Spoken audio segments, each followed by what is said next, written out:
It's been 12 months since acquittal, and so much has passed us by, such as gathering with evidence and some blatant flat-out lies.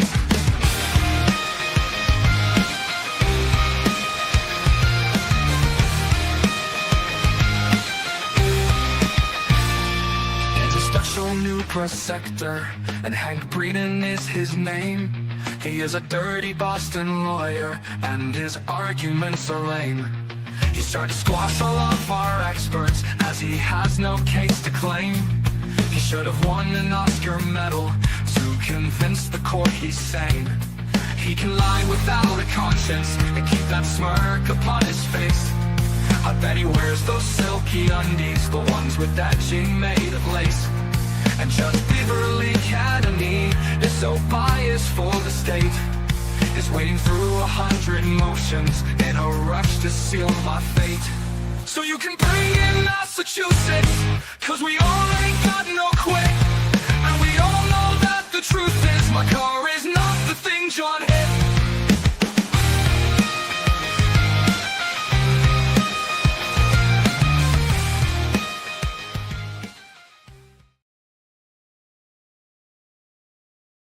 Could you please state your name and spell your last name, sir? It's Kevin O'Hara, O-H-A-R-A. And how many employees, sir? I'm a lieutenant with the Massachusetts State Police. And how long in total have you been a member of the state police? Just over 22 years. And how long have you held the rank of lieutenant? 4.5 years. And what is your current assignment within the Massachusetts State Police? I'm the team commander for the State Police Special Emergency Response Team, which is also known as CERT. And the CERT team within the state police, approximately how many members of that unit are there? We have 61 team members, 4 of which are full-time, including myself. The other 57 have other primary duty assignments, and CERT is an additional duty for them. Now, generally speaking, what are sort of the duties and responsibilities, or what is the CERT unit within the state police does? CERT is the primary search and rescue team for the state police. We conduct lost missing person searches, evidence searches. We do security or crowd control at large-scale events such as the 4th of July, the Boston Marathon, Gillette Stadium, dignitary security. And how long have you been assigned to that unit? Since 2014. Now, were you working with that unit on January 29, 2020? Yes, I was, sir. And at some point in the afternoon on that day, we were contacted by Lieutenant Brian Tully of the state. Yes, at 2:32 p.m., Lieutenant Tully gave me a phone call. Now, as far as Lieutenant Tully is concerned, were you familiar with him, or were you familiar with what units he supervises? Yes, I know he's the supervisor for the Norfolk County State Police Detective Unit. Now, if you could describe to the jury sort of the process by which your particular unit is activated. Is that an instantaneous thing, or how does that work? Normally, we'll receive a courtesy phone call, which is what I received from Lieutenant Tully, seeing if we were available. We had members that could respond today for an incident he had ongoing. I told him we would be available. He then has to submit a request through his chain of command, which is the Division of Investigative Services. I also have to submit a request out my chain of command, which is through Field Services. To get approval on my end, has to be approved by the Special Operations Commander, which is a major. And depending on the request, it may even go above his level to the Lieutenant Colonel, who is in charge of the Division of Field Services. So that initial call that you received about 2:32 in the afternoon, how would you characterize that first call? Again, I'd say it was more of a courtesy notification, just to make sure we weren't on another assignment, that we had members who could respond that day. Obviously, there was the weather issue that day, making sure members could respond to the scene. And the weather issue that day, what kind of weather issue? It was a blizzard. I think most areas had received between 18 to 20 inches of snow. And as far as that initial phone call with Lieutenant Tully, as far as what was described to you, as far as the situation that you're responding to, or what if anything you can say about that? He said they were conducting a death investigation on the town of Canton, and he was looking for CERT assistance with an evidence search. And how did you respond to that request on that initial phone?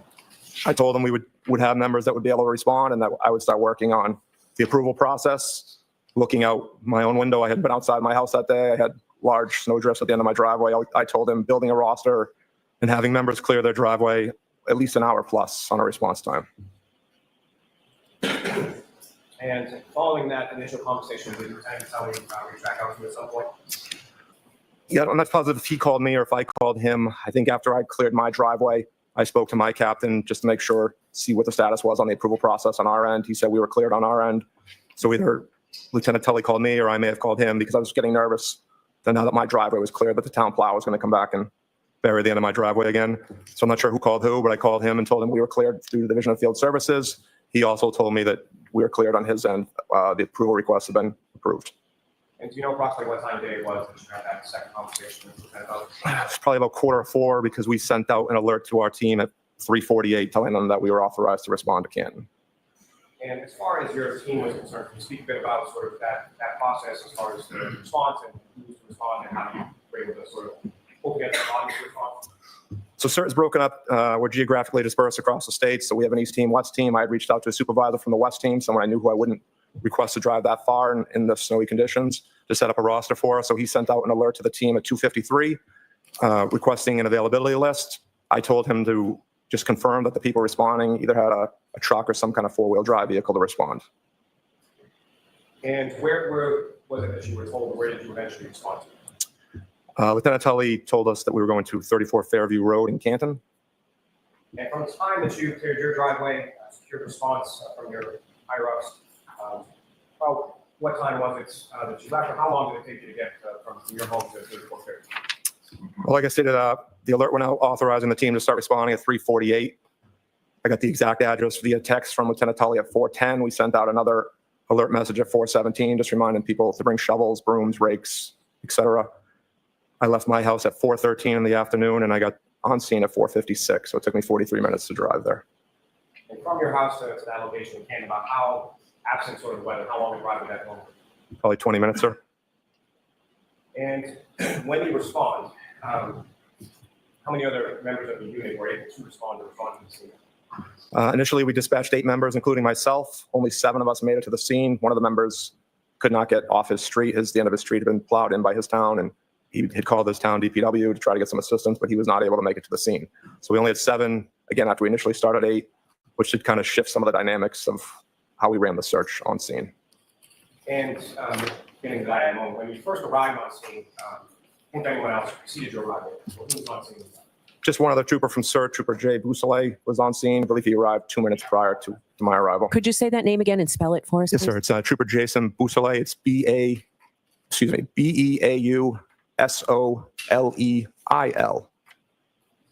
Thank you. You're welcome. And Lieutenant Rao, when you arrived on scene, where did you park in relation to the house, or where was Trooper Bousselet in relation to the house? Trooper Bousselet was just past the driveway of the house, so just north of the driveway. I parked almost at the end of the driveway of 34 Fairview. And you recall, at some point, your attention was directed to an area with a flagpole and fire hydrant, is that correct? Yes, sir. And you recall which direction either or both of your vehicle and Bousselet's vehicle were facing when you parked in that area of the driveway? We were facing away from the flagpole originally. Eventually, we moved Trooper Bousselet's vehicle back towards the flagpole. Just we wanted some extra headlights to light up the scene, the area we would be working in. Now, Lieutenant Tully, was he on scene when you arrived? He was not. And at some point, did you reach out to him? Yes, I gave him a call.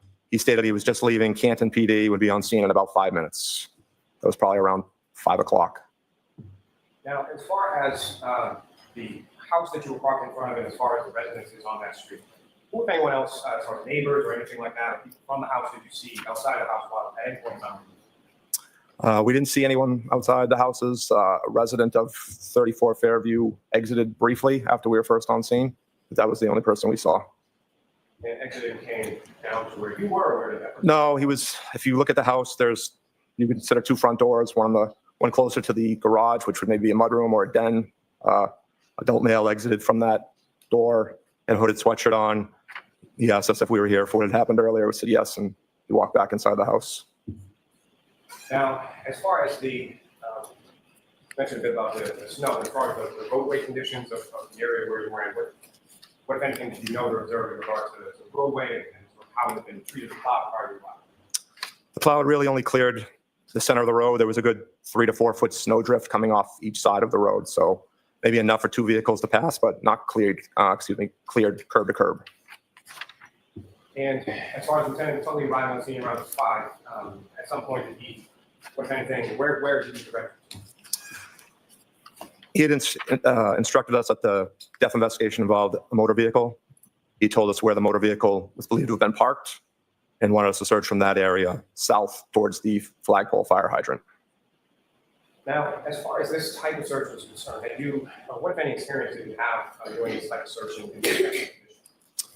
In blizzard conditions, we've really never done evidence searches like this. We've done missing person searches we've gone out to, but for evidence searches, nothing like this. Something if a scene could be secured, we really wouldn't respond in a situation like this unless we really needed to. Now, as far as the search that your team does, if you could, was it typical or was it not typical as far as conducting a search of an area that had already been gone over by another agency or by someone else from the state? Yeah, we're a stage 2 response, so pretty much every search we've ever done has been previously searched. We're never really the first persons to search an area.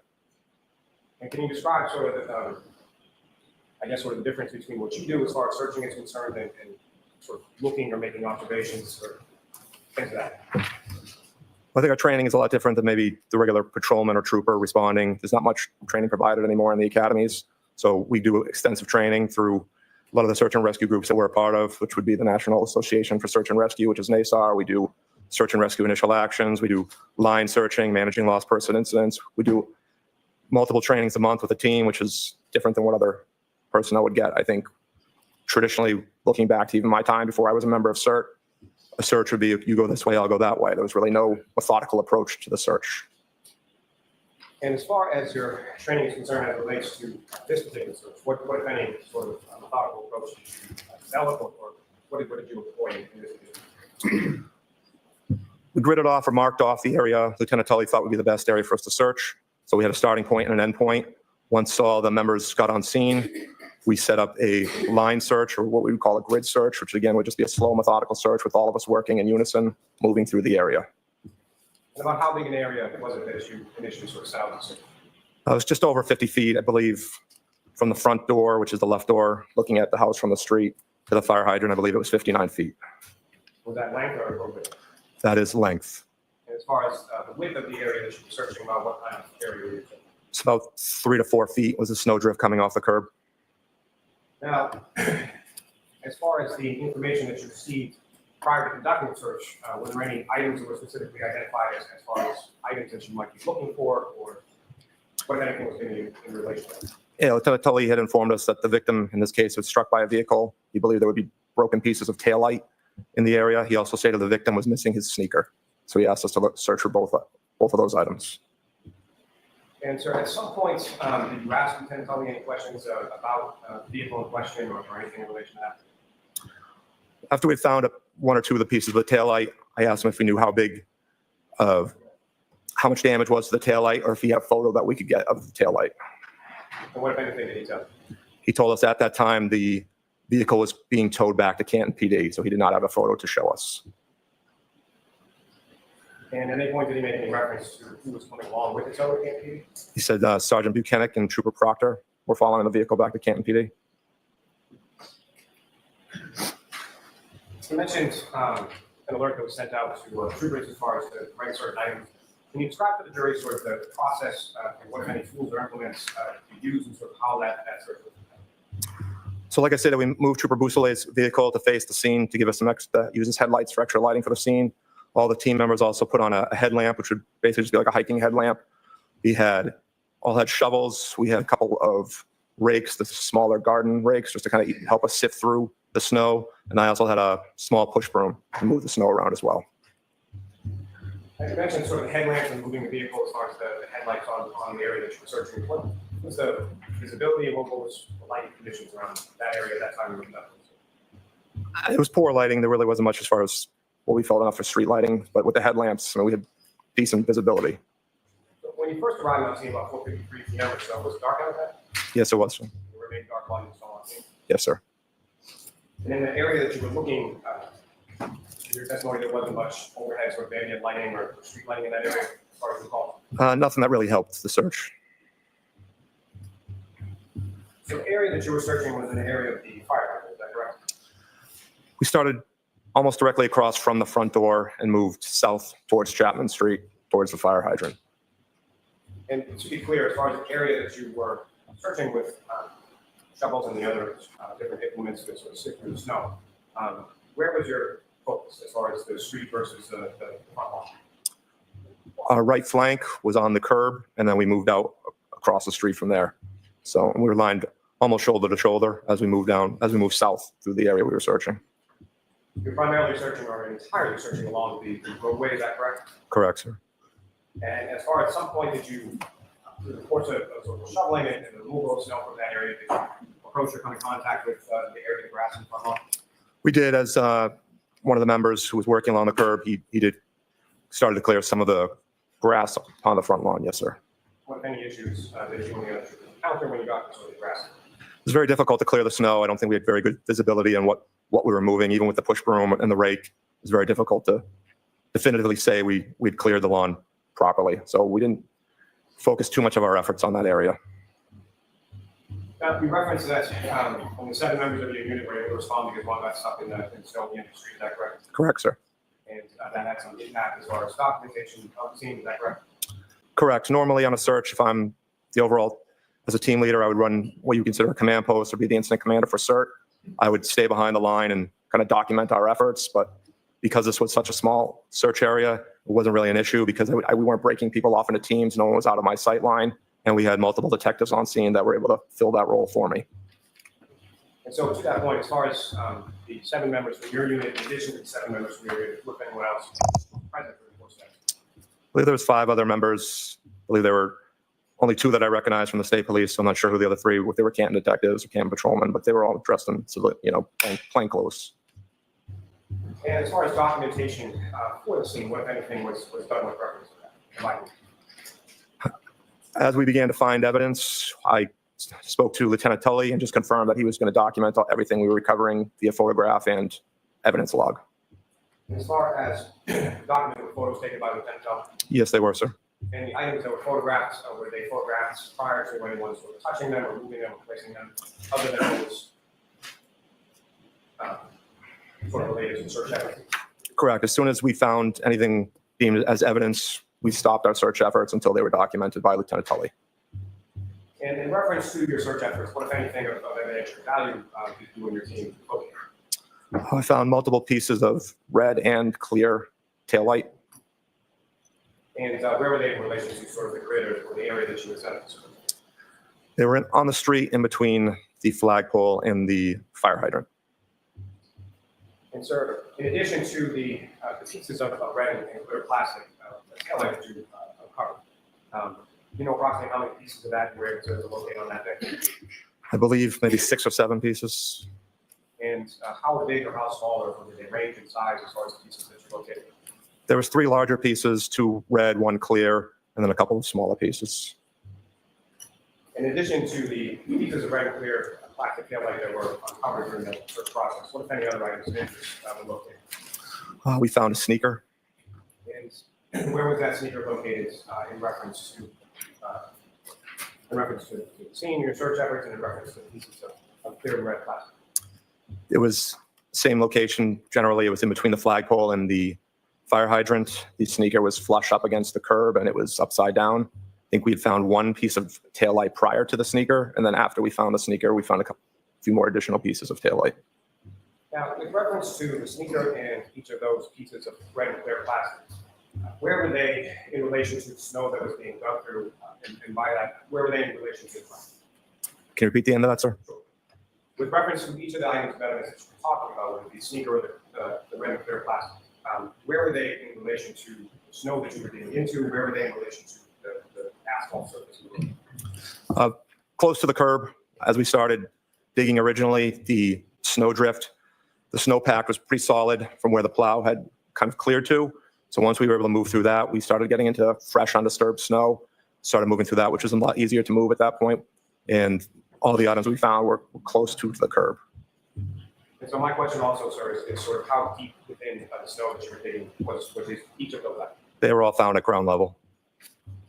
And as far as the area that you were searching beyond sort of snow drifts and plowing towards the middle of the road, how would you characterize that snow as far as observing footprints, tire tracks, or anything in that area where you were digging through and finding these items? No, we did not see anything, sir. Like I said, it was all fresh, undisturbed snow once we got past where the plow had cleared up to. Now, as far as this search being conducted sort of physically, you mentioned there's some sort of line that's set up, is that correct? Correct, sir. Can you describe to the jury sort of how that line was set up? What were the different functions in different parts of the line? Where were you in relation? So like I said, we had what we consider our right flank stood on the curb closest to the house, and then we moved left into the street. As we dug the snow out, it was originally inspected as they would pull their shovel out, make sure they didn't have anything in the shovel to the best of their ability. Then they would bring it out to the street. I was the left flank. They would dump it in the street, and I would sift through it at the end just to make sure there was no evidence that had come out to the street. Once I was positive nothing was in that snow, I would toss it onto the other side of the street. And we just continued that process as we moved south through that grid. And the depth of the snow that you were digging through, how did that change, or how was that any different from sort of one portion of the section to another? Where the plow had touched, clear to, I would say that was probably about a 3+ foot in height. But as we moved into the snow itself, getting closer to the curb, that was in level with the rest of the area, what was on the front lawn, which was on the neighbor's lawn. So probably maybe 18 inches of snow. And so as far as this search was concerned, about how long a period of time was it that you were on scene as far as searching, and how long process was done? After Lieutenant Tully showed up, kind of informed us where we were going to search, we moved Trooper Boussolet's vehicle at 5:20, and that's when the rest of the team started to show up, right around 5:21, 5:24. A couple other members with extended response time showed up a little bit after that, but all members were on scene by 5:41. We had already started the process before they had all arrived on scene, and we were complete by 6:15. We started to wrap up and clear the area. And as far as the wrapping up, how was that decision arrived at, and sort of what led to that decision? So after we found the sneaker and a couple additional pieces of taillight, we moved south for, I'd say, over 5 feet, maybe closer to 8 to 10 feet, without finding any other pieces of evidence. So Lieutenant Tully and I had a conversation. He was very satisfied that we had found everything we were going to locate at that time, and we decided to suspend the search. And what was, as far as you were concerned, with weather conditions and everything that had gone on, or was located that one, what was sort of your thought process in relation to any sort of continuation of the search at some later time?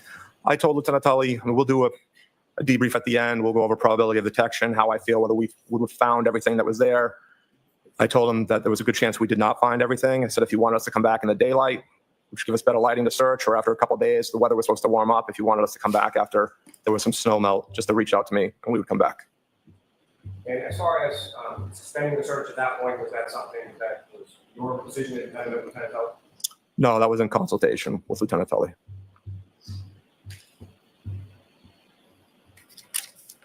You mentioned Troopers Buchanan and Proctor, or you received information that they were following the vehicle to the station, is that correct? Correct, sir. At any point in time that you were on scene, did you, do you know either Sergeant Buchanan or Trooper Proctor? Yes, I know both of them, sir. And at any point in time that you were on scene, did you see either Sergeant Buchanan or Trooper Proctor in the area of critical care the entire time you were there? No, they were not on scene. So the other sort of troopers that you had mentioned around, they were not, correct? They were not there, no, sir. Now, as far as the securing of evidence, how was that done? Generally speaking, in relation to searches that your unit conducts, and how was it done in this specific case? So we don't recover evidence. We'll stop and halt our search. Sometimes we've been waiting for crime scene to show up for 2 hours before we continue to search. So once we found the first piece of taillight, again, I conferred with Lieutenant Tully, asked him if he was documenting it and recovering everything. He stated he was. Once we felt comfortable that he had done that properly, we then continued the search. So once you get sort of that initial parameters as far as where and what you may be looking for from Lieutenant Tully, is Lieutenant Tully directing your search efforts in any way, shape, or form? He is not, no. And is that typical as far as how searches will be conducted? Correct, yes. Yeah, they let me run the search the way I deem best. So in addition to photographs, what if anything else was done to document this?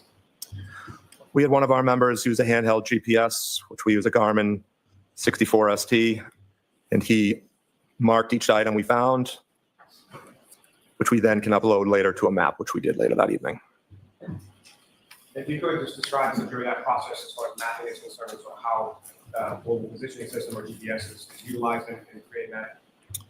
Correct. So the Garmin GPS we use, it connects to 4 different satellites to give you a best range of your location. There obviously is some range error involved with GPSs, but he was able to stamp 3 of the items, or 3 pieces of the tail light. But as he was marking those items on his GPS, because they were in such close proximity, they were almost marking directly on top of each other. So he only marked 3 of them because it was just going to clutter the map as we continued if we were to mark all the pieces we located.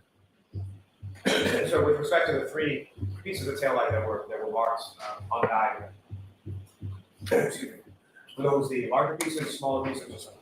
They were the larger pieces, sir.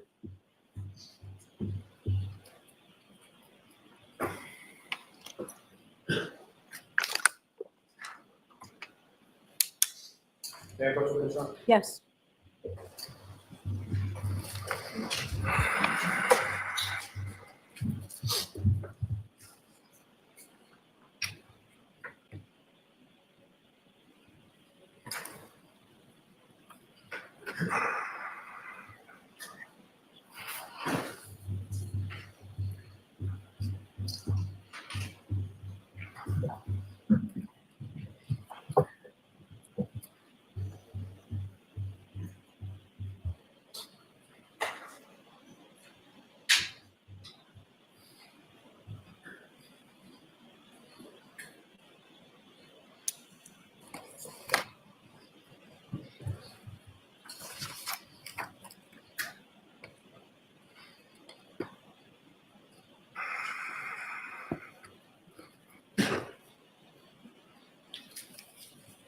Sir, I'm showing you a series of 24 photographs.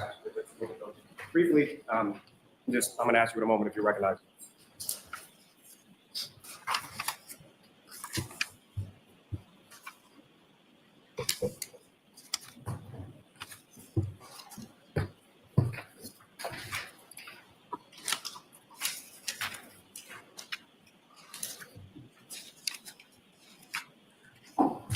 Do you Yes, sir. recognize what's in those photographs, sir? Yes, sir. It's the area we searched and some of the evidence that we recovered. Your Honor, Commonwealth to seek to introduce and admit as the next exhibits. Any objection, Mr. Yannetti? There's no objection, Your Honor. Thank you. Thank you, sir.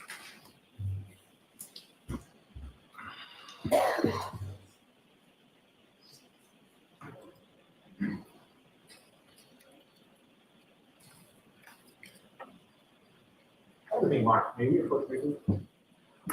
All right. Oh, I'm sorry. She needs to have her attention on the marking. So.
Jimmy.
I have exhibit 111 through 134.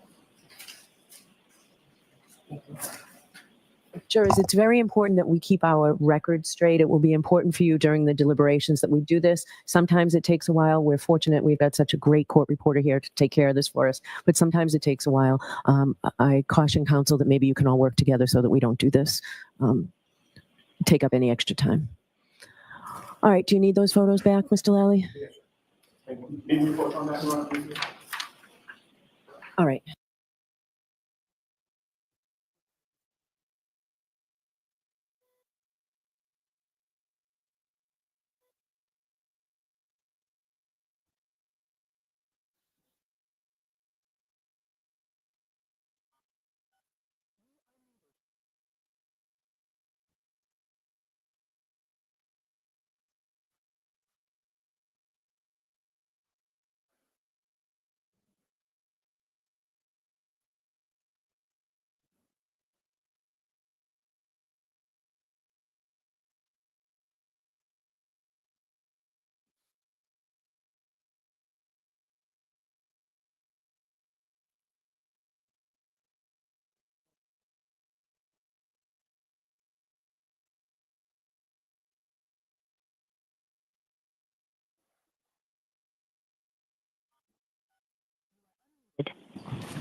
Thank you.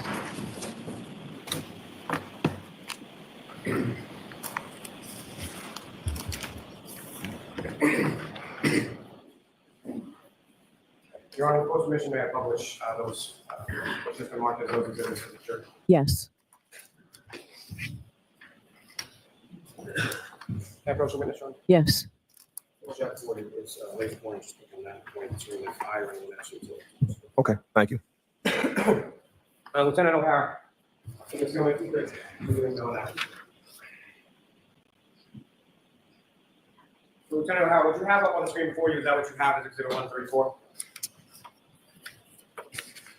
I'm sorry, 111. Hold on, might be backwards here. Yes, 111, sir. And if you could describe to the jury, and if you, using that laser pointer, what if anything is significant to your purpose? This is the flagpole in front of the house. As you move south, this appears to be one of the pieces of taillight that we recovered. And sir, Ms. Gilman, if you could zoom back out a little. Now, as far as when you're conducting the search and when the actual searching process is ongoing, what was the weather doing while you were doing it? Is that visible in this photo? Yes, because of the air conditioning. So you need to speak up really loudly if you don't have a microphone in front of you. And so, Lieutenant, during the course of the process as you're conducting this search, what was the weather doing, and is that something that you can observe in this photo? It was still snowing, and you can see some of the snowflakes falling here by the flagpole. As far as the wind was concerned, what, if any, impact did the wind have on the course of the search that you conducted? It was windy, but it really didn't impact how we were searching through the area. And sir, if I could direct your attention to the next photograph on top. Okay. And again, sir, what's up on the screen, is that what you got for you? Yes, it is. It's sort of a different perspective of the same area that you were talking about in the last photograph, is that correct? Correct. If I could have the next photograph, 113. Again, what's up on the screen, is that what you have for you as 113? Yes, it is. And again, sort of a closer perspective to the piece of taillight that you were referring to, is that correct? Correct. If I could have the next photograph. Okay, you really have to speak up. Again, Lieutenant, what's up on the screen, is that what you have for you? Yes, it is. Again, a closer up image of that same piece of taillight as it was observed when you covered it. Correct. And you can see right here to the left of the taillight, that is the molding of a shovel. So this piece of taillight was picked up by one of the team members' shovels. And as they overturned it, you can see the taillight came up as they were searching through the area. And this is kind of the markings of the shovel itself. And the next photograph. I just want that. So we're going to have to turn the air conditioning off for this. The We can't hear you at all. issue is I'm trying to move away from the podium. I understand. So we need to turn the air conditioning off so that we can hear you. What you got? Yes, please.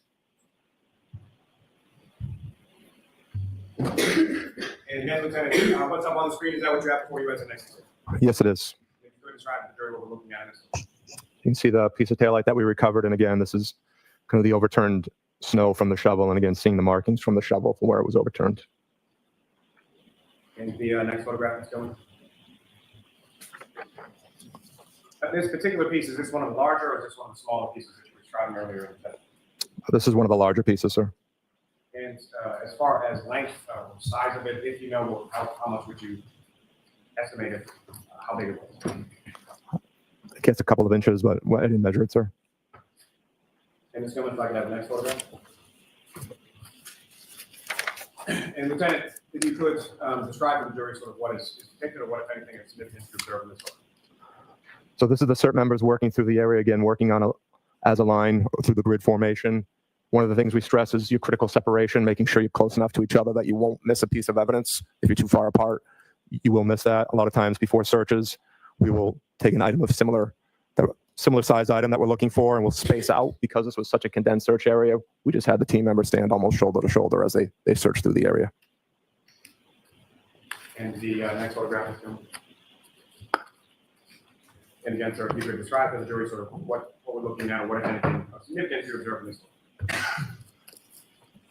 Maybe a little difficult to see from a distance, but right here, this is the sneaker that we recovered. And as far as the area of the curving that you indicated that the sneaker was recovered in relation to, where is that? It's flush up against the curb. Again, I'm sorry, using the laser. Oh, I apologize, sir. Right here, this would be the curbing right here. The next photograph is going. Is there similar, as far as this photograph is concerned, what, if anything, you observe in that photograph? It's a closer photo of the sneaker. Sneaker's in the bottom right down here. The next photograph. And again, what, if anything, we're looking at in this photograph, sir? Again, you're looking at the sneaker. This is just a closer zoomed in photo, and this would be the curbing right here. And the sneaker, as it's portrayed in this particular photograph, is that as it was when it was recovered? Yes, sir. The next photograph is given. Or the other side of that sneaker, is that correct? Correct, sir. And is that fits sort of in relation to the curve that you were describing earlier in the testimony? Yes, sir. You can see the curbing right here. The next photograph. Now, as far as the sneaker was concerned, when it's recovered, where was the snow in relation to? Was it on, around, in? Where was the snow in relation to? The sneaker was completely buried. It wasn't until we started digging through the snow that we found the sneaker. The next photograph is going.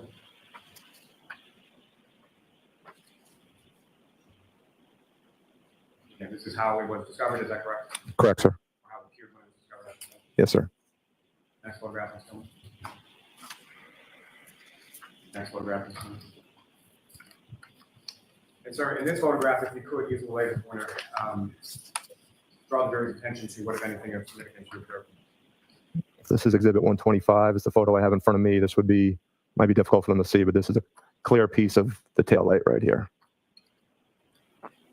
And the next photograph is coming.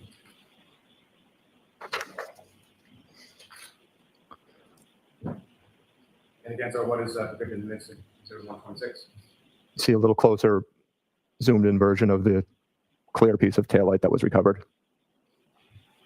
And as far as what the area of snow surrounding, did that sort of depict the depth at which that piece of clear plastic tail light was discovered? Correct, sir. The next photograph, 127. What, if anything, we're looking at in this one? A different angle of the piece of clear tail light that was recovered. The next photograph is in the 128. So if you could describe to the jury what is depicted in Exhibit 128. It's difficult to see, but there's a piece of clear tail light right here. I can see with the photo in front of me, but I'm not sure if the jurors can see it from that distance, but there is a clear piece of tail light in this location. The next photograph, 129. Again, if you could demonstrate to the jury what, if anything, of significance you observed. Again, there's a piece of clear tail light right in this location. Different piece of tail light than the one you were referring to previously in the prior exhibits. Yes, sir. The next photograph, 130. What, if anything, what are we looking at in this? Again, there's a piece of clear tail light again, might be difficult from the distance for the jurors, but it's in this location here. Next photograph, 131. What, if anything, is depicted in Exhibit 130? There's a larger piece of red tail light located on the ground in this location. And the next Exhibit 132. What, if anything, are we looking at in 132? It's a closer photo of the same piece of tail light right here located on the ground. And the next Exhibit 133. Now, what, if anything, is depicted in 133? There's a small piece of tail light, I believe, in this location right here. And lastly, Exhibit 134. The small piece of tail light right on the ground right here in this location.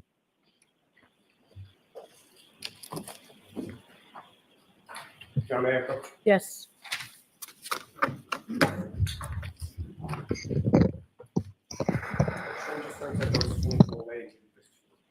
Just take a look at those and look up anything. What's that, sir? Do you recognize those? Yes, I do, sir. What do you recognize those? This is the mapping system we use to map evidence we recover. Are those diagrams created pursuant to that mapping system? Yes, they are. What's contained in those diagrams, is that a fair and accurate portrayal of where items were recovered in relation to various markers on scene at 34 Fairview on January 29th in the afternoon? Yeah, the marks showing on the map, they're a little offset, but that falls in the range of error with the handheld GPSs. May I approach January? Yes. Almost 6 inches. No objection to the mouse. All right. Thank you.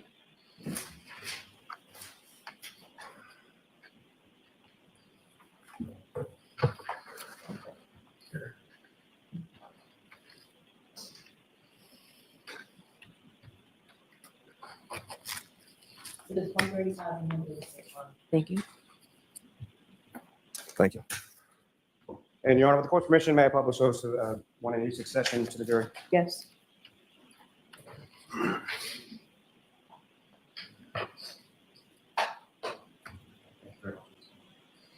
Now, Lieutenant O'Hara, what you have before you is the first diagram, 135. Is that what's up on the screen?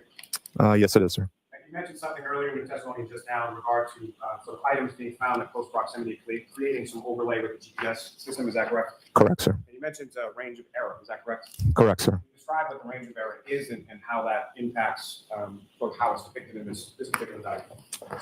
So for GPS's typical range of error on a clear day is up to 16 feet. Obviously, we didn't have a clear day. We had atmospheric conditions, cloudy, snowy conditions. GPSs can be affected for their range accuracy by a few different things. One is the satellite geometry. As I said before, the GPSs connect to 4 different satellites. You also could have signal blockage. Blockage could occur from trees, buildings, bridges. Then you have atmospheric conditions, like I mentioned, and then you have the receiver end, any issues with your receiver end, which is actually the handheld GPS. Those would be the four main issues and why you may have a little offset on your GPS readings. But again, typically under clear sky conditions would be up to 16 feet. And so using the laser pointer, if you could direct the jury's attention to what, if any, sort of significant markers or what has been marked on this particular diagram. I've listed as the command post, which is where my vehicle was parked. We have the address, which is the house, 34 Fairview. Then as you move further south, you'll see the first red plastic that we recovered, which again was a larger piece of red plastic. They're kind of stamped on top of each other, but you'll see the sneaker, you'll see a second red piece of plastic, and you'll see the fire hydrant all marked on the map. Thank you, sir. Ms. Cameron, if I could have the next diagram, please.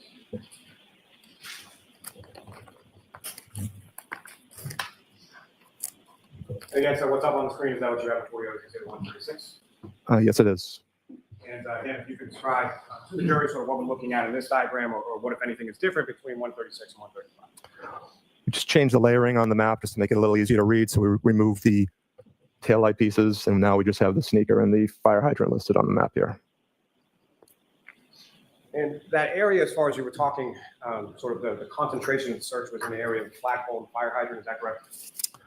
Correct, sir. When we started closer to they're almost directly across from the front door. The evidence recovery all happened between the flagpole and the fire hydrant. And if you could, or if it's possible on this diagram that you have up on the screen, could you, using a laser pointer, direct the jury's attention to sort of where the search began and where the items of evidence were Search would have begun right in this area. And as we moved south, we started finding pieces of evidence right around here. And then the area that you went, about 5 or somewhere between 5 to 10 feet, is that your testimony beyond when you started to not find any more items of evidentiary value? Is that correct? Correct. We'd gone past the fire hydrant, hadn't found any other pieces of evidence for, it's probably closer to 8 to 10 feet. And that's when we suspended the search. And so just using that laser pointer, if you could direct the jury's attention to that 8 to 10 feet, in which direction was that from the items of evidence? Heading south towards Chapman Street. So down in this location would be where we stopped. Thank you, sir. Your Honor, may I approach this retreat? Yes.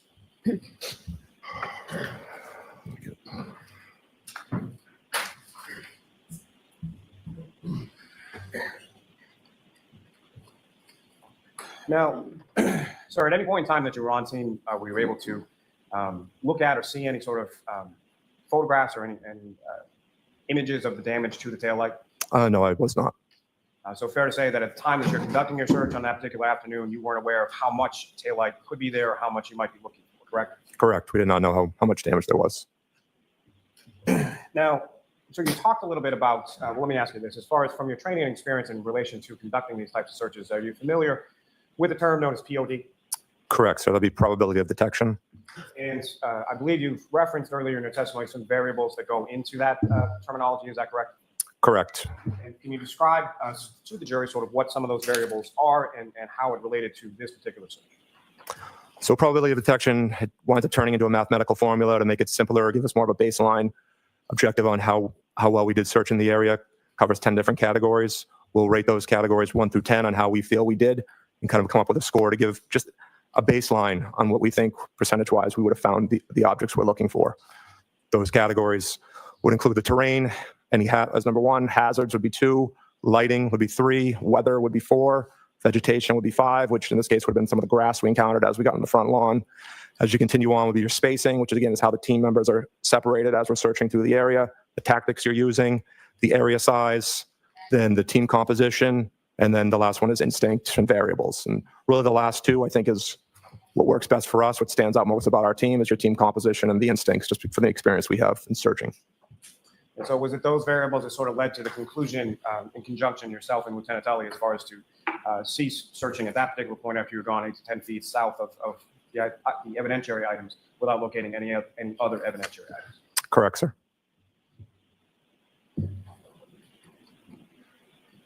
Thank you. I have no further questions of this witness. Thank you, sir. All right. Cross-examination. Thank you, sir.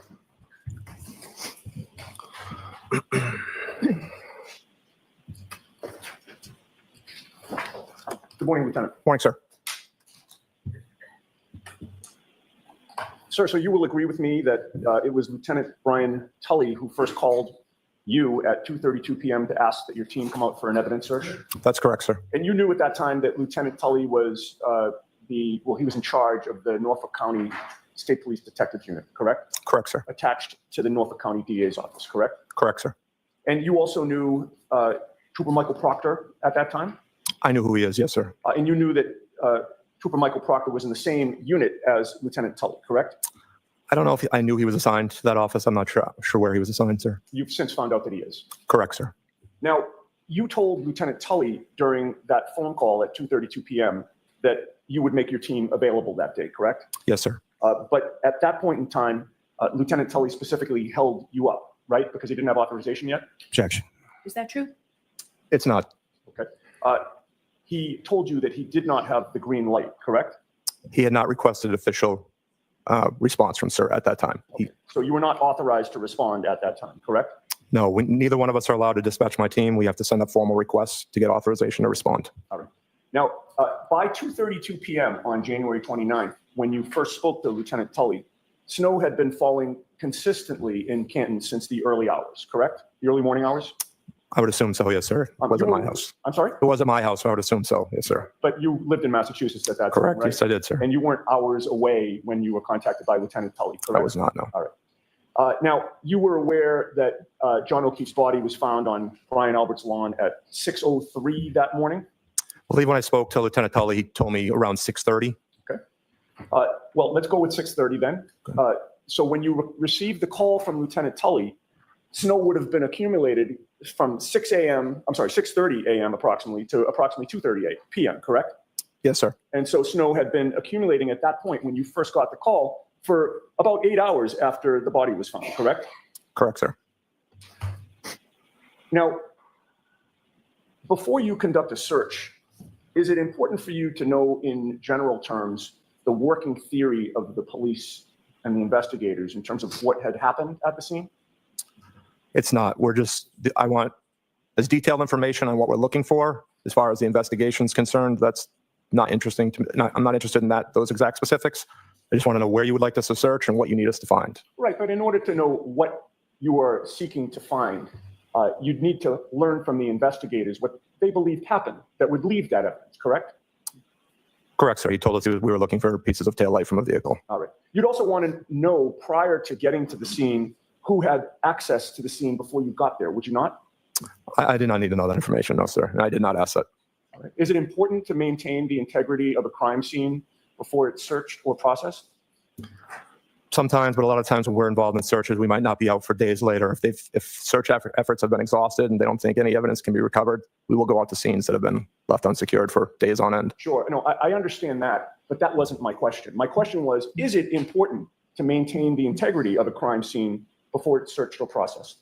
No, you can leave it unattended if you don't believe it'll be disturbed or anything will be taken, sir. Is it preferable to leave a crime scene unattended prior to searching it? No, I think they would have searched it before we arrived, yes, sir. Again, I'm going to ask if you would, please just Oh, respond to my what my preference would be, sir, yes, I'd prefer that it was secured. Okay, that wasn't very difficult. Apologize. Objection, Your Honor. So no comments, Mr. Yannetti. At the time that Lieutenant Tully first called you, were you aware that no one from law enforcement was controlling that crime scene? Objection. I'll allow it. I was not aware of that, no, sir. Were you aware at that time that no one had been controlling it for about 6 or 7 hours before you were called?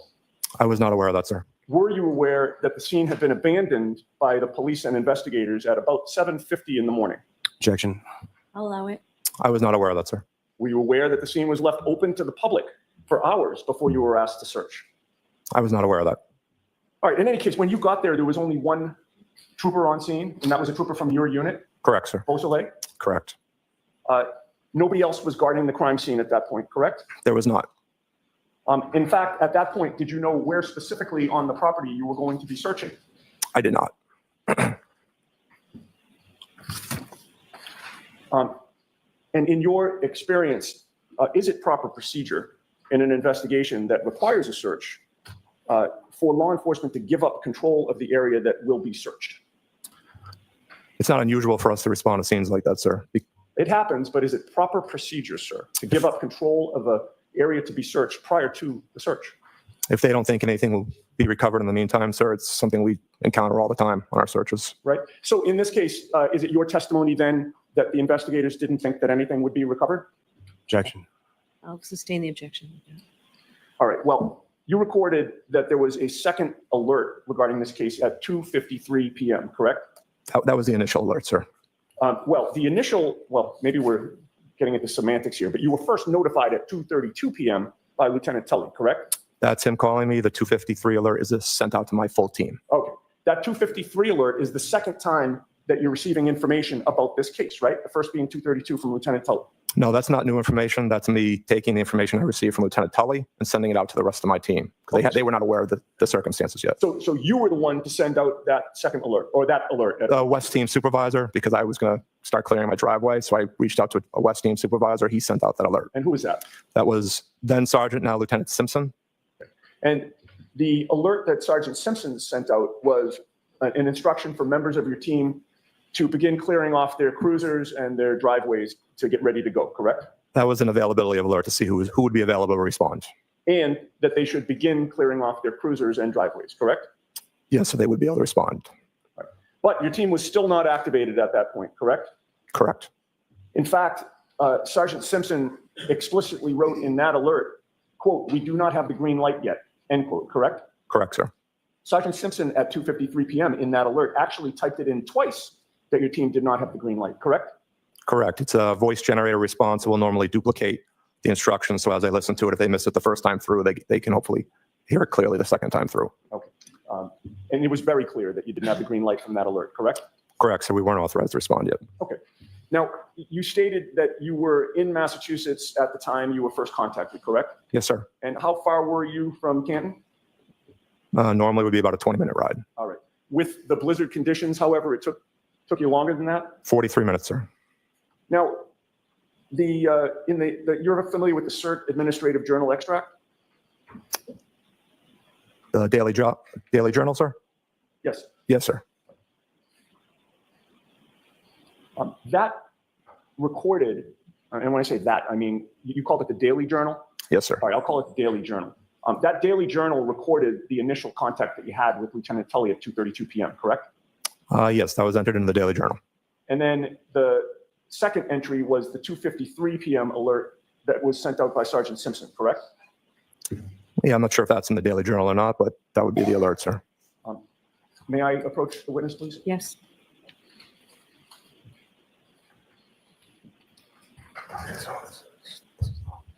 Your Honor, I'd like to hand the witness this document and leave it there. I have an extra copy. I have no problem with him referring to it. Once you've had a chance to review that, Lieutenant, if you look up at me when you're done.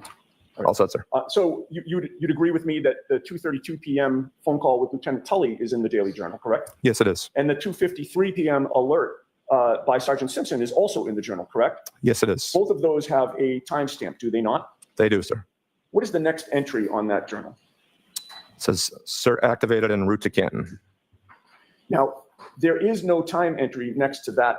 I'm sorry, no time is entered next to that entry, correct? There is not, no. The previous alert said only to clear the vehicles and driveways, essentially, right? To check on availability. Correct, sir. So the time that your team is alerted was entered in the journal, but there is no time entered in this journal as to when you were dispatched, correct? Correct, sir. But you have a memory of after that 2:53 p.m. alert sent out by Sergeant Simpson, that Lieutenant Tully called you back about an hour later? It's not a memory, sir. Our alert for the team to respond is timestamped at 3:48 p.m. Okay, and that was Sergeant Simpson that recorded that, correct? Correct, sir. But that's not in the Daily Journal, correct? No, that's in the Health and Homeland Alert Network, which records all our alerts that get sent out. And that was timestamped at 3:48. 3:48, okay. Now, other than authorization that would have been obtained after the 2:53 p.m. alert, did you ever ascertain what else changed on the part of the Norfolk State Police Detective Unit that allowed you now to have the green light?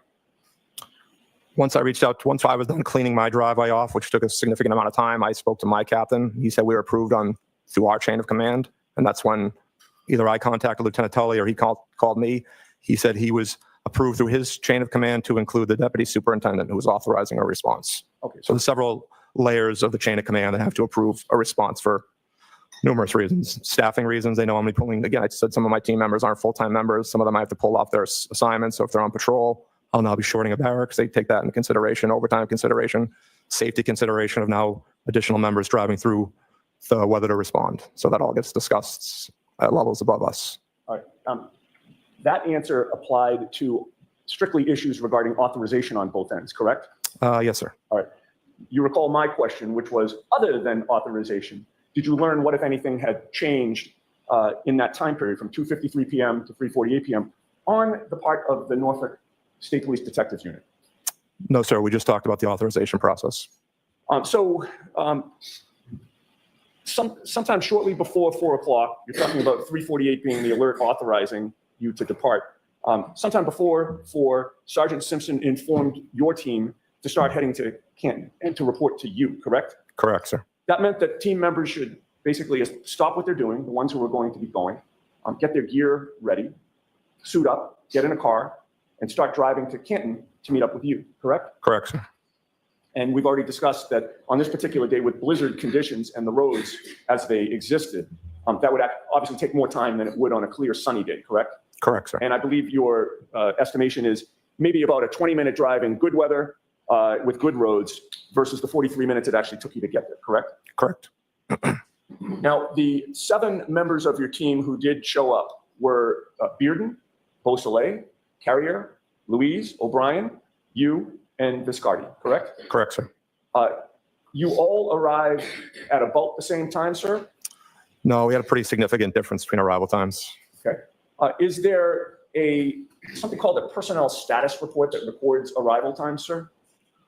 No, it doesn't record arrival times. We just enter who's responding. We use our geotab, which is our vehicle locator, to determine arrival times.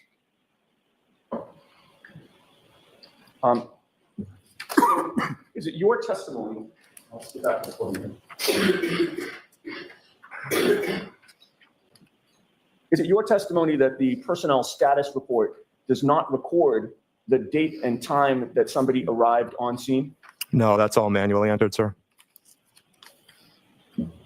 Do you deny that the personnel status report in this case recorded the date and time of each of those officers that I just mentioned who came on scene? It has who arrived on scene, yes, sir. But it doesn't just say who arrived on scene. The personnel status report says when they arrived on scene, correct? Yes, whenever they would have been entered into the system.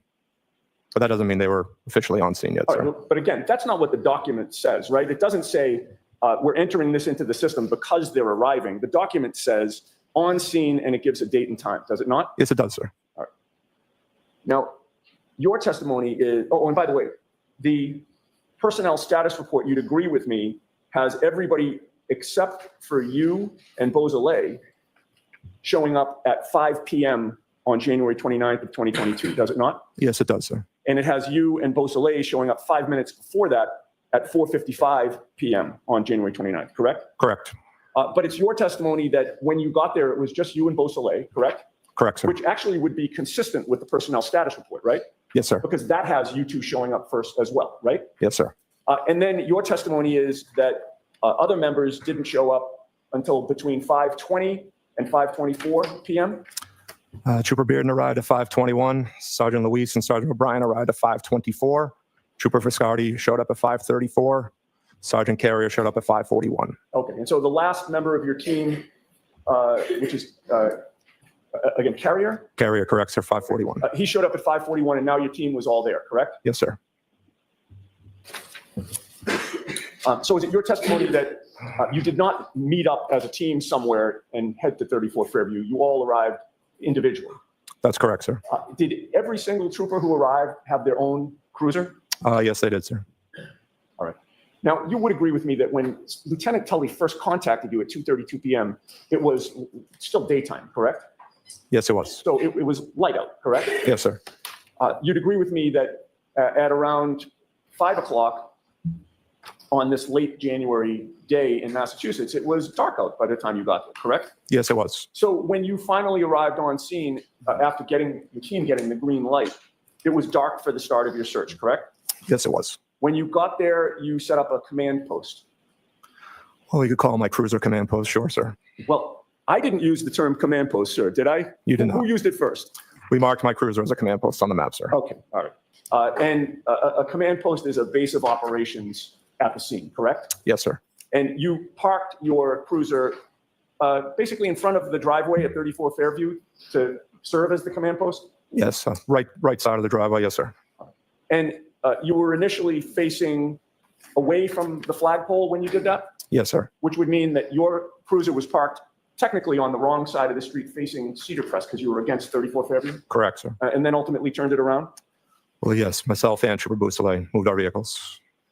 All right, and you initially parked there in part because you wanted to keep the area where you were searching clear of vehicles, correct?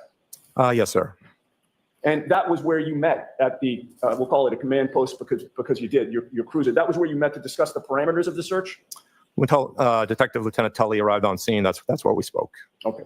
And you would agree with me that it was Lieutenant Tully from the Norfolk State Police Detectives Unit who told you where to look and what to look for, correct? Correct. He told us the area he thought would be the best probability to find what we were looking for. In addition to your team, the 7 of you, you noted that there were 5 other officers on scene at various points, correct? Yeah, I believe it was about 5, sir. They were all in uniform? They were not. Some were in plain clothes? They were. And you didn't know who those 5 other officers were, correct? I only recognized 2 of them, sir. And so the other three, you didn't know if they were state police or Canton police? Correct, sir.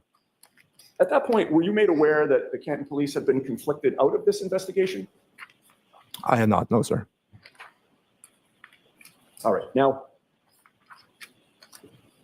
Lieutenant Tully directed you to an area where he said that John O'Keefe's body was found, correct?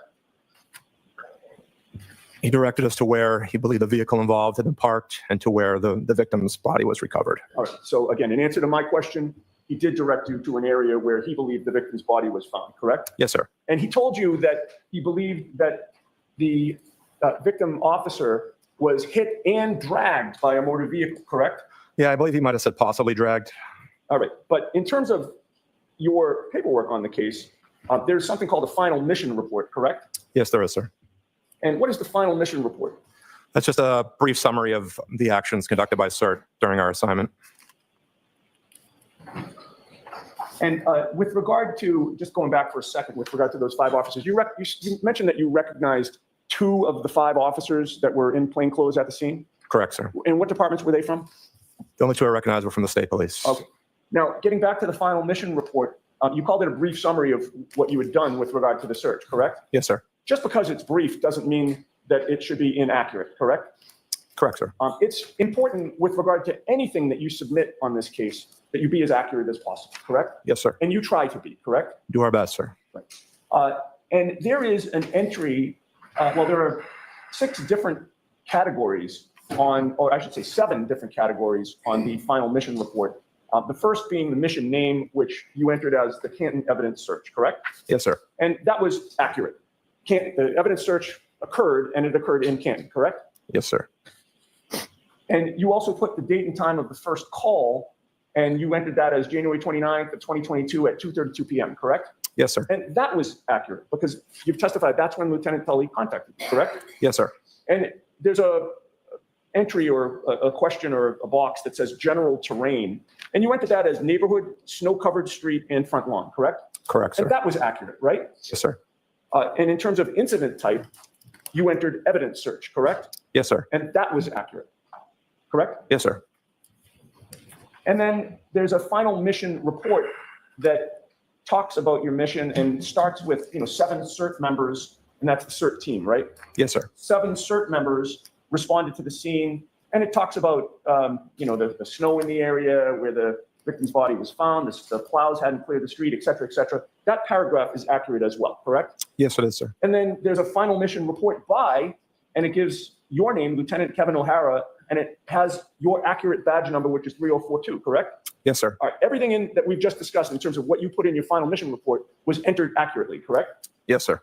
And the final category is general description of mission. And would you agree with me that you entered the off-duty officer was hit and dragged by a vehicle at approximately 12:30 a.m.?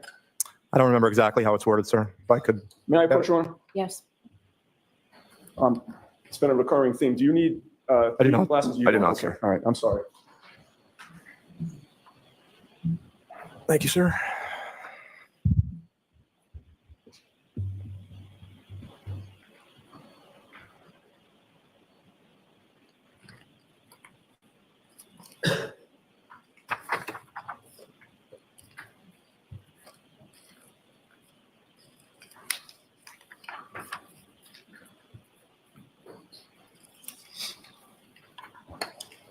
All set, sir. Thank you. Let me approach you. Yes. Lieutenant, having read that portion of the final mission report, is your memory refreshed? Yes, it is, sir. All right. And did you enter in there, the off-duty officer was hit and dragged by a vehicle at approximately 12:30 a.m.? Yes, it is. I did, sir. Now, with regard to the area that, or I should say, Lieutenant Tully's direction to you to search the area where the victim's body was found, Lieutenant Tully never informed you that he was actually present and saw the victim's body in that spot, did he? He did not know, sir. Did you mark the place where John O'Keefe's body was found with GPS coordinates? We did not. He wasn't no longer on scene, sir. So I think that would have been not 100% accurate. Okay. You also mentioned that Lieutenant Tully directed you to the area where the SUV had been parked, correct? To where the vehicle was believed to have been parked, yes, sir. At that time, did you know it was an SUV or not? I did not, sir. All right. But in any case, Lieutenant Tully didn't tell you that he ever saw the vehicle parked in the area to which he directed you, correct? He did not say that he saw it there, no, sir. So Lieutenant Tully told you to look for a man's sneaker, correct? That was one of the items missing, yes, sir. And he told you to look for red and clear plastic pieces of taillight, correct? He just said taillight, didn't say red clear, but taillight pieces. Okay. Did Lieutenant Tully give you approval not just to search outside the house, but also inside the house? No, we never discussed searching inside the house, sir. And you had mentioned during your testimony that you confirmed that the homeowner was there, right? Because he came out of the house at one point? I don't know if it was the homeowner, but an adult male exited the house while we were there, sir. Sure. And he appeared to live at that home, correct? Let me tell you.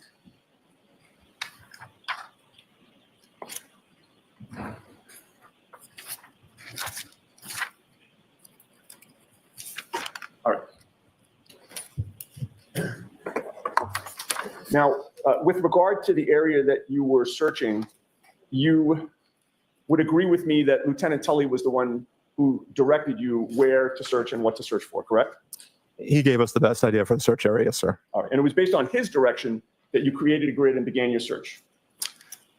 He told us where he believed the vehicle was parked and where the victim's body was found, and I decided how far of a distance we would search. Okay. So that's another way of saying it was based on his direction that you created a grid and began your search, correct? Yeah, I based it off of the information he provided, yes, sir. So the answer is yes. I guess so, sir. This was not the first time that you and your team have done a search in the snow, correct? Not for evidence. We've never done a search like this before, just for missing person searches. I see. But in any case, you've been trained to search winter crime scenes that have snow, correct? Correct, sir. There are proper techniques for conducting such searches during or after a snowfall, correct? Yeah, we have best practices we use. I'm sorry, I didn't. Yes, we have best practices we use, sir. Of course. Best practices would include documenting the scene and the area to be searched with photographs and diagrams, correct? Yes, sir. It would also include using, gentle methods to remove snow, correct? Yeah, the best way you can, yes, sir. That might include, smaller hand tools, brushes, gloved hands. Only if you would have a real small area. It would include removing snow layer by layer and then sifting it and documenting evidence again for each layer that's removed. Yeah, I believe that's how we went through, sir. We went slowly, methodically, and sifting through the snow as we progressed down the area. Correct. And best practices would mean documenting by photographs along the way the progress of your search, would it not? That would be up to the detectives or the crime scene unit, sir. Well, but you were the one who was making those decisions, correct? Not for documentation purposes. No, that's not our responsibility, sir. Okay. But you would agree with me that it would be advisable to document your search in that way, would it not? That would be at the discretion of the detective, sir. Okay. Well, would it harm your search in any way to fully document it along the way? It would not harm it, no, sir. You want to take your time and work methodically and thoroughly in the search, correct? Correct, sir. And you want to collect evidence as it's located and immediately photograph it in place before it's disturbed, correct? Yeah, as evidence is discovered, it will get photographed in place, yes, sir. During your search in this case, your team found a sneaker and pieces of red and clear plastic, correct? Correct, sir. The evidence that you found was basically on top of each other, within a few inches of each other, correct? Within a foot or two, a couple feet, yes, sir. Well, you testified at a prior proceeding in this matter, did you not? I did, sir. And you were sworn to tell the truth during that prior proceeding as well, correct? Yes, sir. And that testimony was closer in time to the search that you conducted on January 29th than today is, correct? Yes, it was, sir. And your memory would have been better then than it is today, correct? Probably, sir. You were asked the question, quote, and as far as the red and clear glass you believed consistent with the taillight, was that found in the same area as the sneaker or somewhere else? Do you recall that question? I believe being asked that question, yes, sir. And your answer was same area within a few inches, less than a foot, correct? Correct, sir.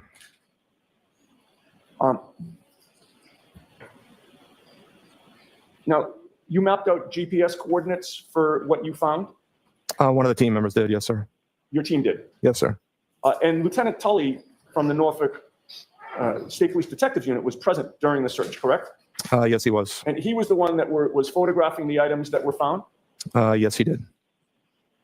So I'd like to ask you a few questions about your observations about where these items were found in relation to each other. Was there a piece of red plastic located on the roadway left of the flagpole when you look at the house from the street? Left of the flagpole. Yes, sir. All right. Now, given your testimony about these items essentially being in the same area less than a foot away from each other, it could not be true then that from that red piece of plastic that was found in the street, that 3 feet south of that was a black Nike sneaker found under the snow. That couldn't have happened, correct? Well, I don't know where the distance between the objects as far as the mapping purposes, sir, but as far as how far apart, the first thing we discovered was one red piece of plastic. And then further south, that's when we found the sneaker and additional pieces. Right, but again, they were all in the same area, less than a foot apart, correct? The same general area, but could have been over a foot, sir. I'd have to measure between the GPS markings. Okay, well, so is your testimony today that what you testified to in that prior proceeding, where everything was less than a foot apart, that wasn't accurate? Objection. Allow it. Is that your testimony, sir? Best recollection that they were within around a foot, but to be 100% accurate, you would have to measure between the two GPS points, which I have not done. Sure, but if your estimate is you didn't even say a foot, you said less than a foot, correct? I believe that's what you read around a foot, yes, sir. Which is what you testified to, correct? Correct, sir. So if it's less than a foot, then by definition, the sneaker couldn't have been found 3 feet south of where that red piece of plastic was, correct? Yeah, and I don't know if that's accurate, sir. You don't know what's accurate. Where you're saying 3 feet, I don't know if that's accurate, sir. No, that's what I'm asking you. Is it accurate? I don't know, sir. I'm not sure the exact distance. I didn't measure the GPS marking, sir. I'm not. All right. I don't know. I didn't know where you came up with that number 3 feet, sir. I'm just asking questions. Okay. Well, I'm just asking questions. All right. So with regard to, let's assume for a moment that the sneaker was found 3 feet south of that first red piece of plastic. From your observations, was there a clear piece of plastic that was found a few feet south of that black sneaker? There was a piece of clear plastic found just past the sneaker. A few feet south of the sneaker? I don't know where you're getting that from, sir. Again, you don't have to worry where my questions are coming So, from. Mr. Yannetti, no comments. Next Sure. question. I'm just asking a factual question. You were there, I was not. Mr. Yannetti, just ask the Yes. question. Was a clear piece of plastic found a few feet south of the black sneaker, which was found 3 feet south of the red piece of plastic? Did that happen? I don't know the distance, sir. No, not without measuring it. But I wouldn't think it was that far of a distance. They were much closer than that. Right. I mean, you say you don't know the distance, but you testified to what the distance was in that prior proceeding, did you not? Objection. Next question, please. All right. And then, moving along, we have the red piece of plastic, 3 feet south, black sneaker, a few feet south, clear plastic. Then finally, several feet south of that clear piece of plastic, was there a second piece of red plastic found? Several feet south. No, again, I don't agree with your description of the distance, sir. Okay. All right. So we will agree that, 1 piece of red plastic, 3 feet south sneaker, a few feet south clear piece of plastic, and then several feet south more red plastic. That didn't happen, correct? I don't agree on those distances, no, sir. No. Okay.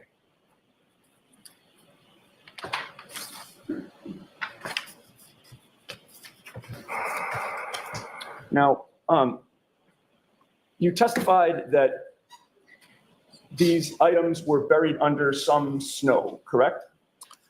Correct, sir. They were under snow. Can I have those exhibits, please?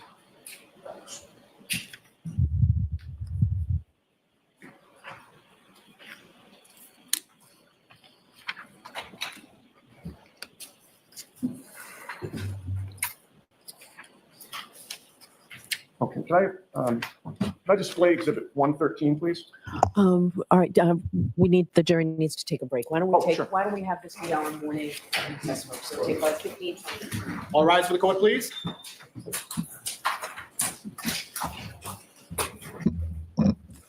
Follow me, please. Okay. Okay.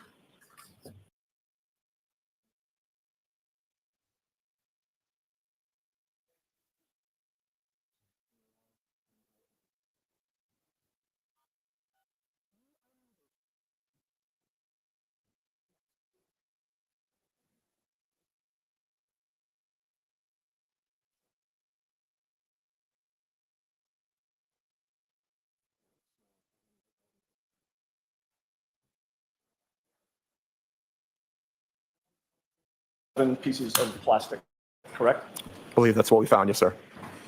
Would you agree with me that it's important to be precise in your investigation and your search? Yeah, that's why Lieutenant Tully took an evidence log, sir. Right. So as you testified here today, 2.5 years later, can you tell the jury whether it was 6 or 7 of the pieces of plastic that you actually found? I've never seen the evidence log from that night, sir, so I'm not sure exactly how many he recovered. Again, I was partaking in the search, so I'm not sure what the exact number is, sir. And you would agree with me that you only mapped 3 of them on the map that was introduced here at trial, correct? Correct. And again, that was because the pieces were essentially on top of each other, correct? Correct. As you would mark them on the GPS, they were marking almost directly on top of each other, and we knew that was going to... And they certainly were not being marked feet away from each other, several feet, correct? No, sir. And you are aware that Lieutenant Tully photographed 5 pieces of plastic that day, are you not? I'm not sure. I'd never seen the photos until probably about a week ago, sir. All right. In any case, you did say to the State Police Detective Unit at the end of this search that if they wanted you and your team to come back out during daylight hours, you would, correct? Correct, sir. So I'd like to direct your attention to 6 specific dates, and then I'll ask you a question. February 3rd, February 4th, February 8th, February 10th, February 11th, and February 18th. Those 6 dates. And my question is, did the lead investigator, Trooper Michael Proctor, ever call you on one of those 6 dates to come back to the scene to conduct a further search? No, he did not. I have nothing further. Okay, redirect, Mr. Lally. Just briefly, Your Honor.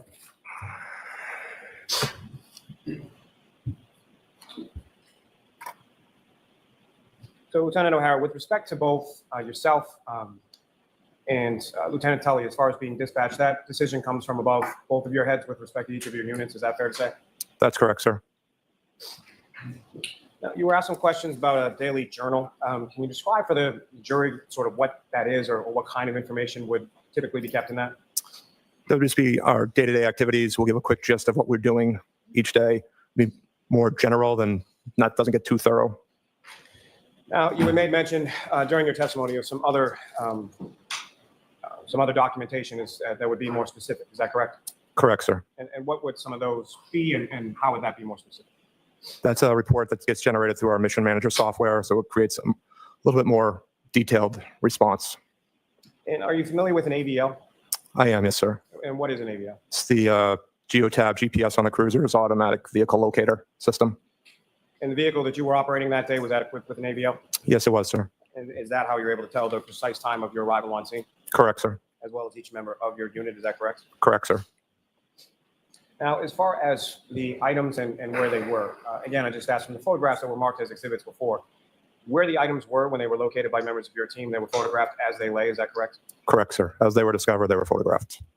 So regardless of inches versus feet versus whatever distance it was, you didn't measure that. Is that correct? We did not know, sir. But as far as where they were actually discovered or where they were recovered, they were photographed where they were when you found them, correct? Correct, sir. Nothing further. All right. All right, Lieutenant, you are all set, sir. Thank you, Your Honor. Thank you. Appreciate it. Need this journal back. Thank you. Thank you. Mr. Yannetti, this is your paperwork, I believe. Thank you, Your Honor. All right, Mr. Lally, your next witness, please. Yes, Your Honor. The Commonwealth call Ms. Maureen Hartnett to the stand.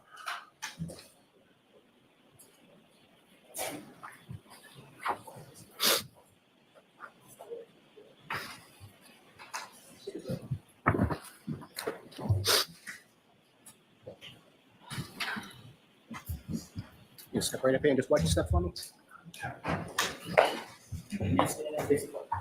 You solemnly swear the evidence given to the court during the case now hearing to the truth, the whole truth, and nothing but the truth, so help you God. Yes.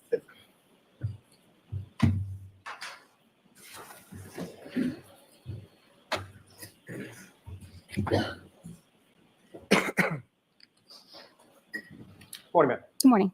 Could you please state your name and spell your last name for the jury? Maureen Hartnett, Hartnett. All right, Ms. Hartnett, I know I'm going to ask you throughout this to keep your voice up, okay? Okay, thank you. Thanks.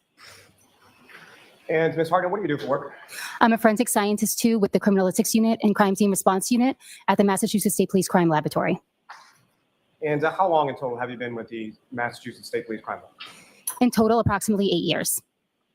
And I'm going to ask you some questions just a little bit about your educational background. Where did you go as far as your undergraduate was concerned? I have a Bachelor of Science in Biology from Bridgewater State University. And following receipt of that degree, where did you go from there?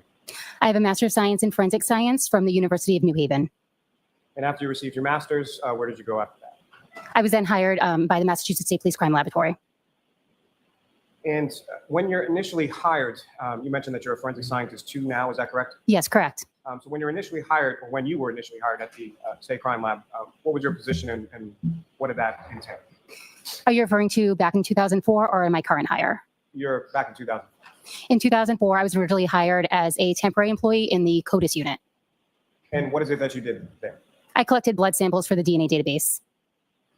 And did you receive any sort of training in regard to that work? Yes, I was trained on how to properly collect and seal those samples. And what did training sort of consist of in reference to that?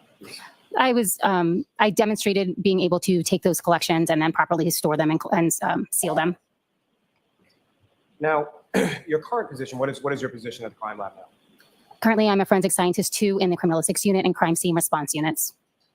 And what is sort of the difference between a forensic scientist 2 versus a forensic scientist 1? A forensic scientist 1 is still in training at the crime lab. And did you start as a forensic scientist 1 when you came into this particular unit? Yes, I did.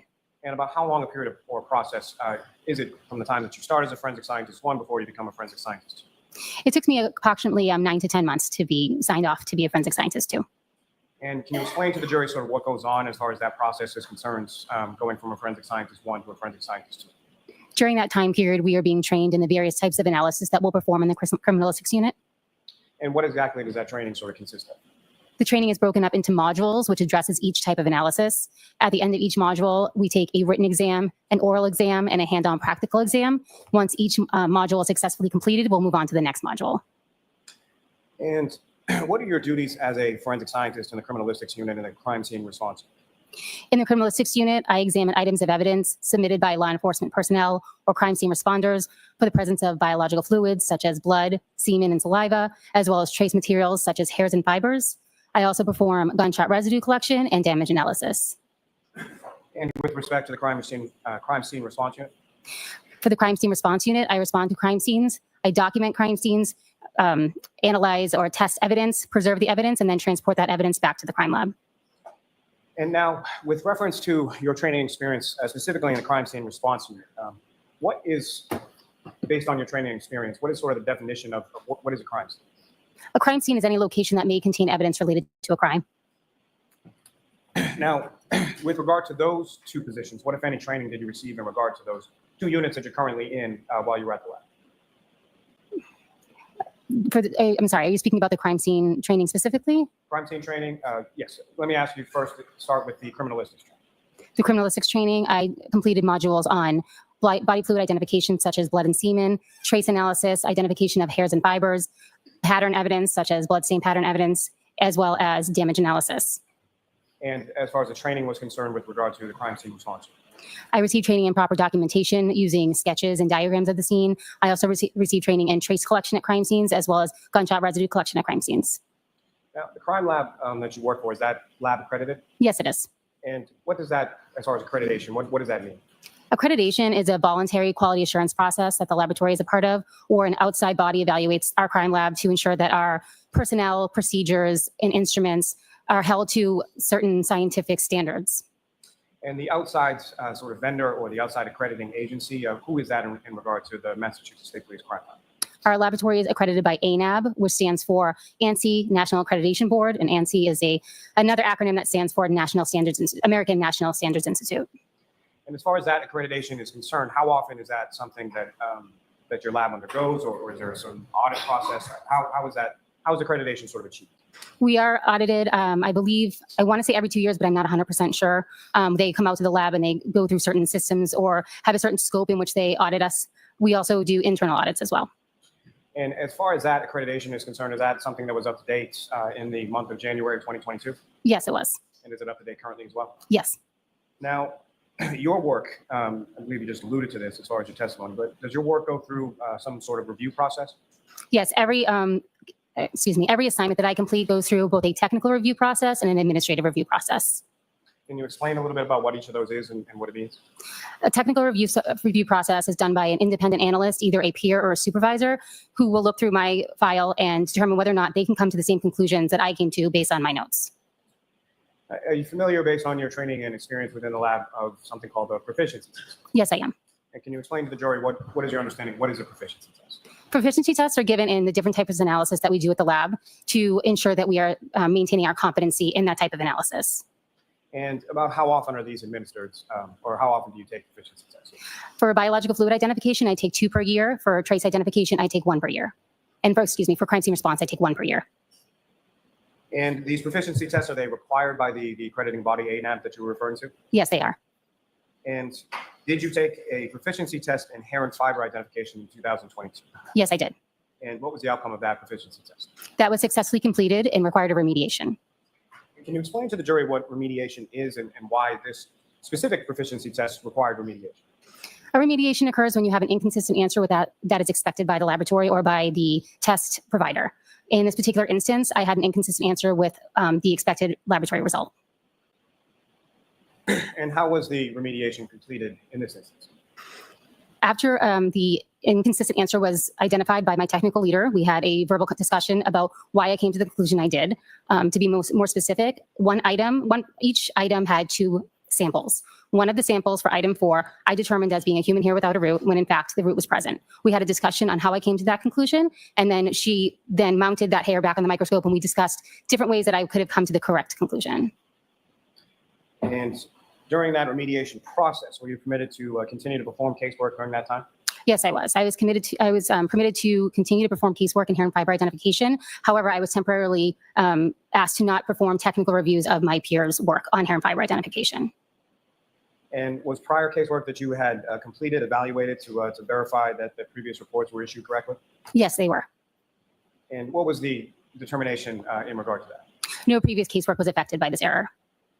And have you since completed additional proficiency tests in hair and fiber identification? Yes, I did. And what were the outcomes of those subsequent proficiency tests? Those were successfully completed without needing any additional remediation. As far as the remediation was concerned, if you could just explain to the jury sort of what the issue was and what that remediation process looked like again. Sure. So I received 4 items in hair and fiber identification. Each item was told that they came from the same source. Item number 4 consisted of 2 items. One was a hair with a root. The other was also a human hair with a root, but I had said the root was absent. That was due to the fact that I didn't see anything like that under the microscope. It was something that was new to me. My technical leader reviewed that hair with me under the microscope. She showed me various characteristics, such as the loss of scale pattern and the soft appearance of the root, which I thought was damage. Because we had this discussion and I agreed with the different characteristics that she showed me, she then gave me several hairs, both with damage and with roots, so that I could basically continue to understand the difference of what I was looking at. Once she looked at all my notes and agreed with everything that I had done, she then issued me an additional test to demonstrate my continued competency in this. Now, how many criminalistics cases have you processed over your time at the lab? Over 1,000. And how many scenes have you processed in regard to your work with the crime scene response unit? I responded to approximately 150 scenes, 80 of which I was the lead investigator on. And how many exams have you completed with regard to motor vehicles? Approximately 65. Now, If I could ask just a general question as far as blood testing is concerned, how is it that you test for blood? Normally, I would test for blood by locating a visible red-brown stain or an area that may contain blood. I perform a screening test, which is not specific to blood, but other items may also come up positive for screening tests. If that screening test is positive, I go on to perform a confirmatory test. And as far as the screening test is concerned, can you explain to the jury sort of what it is that you do in performing that screening test? The screening test is a two-step process. I take a cotton swab, which I apply sterile water to. I take that cotton swab and apply it to the area that I would like to test. And then I add my 2 chemicals to the swab. Depending on what type of screening test I perform, there'll be a color change, either blue or pink for blood. And with regard to the confirmatory test, can you explain to the jury sort of what does that consist of? If the screening test is positive, I'll go on to perform a confirmatory test, or again, a cotton swab is applied to the area of interest, or I may take a cutting depending on what the substance is.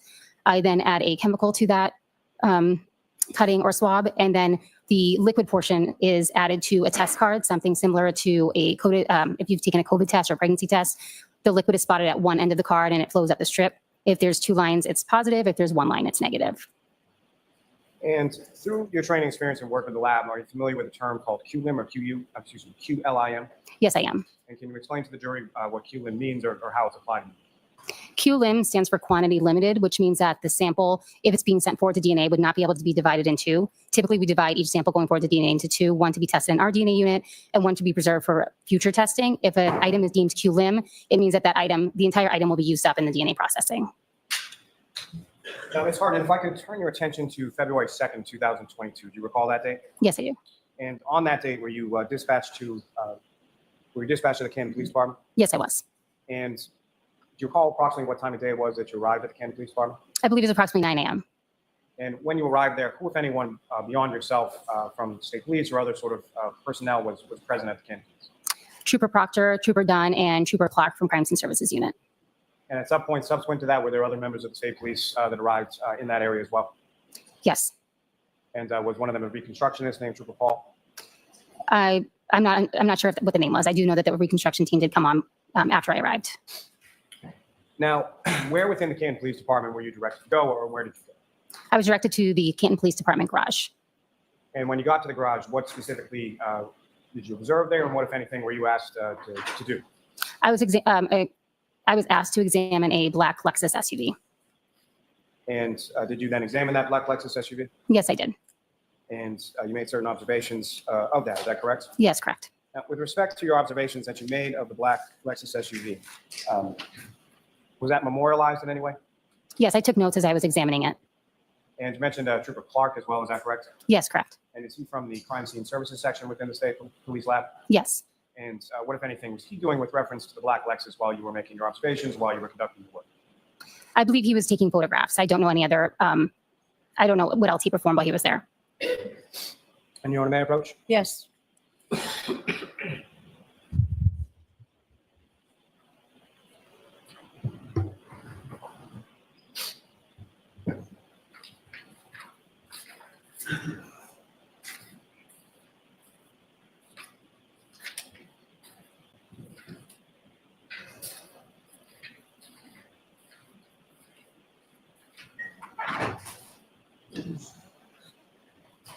I'm showing you a 3-page document just asking to look at that after you finish.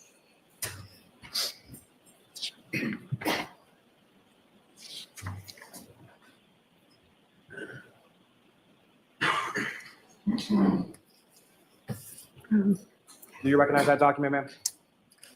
Yes. What do you recognize it to be? It looks like diagrams that I had taken at the scene. However, it appears to be missing some information. So as far as the notes that you took, they're not memorialized. Put in at the podium, please. Thank you. Ms. Hartnett, you had taken notes on those diagrams when you were at the Canton Police Station in the garage? Yes, I did. And that diagram that you have before you does not contain those notes, is that correct? That's correct. But as far as the diagrams that you had before you and that you were taking notes on, those are the diagrams or a form of those diagrams? Yes, that's correct. And contained on that is certain information related to the vehicle, is that correct? Yes, correct. Includes the make, the model, license plate number, is that correct? Yes. And if you could just read from that form as far as what you recorded as far as the make, the model, and the license plate number. The make is a Lexus. The model is LX570. The year was 2021. The registration is Massachusetts 3GC684. The VIN number is JTJFY7AX1M434347. The exterior color is black. The interior color is tan. The registrant is Karen Reed, and the exam location was Canton PD Garage. Approach January. Yes. I'm also seeking to introduce in the minutes. Any objection? No objection. Thank you. Number 137. Thank you. Now, Ms. Hartnett, with reference to the diagram that you took notes on, do you have a copy of that with you today? Yes, I do. And Your Honor, with the court's permission, I would ask that the witness be allowed to take that out as far as the testimony related to the diagram. Okay. And with the court's permission as well, I would ask if we could display what's now been marked as 137 on the screen. Yes.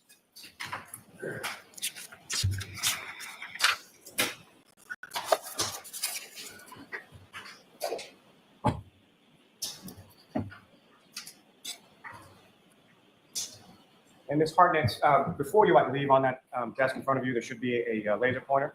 Yes. Just click on the button there and point it at the screen if I or anyone asks you to do so with reference to the screen. So, Ms. Hartnett, with reference to what's up on the screen, the top of that first page of the diagrams, if you could, using that laser pointer, direct the jury's attention to what you observed and what, if anything, you made note of in reference to your observations of the black Lexus on February 2nd. In my notes, I had the vehicle was in overall good condition, and there was damage noted on the rear passenger side area. So that's not viewable in this particular diagram. And Ms. Gilman, if you could scroll down to the bottom. So in this area here. And as far as the damage that you noted in the right rear passenger area, what was it specifically that you noted? I noted there was a dent. Yeah. Don't read from there. What did you note?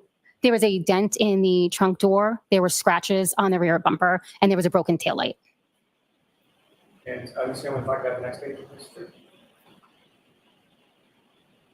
Now, from the diagrams that are up on the screen right now, page 2 of what's been marked as 137, if you could, using that laser pointer, direct your attention to each of those observations you made and where they were in relation to the diagram.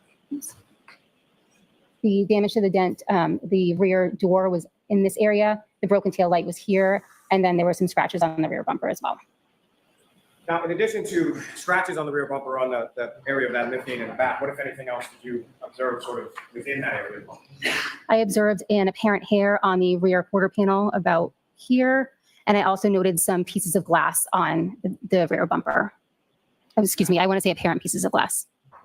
Now, as far as that word, when you say apparent human hair on the rear bumper, why that terminology? Why do you call it that at that stage when you're in the garage and you're making these observations? At that time, I noted that it was an apparent hair because I had not done any microscopic observation of the hair. And subsequent to that, did you do that microscopic examination of the hair that you observed in the rear area of that Lexus SUV? Yes, I did. And where was that? That was performed back at the lab. So that item was secured by yourself, taken back to the lab and examined microscopically. Yes, that's correct. Now, with reference to what you termed as the apparent glass in the rear bumper, similar to the apparent hair, why is it that you use that terminology when you're making those observations of it in the garage? I did not have any confirmation that it was glass. We refer to it as apparent glass and preserve it for the trace unit. And when you say reserved it for the trace unit, if you could, just in general terms, describe to the jury what the trace unit is and what is it that they do as far as their analysis in relation to what you do.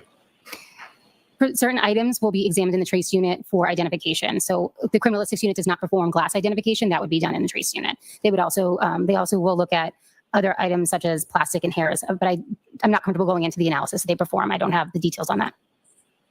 And lastly, Ms. Gilman, if I could have the third diagram in that. And again, Ms. Hartnett, what's up on the screen is that before you as the third diagram, Yes. or the third page of the diagram. And what, if anything, of significance did you note in this area of that? I noted the items that were located within the vehicle. There were some boxes on the back seat of the vehicle. There was also a package in the vehicle and some clothing and miscellaneous items in the trunk. Now, as far as the items that were contained within the trunk, how high up were they? Let me ask you this. As far as the rear window of the trunk area, was there anything obstructing that? I don't recall at this time. Ms. Gilman, excuse me, you can take that now. Can I approach again, Your Honor? Yes. I'm going to show you initially a set of 18 photographs, just asking you generally with those, and I'm just going to ask you, generally speaking, if you recognize what is contained there.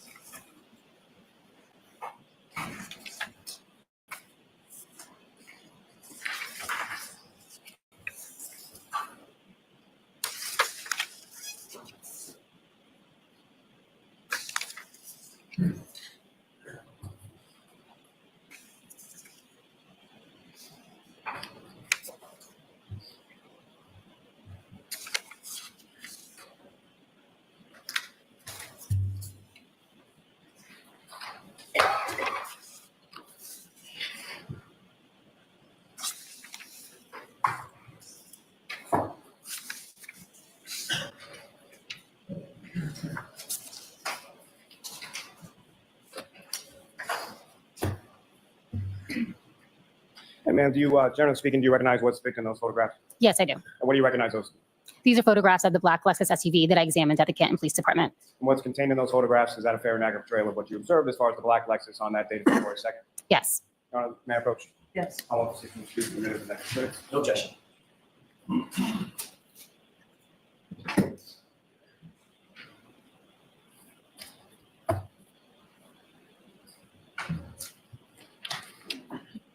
Your Honor, if I may, I don't mean to, So Madam Court Reporter needs to, I understand. So all I'm asking, Your Honor, is if I may approach just to show a couple more photographs while the court reporter is recording so that the witness may review them. Okay. We're done. If anyone speaks before I'm done, it won't be on record.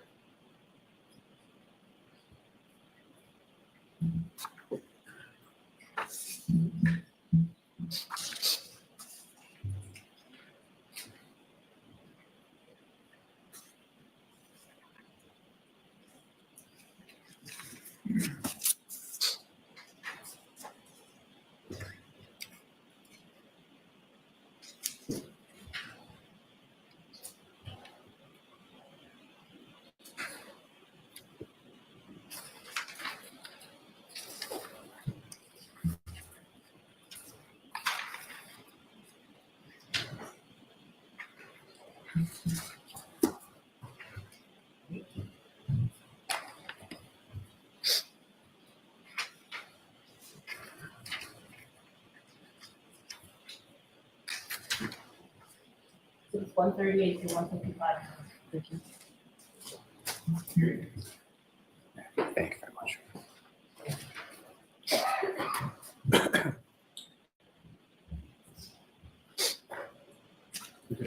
Your Honor, with court permission. So, Mr. Lally, you really need to keep your voice up and the witnesses.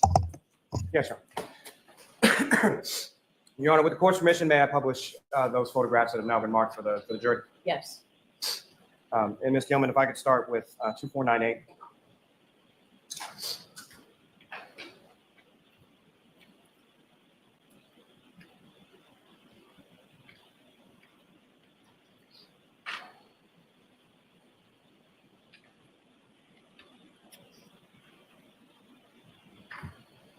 Ms. Hartnett, you recognize what's up on the screen? Yes, I do. And what do you recognize that to be? That is a picture of the license plate of the black Lexus SUV.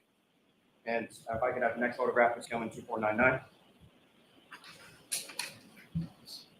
Again, do you recognize what's up on the screen, Ms. Hartnett? Yes, I do. What do you recognize that to be? That is the front end of the Lexus SUV. And Ms. Gilman, the next photograph, 2500. Again, do you recognize what's up on the screen is this exhibit 140? Yes, I do. And what do you recognize within this photo? It's the exterior of the Lexus SUV.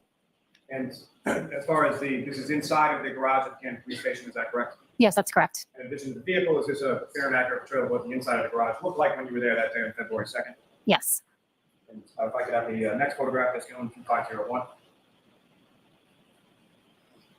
And again, do you recognize what's up on the screen there? Yes, I do. And which part of the vehicle are we looking at in this photograph? Looks like the front passenger side of the Lexus SUV. And the next photograph is still in 2502. And do you recognize what's depicted in this photograph as well? Yes. And which side of the vehicle are we looking at this point? The driver's side. And Ms. Gilman, if I could have 2505.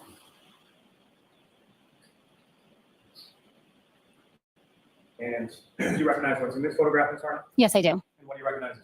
That's the rear driver's side of the black Lexus SUV. And the next photograph, Ms. Gilman, 2506. Do you recognize this as well? Yes, I do. And what do you recognize this? That's the rear of the black Lexus SUV. As far as the caution tape that's around the vehicle, is that something that was around the vehicle at the time that you first came into the garage? Yes, it was. Now, from this photograph 2506, which is exhibit 145, using the laser pointer before you, if you could draw the jury's attention to the damage that you're talking about, where you observed that located on the vehicle. There's damage here on the bumper, and there was also damage to the rear door. I think it may be blocked by the caution tape. And this gentleman, if I could have photograph 2508. So looking now at what's been marked exhibit 147, this gentleman, if I could ask you to zoom in a little. Now, with reference to the damage that you were talking about that may have been blocked by the caution tape in the prior exhibit, do you see that in this exhibit? Yes, I do. And if you could, again, using the laser pointer, before you draw the jury's attention to where in this exhibit you observed that damage. Right here. It's on the rear door, right underneath the window. Now, as far as crime scene response is concerned, when you're doing this kind of examination of a motor vehicle, can you explain to the jury sort of what that process entails and what is it that you're doing over the course of your examination? I complete an overall visual examination of the vehicle, noting any damage or anything that stands out that should be recorded. I then look for any stains or material that is on the vehicle, specifically any transfer that could have been left behind by a victim. And as far as making those observations, what, if anything, do you then do with regard to those observations that you made from the visual inspection? I'll then perform testing on any stains that I did note or any areas of interest, and then collect anything that needs to be collected. Now, with respect to this vehicle in this examination, what is exactly that you were requested to examine? I was informed that this vehicle may have been involved in hit and run, so I was requested to examine it for biological material. And what, if any, information were you given upon arrival to the Canton Police Department in regard to that vehicle? I was informed that the victim had scratches on his arm, as well as the fact that the car had been towed through a blizzard. And did you perform any testing with relation to the vehicle? Yes, I did. And what was that testing that you performed? I performed blood screening on the lower lying areas of the undercarriage, on each side of the tire flap, as well as the edge of the bumper and the exhaust pipe. And what were the results of that testing that you performed there in the garage? Those were negative. And what, if any, evidence did you collect while you were either from the vehicle or from any other source while you were at the Canton Police Station that day? I collected the apparent glass from the rear bumper. I collected a paint standard from the area of damage on the rear door. I also collected a paint standard from the area of damage on the rear bumper, as well as the apparent hair from the rear quarter panel. And I collected the taillight housing from the vehicle. And turning away from that just for a moment, Ms. Gilman, if I could ask for photograph 2512.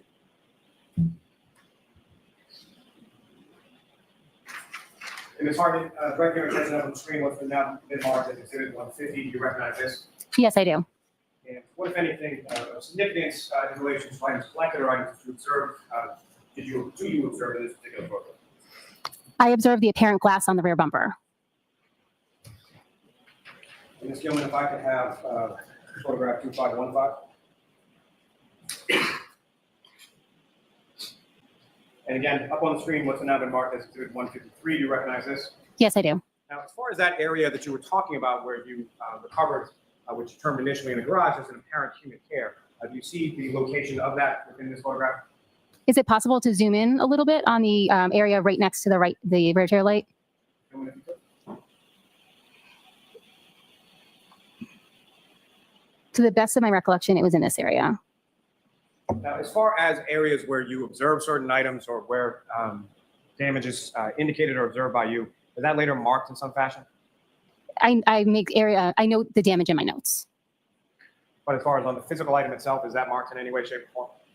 Yes, I'll use stickers to indicate areas that I would then refer to back in my notes. So that second set of photographs that I placed before you when the stenographer was marking those exhibits, you generally recognize what's depicted in those photographs? Yes. What do you recognize those? These are pictures of the interior of the black Lexus SUV. May I approach, Ron? Yes. You're on the phone, to introduce in a minute. These just four photographs as the next exhibits. Is there an objection, Mr. Jackson? No objection, Liz.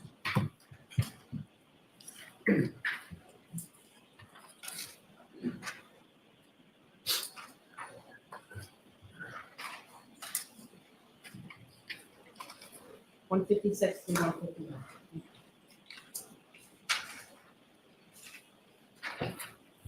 I'll take those. Thank you very much.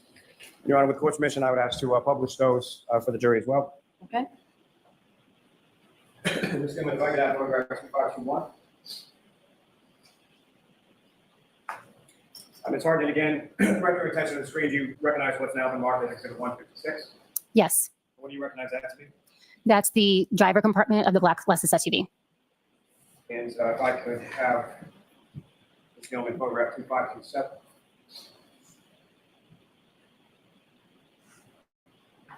Your Honor, you have just a moment with counsel. Okay?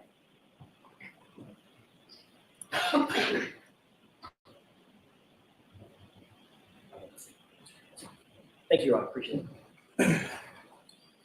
So Ms. Hartnett, direct your attention to the screen. Photograph 2527 that's now been marked as exhibit 157. Do you recognize that as well? Yes, I do. And what is depicted in that photograph, ma'am? It's the front seat area of the black Lexus SUV. And specifically, as far as the center console area of that vehicle, is that fair and accurate portrayal of what you observed inside the vehicle on February 2nd? Yes, And lastly, from this packet, Ms. Gilman, if I could have photograph 2535. And Ms. Hartnett, 2535, which has now been marked as exhibit 159, do you recognize what's up on the screen there? yes, I do. And what do you recognize that to be? That's the interior of the trunk of the black Lexus SUV. And is that fair and accurate portrayal of the interior of the trunk as you observed it in the Canton Police Department garage on February 2nd? Yes. Can I approach the witness again, Your Honor? Yes.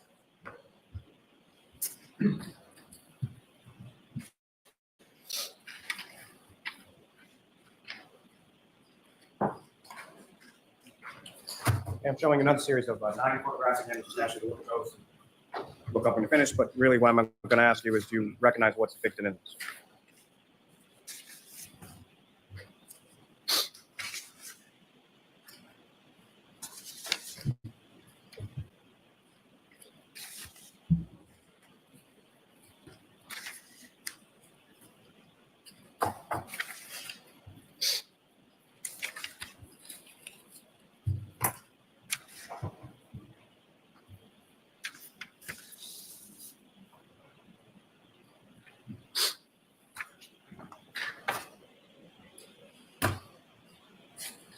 And do you recognize what's depicted in those photographs, ma'am? Yes, I do. And generally speaking, what's depicted in those 9, that set of 9 there? These are pictures of the rear passenger area of the black Lexus. Your Honor, may I approach? Yes. I'm also introducing you as the next 9 exhibits. Is there any objections to Jackson? None, Your Honor, thank you. Well, you really have to keep your voice up. I'm sorry? You really have to keep your voice up. I apologize, Your Honor.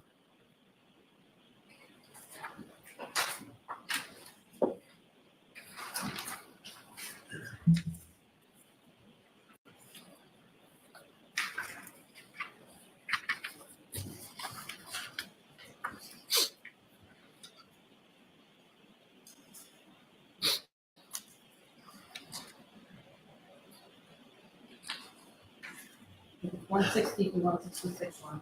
I'm sorry, 157. Yeah.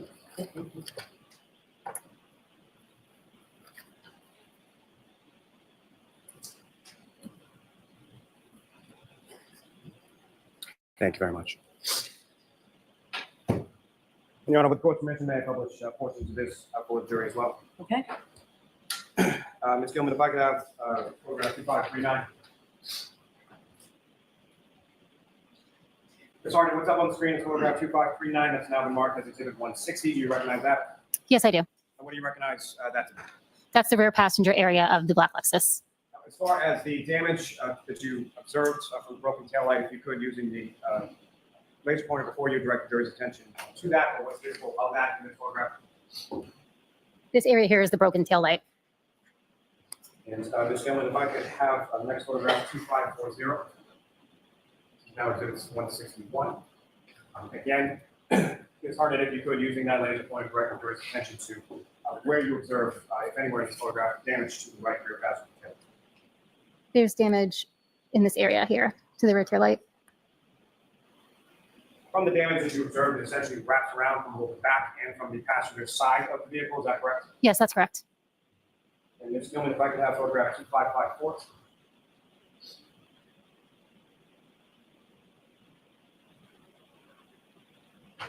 And Ms. Hartnett, do you recognize what's up on the screen as photograph 2554, exhibit 165? Yes, I do. And talking before, earlier in your testimony about some stickers or some sort of evidentiary marker that you would put on an item that you're examining, correct? Correct. And you see any of that in this photograph here? Yes, I do. And could you direct the jury's attention using a laser pointer to where you observed that and what, if any area of damage or what that's to note? There's a sticker here, and I know you can't see it. I don't know if you can zoom in. There's a letter on the sticker, I believe it's A, that denotes that there's something there that I was going to collect. And right next to that sticker here is the apparent hair that I noticed. Gentlemen, if I could have photograph 2558.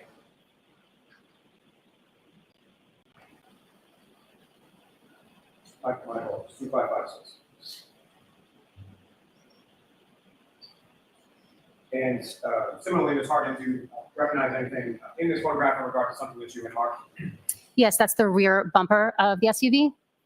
And Ms. Gilman, if you could zoom in a little on that placard. Okay. And Ms. Hartnett, in this photograph, what, if anything, is depicted that you denoted something to sort of flag or further examine that later? There's pieces of apparent glass here on the bumper. Can I approach the witness again, Your Honor? Yes.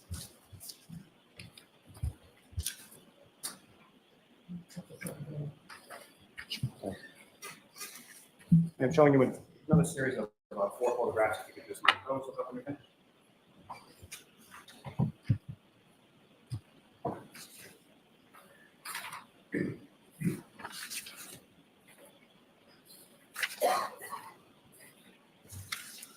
Do you recognize what's depicted in those photographs, ma'am?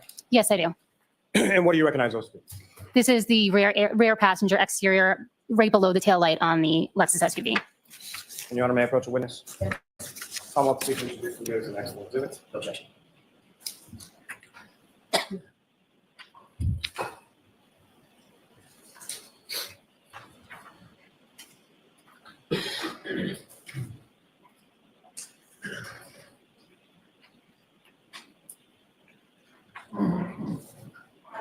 Exhibits 169 to 173. Thank you. Your Honor, with court permission, may I publish some of these photographs to the jury? Yes. Ms. Gilman, if I could have photograph 2573.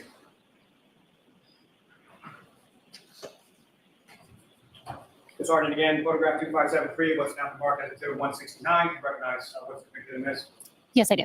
And if you could explain to the jury sort of what we're looking at in this photograph? This is the area of the rear passenger side of the vehicle just below the tail light.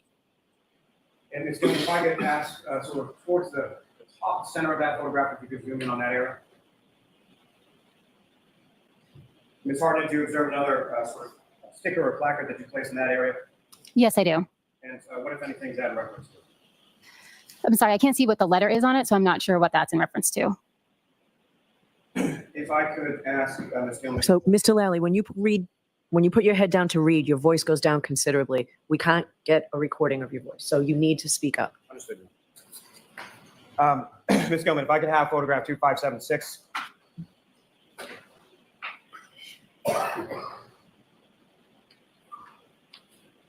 And Ms. Gilman, if you could, with reference to the 2 areas up on that, if you could zoom in that area. I'm sorry, first on the one below. Ms. Hartnett, can you see better there as far as what the sticker is and what you had noted there? Yes. And can you explain to the jury what you had noted in that particular area? I noted there were scratches in that area. And Ms. Gilman, if you could, the one above. Thank you.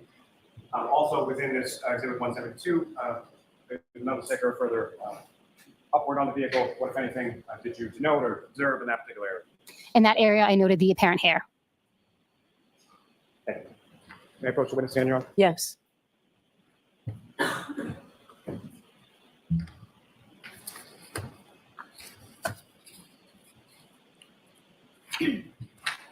Another series of photographs of this asking the same question. If you could take a look at those and asking if you recognize generally what they are.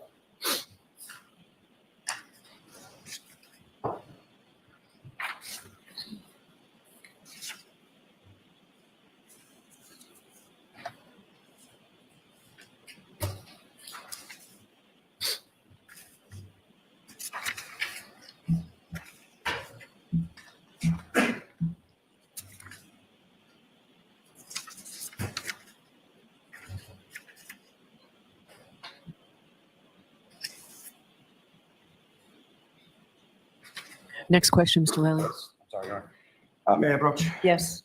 I'll call to introduce in a minute as the next exhibits. No objection. Thank you.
One 173 for 186. Thank you. Thank you very much. Your Honor, with the court's permission, and asked to publish some of those photographs to the jury as well. Yes. Ms. Gilman, if I could have 2558.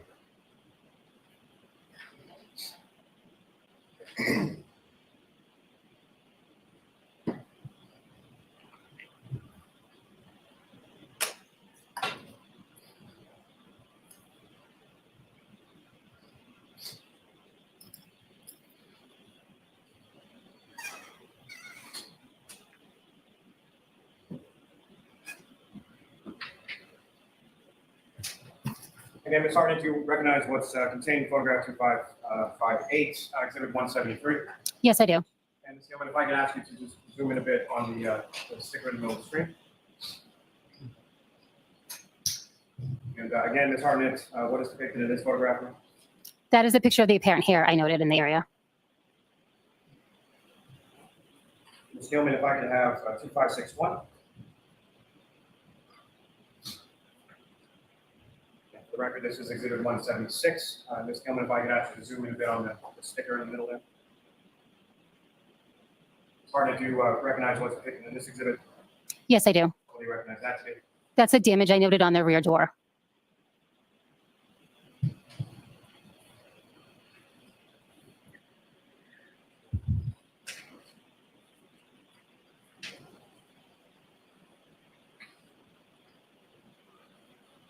Thank you. Your Honor, may I approach the Yes. witness?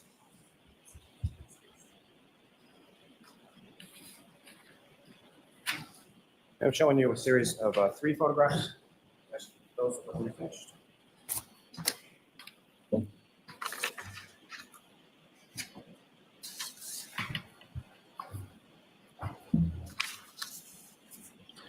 And do you recognize those, ma'am? Yes, I do. And what do you recognize those to be? These are photos that I took of the taillight housing back at the lab. And what's contained in that, those 3 photographs, is that a fair and accurate portrayal of the taillight housing once you had removed it and taken it back to the lab? Yes. May I approach again, Your Honor? Yes. Almost take introduce the witness next exhibit. No objection. Thank you.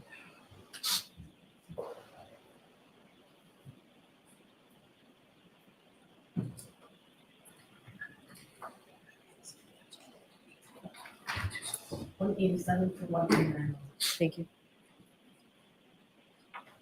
Thank you very much. And so, Ms. Hartnett, before we get to those photographs, I do have a few questions. So it makes no difference to me, but I think we can turn the light back. Thank you, Mr. Robson. Now, as far as the collection of that evidence that you collected from the vehicle specifically, how was that evidence collected? And again, you've received training in regard to collecting evidence, correct? Yes, that's correct. And the collection of evidence that you did in this case, was that in conformity with that training and experience that you have? Yes, it was. And so how did you collect those pieces of evidence from the vehicle on that particular? It depends on what the item was, the taillight specifically, if that is that what you're asking about?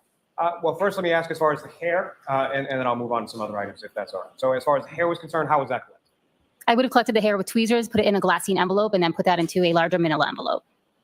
And as far as those steps that you take, as far as the collection is concerned, what are some of the concerns for that, or why is it that you take those steps? Prior to touching any evidence, I would put on gloves. I'm not sure in this case whether I used disposable tweezers or reusable tweezers. If I used reusable tweezers, they would have been bleached prior to my using them to prevent contamination. And so each of those sort of steps that you take in your collection process, is that fair to say that it's in an effort to combat contamination? Yes, that's correct. Now, with regard to the paint chips or the paint standards from the vehicle, how did you collect those? Those would have been collected with a disposable scalpel. I use it to scrape off pieces of paint from the vehicle, which are then put in a glassine envelope and a larger manila envelope. And as far as the pieces of glass from the bumper area of the vehicle, how were those collected? I collected those with gloves. I may have used tweezers. I don't recall at the time. But again, if I used tweezers, I would have used bleach tweezers or disposable tweezers. Now, as far as that taillight assembly was concerned, how was that collected, or what, if any, issues did you have with regard to collecting? I removed the taillight. Once I had the taillight housing in my possession, I did have trouble disconnecting it from the vehicle. So a police officer on scene did help me disconnect it from the vehicle so that I could properly package it. And as far as what exactly was it that that officer helped you do, or what, if anything, did he do? I believe he just removed, helped undo the wires that were in the back of the taillight so that I could properly hold it and didn't have to place it down anywhere. So you had two hands on the taillight as he was performing that, is that correct? Yes, I believe I did. And as far as the area of the taillight that you were holding, you were wearing gloves, correct? Yes, that's correct. And as far as that area that you were holding with your two gloved hands, did that officer touch any area of that part of the taillight? Not to my recollection, no. And do you recall whether or not that officer was wearing gloves himself when he disconnected that wiring? I don't recall.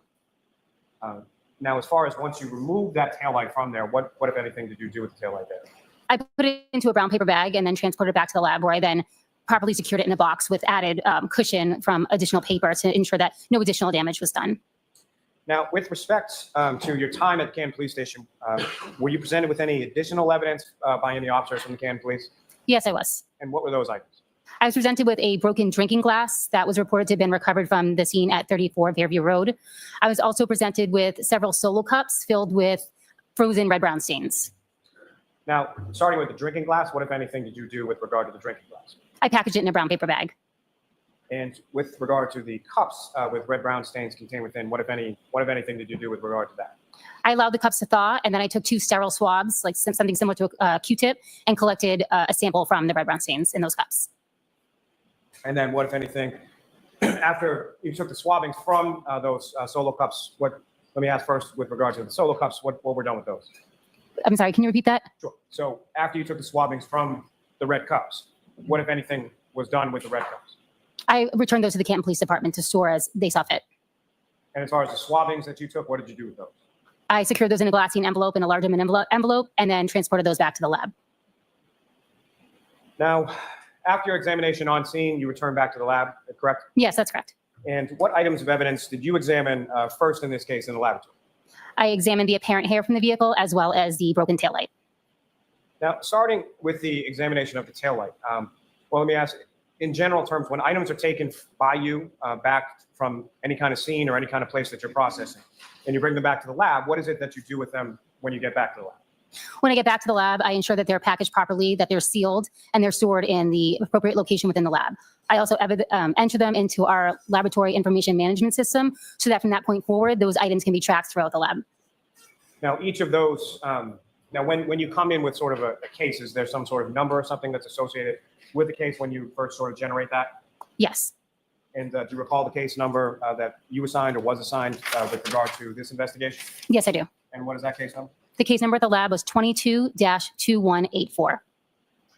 Now, with regard to each specific item of evidence that's taken back to the lab and logged in, what, if any, numbers are assigned or associated with those particular pieces of evidence? Each piece of evidence is given an independent lab item number. Now, with respect to the taillight, that was labeled as 3-1, is that correct? That's correct. So with respect to item 3-1 or the taillight, can you explain to the jury the examination process that went into that? Sure. I prepped my workspace by spraying it down with a 10% bleach solution. I also sprayed down any reusable utensils that I would need to use. I then applied a piece of butcher paper to protect the lab bench and prevent contamination. I would put on gloves, my lab coat, and mask before I examined any item of evidence. And then I took photographs of what the packaging looked like and then photograph of the piece of evidence itself. And then from that specific item, did you perform any testing on that item? No, I did not do any testing on the item. And why not? I was, due to the case history, there was no visible red-brown stains on the item, as well as the fact there was a very limited surface area for me to sample from. In addition, I was informed that the car had been towed through a blizzard. So given the fact that there was potentially very limited material on the taillight, if any type of testing that we do would remove additional material. So I made the conservative decision to take a swabbing of the item and send it forward for DNA. And as far as that swabbing of the item for DNA purposes, can you explain sort of what the process is or how that's done? Yes, we use a polyester swab, which is a flat spatula-shaped swab. I apply sterile water to the swab and rub the exposed areas of the taillight. And then that swab dries before it's packaged and sent to DNA.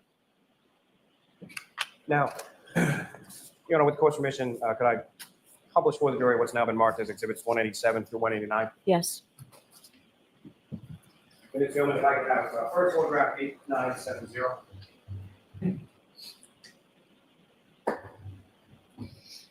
Now, Ms. Hartnett, directing your attention to what's up on the screen now is exhibit 187. Again, do you recognize what's depicted in there? Yes, I do. And what do you recognize it to be? That is the taillight that I removed from the black Lexus SUV. And Ms. Gilman, if I could have 8971, next photograph. What's now on the screen is exhibit 188. Again, do you recognize what's depicted there? Yes, I do. And what is depicted there, and what, if anything, is, in addition to the taillight, what, if anything, are you?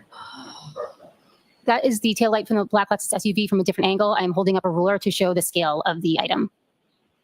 And lastly, photograph 8972, exhibit 189.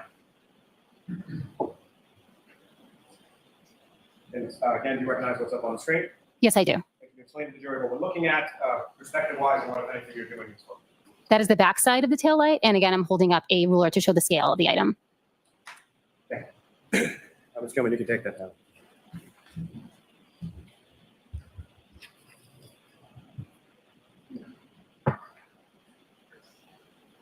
Sorry, just one moment, Sharon.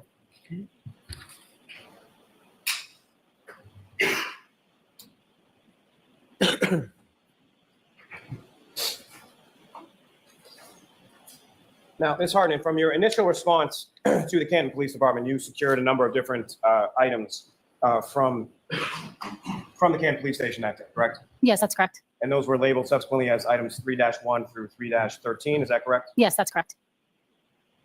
Now, turning your attention to item 3-6, that was the apparent hair, is that correct? Yes, that's correct. And in reference to your analysis with regard to hair, that QLIM term that I asked you about before, QLIM, what, if any, significance did that terminology have to your examination of the hair?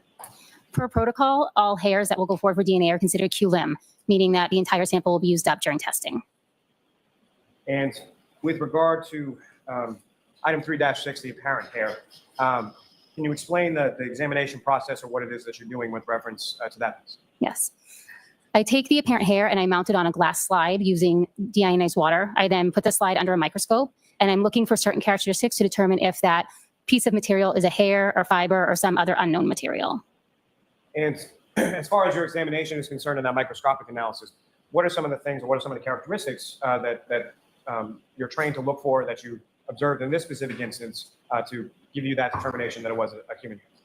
On the exterior of the hair, there'll be scales. And depending on the shape, it can help you determine whether or not the hair is an animal hair or a human hair. Human hair have imbricate scales, which look like overlapping shingles with a wave-like edge. That is what I observed on this hair. In addition, the internal characteristics of the item are looked at. Running through the center of a hair is a medulla, which is a channel.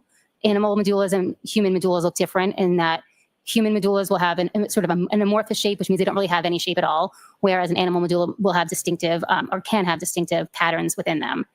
Also, the size of that medulla or channel that runs through the center of a hair in a human hair is approximately 1/3 the entire width of the hair, where in animals it may be much larger than that. Now, as far as based on your examination of this particular item, this hair, what, if any, opinion or what, if any, determination did you come to in regard to that item that you examined microscopically here? I determined the hair was consistent with a human hair with a root. Now, as far as that item was concerned, was there any measurements that were done in reference to that? Yes, there were. And do you recall what the measurements were, or what the length was?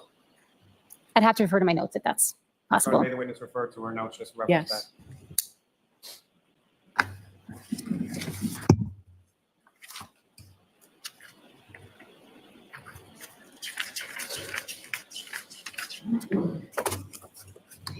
The hair was approximately 7/8 inches long. Now, with regard to item 3-6, the hair, did you perform any testing on that? No, I did not perform any testing. And why not? The only type of analysis done on hairs in the criminalistics unit is a visual microscopic examination. So where did the hair go from there? At that point, I cut the hair into two pieces, one end that contains the root and then the remaining end of the shaft. The root end went to our internal DNA unit. Now, it may be pretty well understood, but when you say root end versus shaft end, can you explain to the jury what you mean by those sort of descriptions? The root end is the end that would have been attached to the scalp, and the shaft end is just the remaining outer portion of the hair. And how is it that you're able to determine sort of the difference between the root end and the shaft end? Through the microscopic characteristics under the that I viewed. Now, with reference to that item 3-6, the hair, were any decisions made in regard to what testing could or would be performed on those samples? Yes, based on the criminalistics protocol, the root end of the hair would be tested internally in our DNA unit, and if potential testing needed to be done on the shaft end, that would be sent out to an external lab. And do you know why that is? We don't perform that type of DNA testing at our lab. And that's something you're familiar with the term mitochondrial DNA testing? I am familiar with it, but I don't really have a full understanding of it. But as far as your understanding is the type of testing that would have had to been sort of sent out to an external vendor, that would be the type was mitochondrial? Yes, that was my knowledge at the time, yes. Now, at some point, did you have a conversation with regard to examination of the remaining items in this case sometime in May of 23? Yes. And what was discussed? It was discussed that I would examine the clothing and some of the other items for biological testing.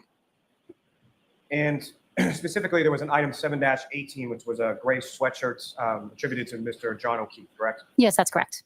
Now, from that, as far as sort of an additional analysis or an examination of those clothing items, what is it that you were doing and what is it that you were looking for in regard to your examination of the clothing items? I examined the item for biologicals. In this case, I was looking to determine if there was any blood present on the item. I also did damage analysis of various areas on the sleeve and the front and back of the item. I also took a trace collection from the item and additional DNA samples, additional skin cell collection samples from the item. Now, starting first with, as far as that specific item, 7-18, the gray sweatshirt, what, if any, observations in general did you make when you examined it? There were red, brown, and brown stains on the item. There was damage from the top of the shirt to the bottom of the shirt, as well as across each sleeve of the shirt. I also noted additional damage on the right sleeve. Now, each of the areas of damage that you observed, similar to what we saw with the vehicle, were those areas marked as well? Yes, I marked each of those areas that I was going to do further analysis on with a number. And there were essentially 13 different areas on that sweatshirt that you had marked, is that correct? Yes, that's correct. May I approach the witness, Your Honor? Yes.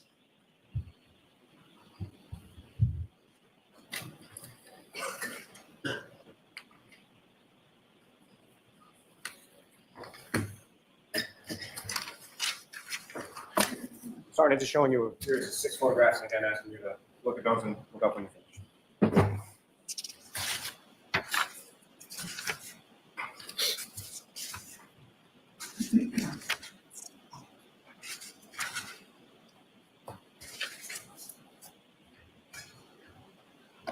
And do you recognize those photographs? Yes, I do. And what do you recognize those to be? These are the photographs I took of item 7-18, the long sleeve gray shirt. And those are sort of the preliminary or overall photographs, is that correct? Yes, that's correct. Your Honor, may I approach? Yes. Almost seek to introduce and admit as the next exhibits. No objection. Thank you.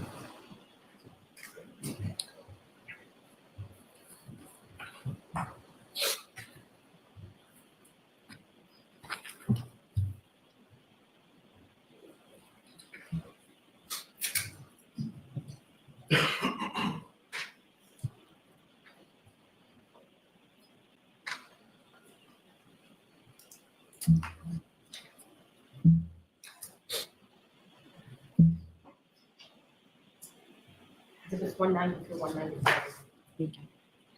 Thank you very much.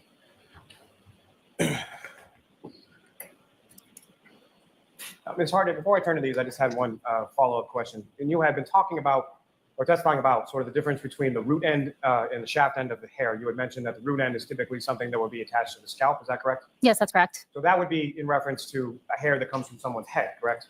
Yeah, well, not necessarily. We don't perform body origin identification. And so to that point, as far as the root end of the hair that was attached to the body at some point, whether it's the head, an arm, a leg, you don't know where. Correct, I do not. Your Honor, with the court's permission, I would ask to publish some of these photographs of the jury as well. Okay. Ms. Gilman, if I could have, excuse me, photograph 9789. Ms. Hartnett, putting up on the screen now what's been marked as exhibit 190. Do you recognize that? Yes, I do. And what do do you recognize that to be? That is the photograph I took of item 7-18. It is the exterior front. And Ms. Gilman, if I could have 9790, the next photograph. What's up on the screen is exhibit 191. You recognize that as well, Ms. Hartnett? Yes, I do. What do you recognize that to be? That is the exterior rear of item 7-18. And if I could have the next photograph, Ms. Gilman, 9791. Again, do you recognize what's up on the screen now? Is exhibit 192. Yes, I do. Can you explain to the jury what that is? That is the interior front of item 7-18. And lastly, not lastly, but for this purpose, photograph 9792. Again, do you recognize what's up on the screen? Is exhibit 193. Yes, I do. What do you recognize that to be? That's the interior back of item 7-18. And Ms. Gilman, if I could have 9795. Again, Ms. Hartnett, do you recognize what's up on the screen as exhibit 194? Yes, I do. What do you recognize that to be? That is the exterior front of item 7-18, and it also contains markers that I placed on the item to note areas of damage. And next photograph would be Ms. Gilman, 9796. If you could zoom in on that one. Now, Ms. Hartnett, what we're looking at here, that's the right sleeve of the gray sweatshirt of item 7-18, is that correct? Yes, that's correct. And so, starting with some of the 13 different areas that you labeled, this starts with 1, 2, 3, 4, and goes up through 9, is that correct? Yes, that's correct. Thank you. I approach the witness again, Your Honor. Yes. Hartnett, showing you another series of photographs. Just ask if you could review those, look up when you finish.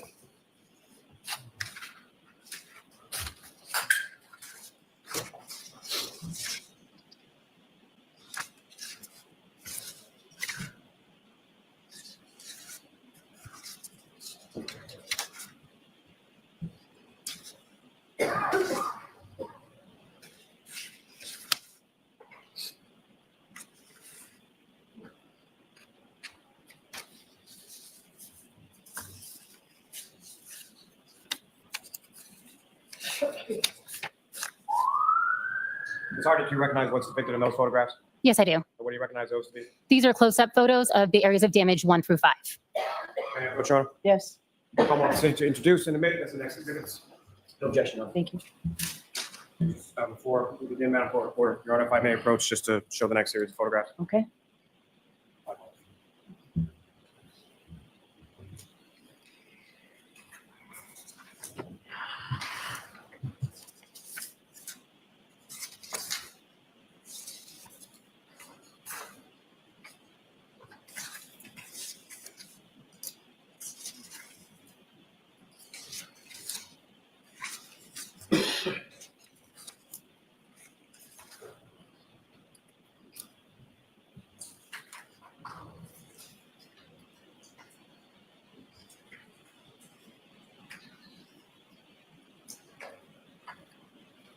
It's 196 through 205.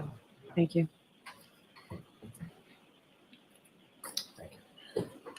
Your Honor, with the court's permission, if I could publish some of those photographs for the jury as well. Yes. Ms. Gilman, if I could have photograph 9811.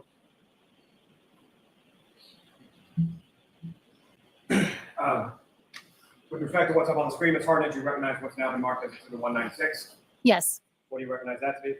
that is an area of damage that I noted as area 1 in my notes. And Ms. Gilman, if I could have, photograph 9812, next one.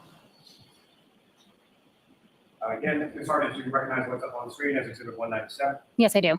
And with respect to this, what are you doing here? That is a close-up photo of the same area of damage, area 1. And that has some measurement that you're taking with reference to the size of that damage, is that correct? Yes, that's correct. And did you do that respectively with each of the respective areas that you noted on each of the garments that you examined? Yes, I did. Ms. Gilman, if I could have photograph 9813. Again, this is area 2, is that correct? Yes, that's correct. Ms. Gilman, if I could have photograph 9815. Again, what's up on the screen is exhibit 200. Recognize this as what now?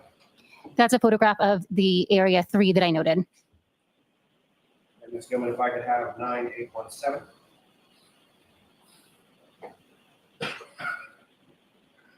Now, with respect to what's now been marked as Exhibit 202, do you recognize that as well? Yes, I do. And is that the number 4 area that you noted on the right arm sleeve of the gray sweatshirt of Mr. O'Keefe? Yes, that's correct.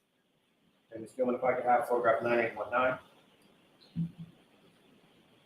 What's up on the screen is Exhibit 204. Do you recognize that as well? Yes, I do. And again, what is depicted in Exhibit 204? That's the area of damage number 5 that I had in my notes.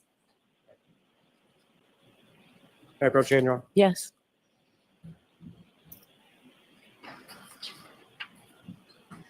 The photographs that I placed before you while the stenographer was marking the prior exhibits, do you recognize what's depicted in those? Yes, I do. And can you describe for the jury, sort of generally speaking, what's depicted in those, ma'am? These are close-up photos of areas 6 through 11 that I noted on the long sleeve gray shirt. And may I approach Mr. Retrieve, Your Honor? Yes. Your Honor, I'll seek to introduce as the next exhibits. No objection. And if I may approach the witness just to present with another set. Okay.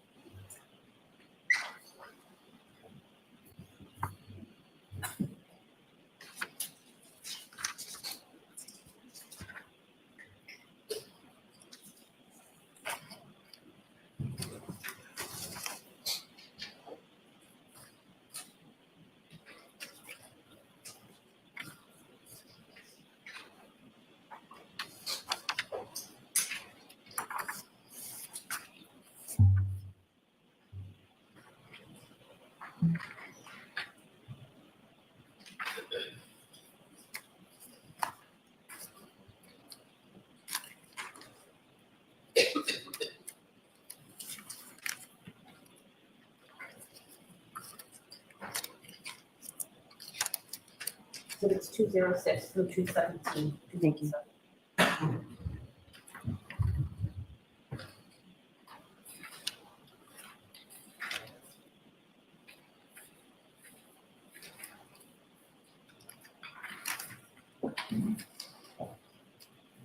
So, Ms. Hartnett, what's contained in these photographs now been marked as exhibits 206 through 217.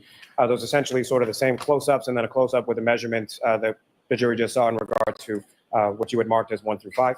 Yes, that's correct. And this is just 6 through 11 on that same area in the right sleeve of Mr. O'Keefe's sweatshirt. Yes, that's correct. Now, with regard to the photos that I just placed before you a moment before, do you recognize what's depicted in those? Yes, I do. And what do you recognize those to be? These are the areas of damage 12 and 13 on the rear of the sweatshirt. Your Honor, may I approach? Yes. Come up to introduce in a minute. No objection.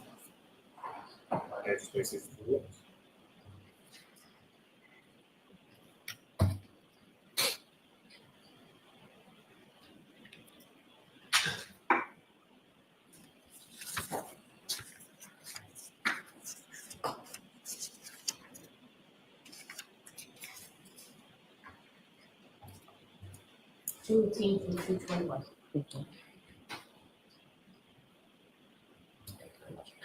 Your Honor, with the court's permission, I may publish these photographs for the jury. Yes. Ms. Gilman, if I could have photograph 9837.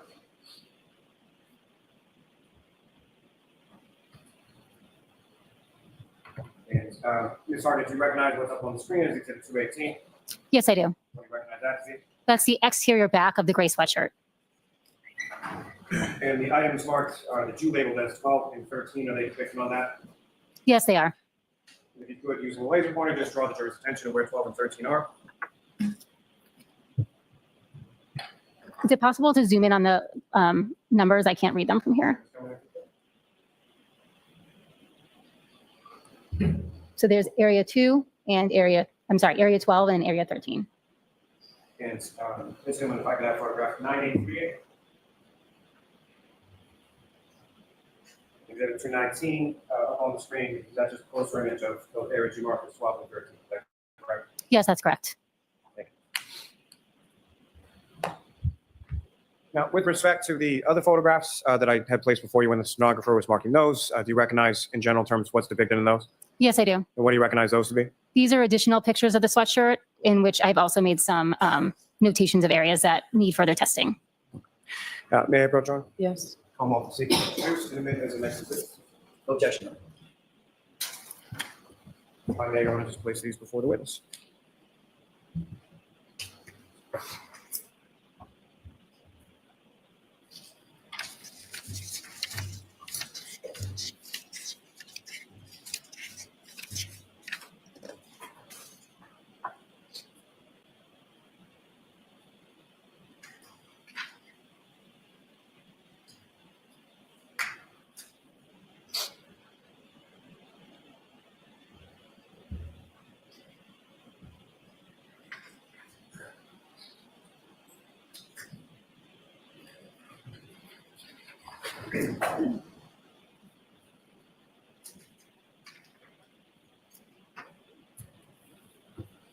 It's 222 through 230. Thank you. Now, before I get to what's now been marked into the 222 through 230, if I could just ask you a couple questions in regard to damage that you noted on this item or really any item.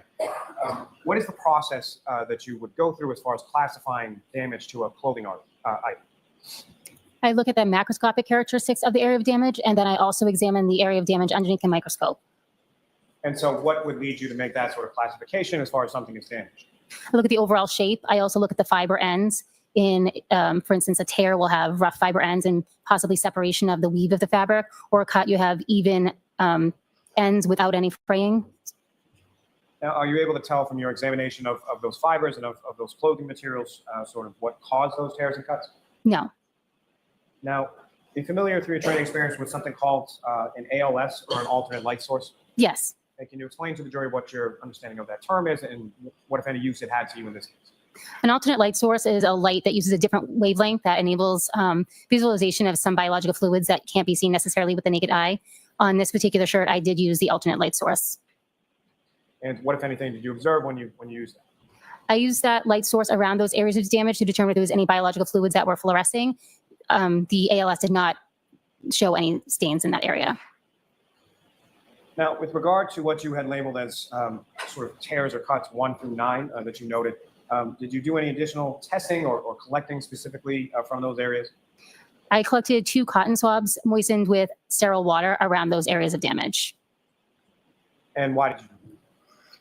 It was told to me that potentially the victim may have been bitten by a dog during an incident. So I was taking swabs of that area to be sent out to determine if there's any dog DNA on that area. Now, is that kind of testing, as far as canine testing or animal testing, is that something that your lab, the State Police Crime Lab, is accredited or authorized to do? No, we do not do that type of testing. And is that sort of sent out to an external vendor then? Yes, that's correct. And is that something that you had done on any prior cases or any previous situations where you had collected items and sent it out to a specific lab for animal testing? I did consult once with an external lab on taking those types of collections, but this is the first time I've collected and actually sent something out for that type of testing. And specifically in this type of testing and in this case, what lab were those items sent out to? We use the UC Davis Veterinary Lab in California. And as far as prior to collecting or prepping or doing anything as far as collecting samples from that, who, if anyone, did you talk to, or what, if any, directions did you receive in regard to collecting those samples? I'll allow it. I emailed Terry Kuhn, who is one of the analysts at the clinic, who aided me in how best to collect the sample for their lab. And what you were directed to do as far as collection, packaging, and shipping, was that at the direction of the UC Davis lab? Yes, that's correct. And you performed those functions in conformity with what Ms. Kuhn told you, correct? Yes, that's correct.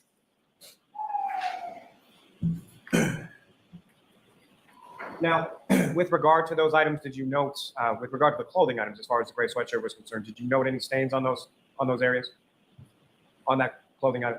Yes, I did note stains in those areas. And then what, if any, testing was done on those stains that you observed? Can you be more specific what stains you're referring to? So what I'm specifically referring to is the items on the gray sweatshirt, item 7-18, as far as any stains that you observed on there. Again, sort of moving on from what you had collected for the UC Davis lab, but in other areas of that item. Well, let me actually first turning back to that. So the item that we were talking about as far as where you collected stains from that were sent off to the UC Davis lab, which item were they collected from and where on that item were they collected? I collected 2 swabs from the areas around the damaged areas on the right sleeve. I wasn't necessarily taking them from any stains. I did use the ALS to determine if there were any stains there, which I did not visualize. So I was doing that for potential saliva collection from that area.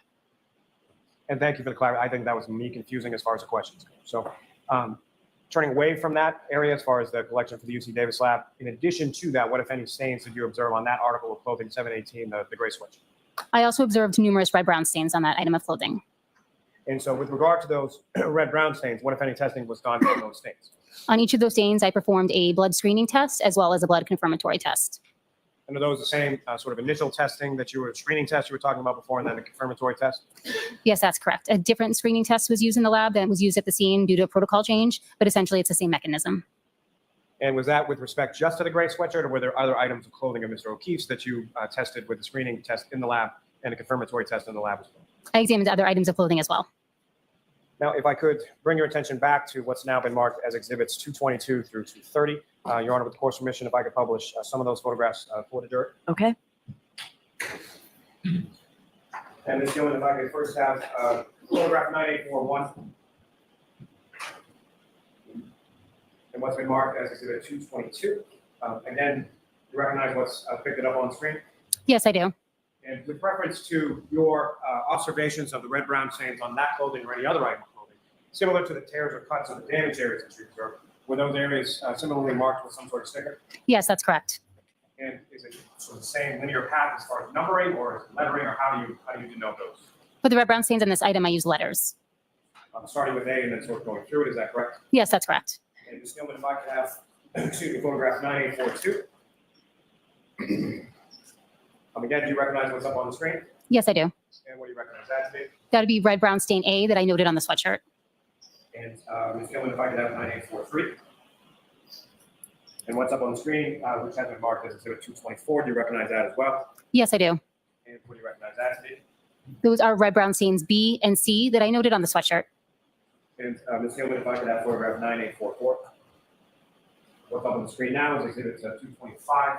Those are stains that you labeled B, C, and F, is that correct? Yes, that's correct. That's just sort of a pulled-out version of that to denote where B and C were located on the sweatshirt, is that fair to say? Yes, that's correct. And Ms. Gilman, if I could have photograph 9846. And what's now up on the screen is exhibit 227. And again, Ms. Gilman, if you could just zoom in a little bit on the stickers. And Ms. Hartnett, if you recognize what's up there on the screen as exhibit 227. Yes, I do. And these are two other stains that you noted as far as D and E on the same item. Yes, that's correct.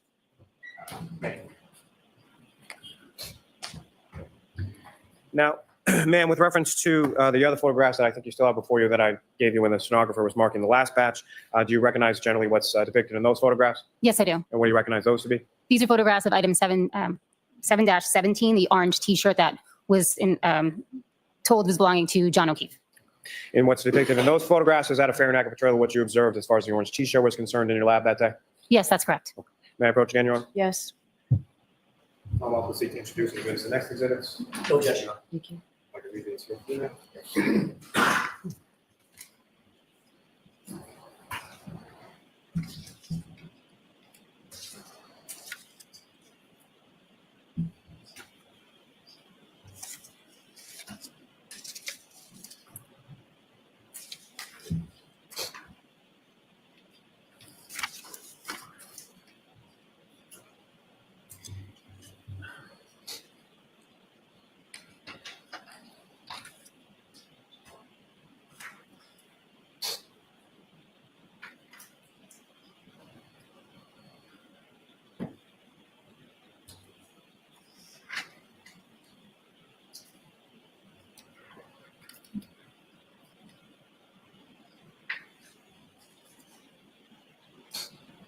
So it's 231 through 241 months. Thank you.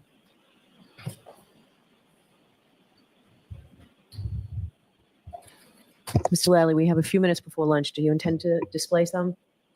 I think maybe, If you do, do it quickly. Do it now. um, If you're not, we'll take a break. Jurors, we're going to take the luncheon break. I'm going to see Counselor Tucker. Please. All rise for the court, please.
Rise. Court stands in recess till 1:30.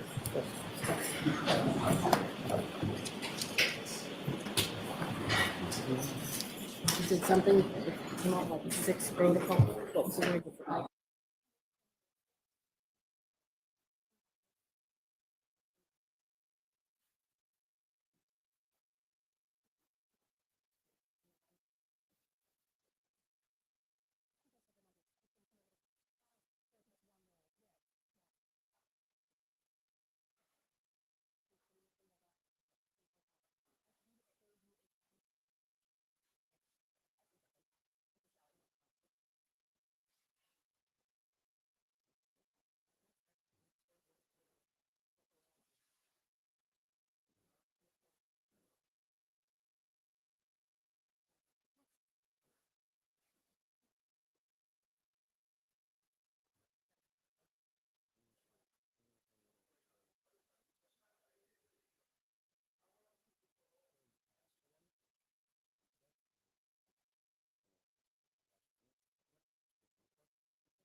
Quiet,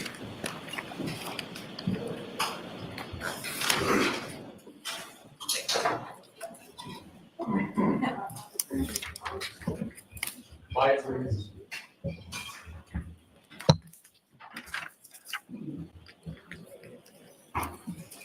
Back to session, you may proceed. All right, could we have the witness, please?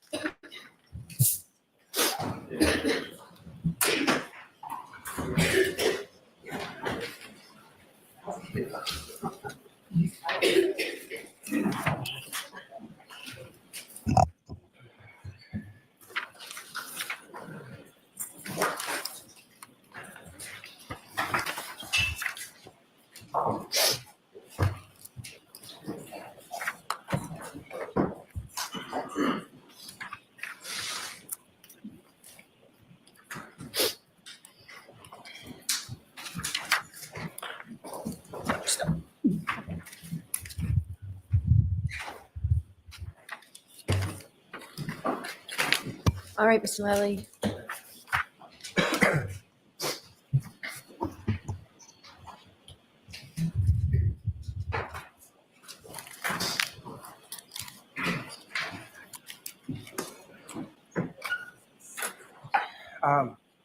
Good afternoon, Ms. Hart. Good afternoon. So with respect to the photographs that were just marked as exhibits of the orange T-shirt, that was item that was marked as 7-1, is that correct? I'm sorry, 7-17. Yes, that's correct. So similar to how you had marked off areas of either damage or red-brown stains, was that similar to what you did with the gray hooded sweatshirt? Is that similar to what you did with the orange T-shirt as well? Yes, that's correct. And then there were two other clothing items that you examined, being a pair of jeans and a set of sneakers, correct? Yes, that's correct. And with reference to the jeans, that was marked as item 7-1, is that correct? Yes, that's correct. And with respect to the sneakers, that was marked as item 7-4, is that correct? Each sneaker had its own item number. One was 7-3 and one was 7-4. And with respect to the evidence as far as the stickers and sort of the denotations that you had made in regard to either damage or red-brown stains, was that similarly done with respect to each of those remaining clothing items as well? Yes, that's correct. You know what I may approach? Yes. Ms. Hartnett, with respect to the jeans, showing you a series of 8 photographs, do you recognize those?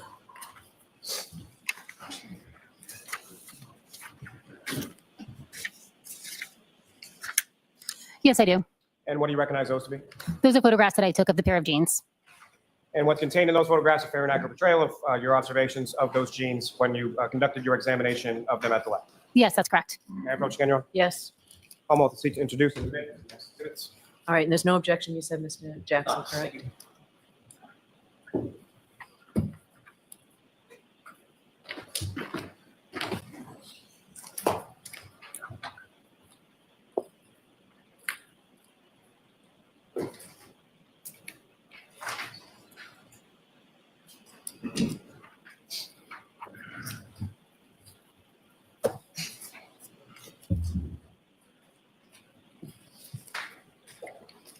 It's 240,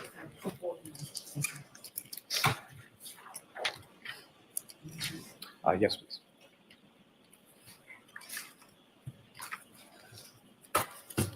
Your Honor, if I may, with the court's permission, publish some of the photographs in the packet from 232 to 241. Okay. And Ms. Gilman, if I could have, excuse me, photograph 9862. Ms. Hartnett, do you recognize what's up on the screen that's now been marked as exhibit 231? Yes, I do. What do you recognize that to be?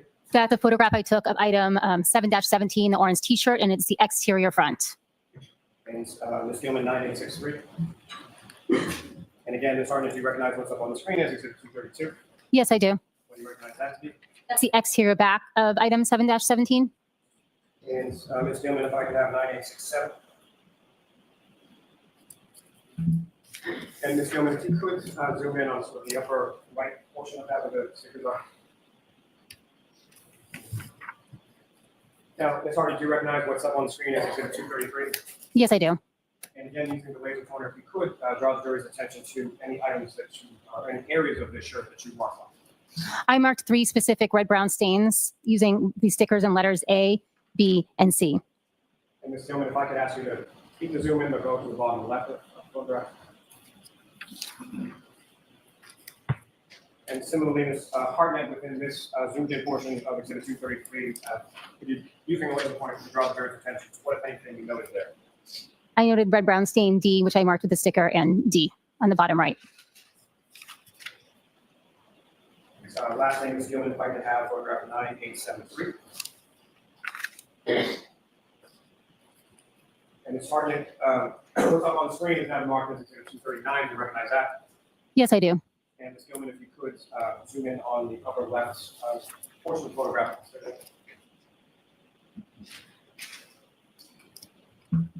And again, Ms. Hartnett, if you could, using the laser pointer, just draw the jury's attention to what, if anything, you noted there. I noted this specific red, brown stain, and I marked it E. Thank you. And Your Honor, similarly, with the court's permission, if I could publish what's been marked now as Exhibit 242 through 249. Okay.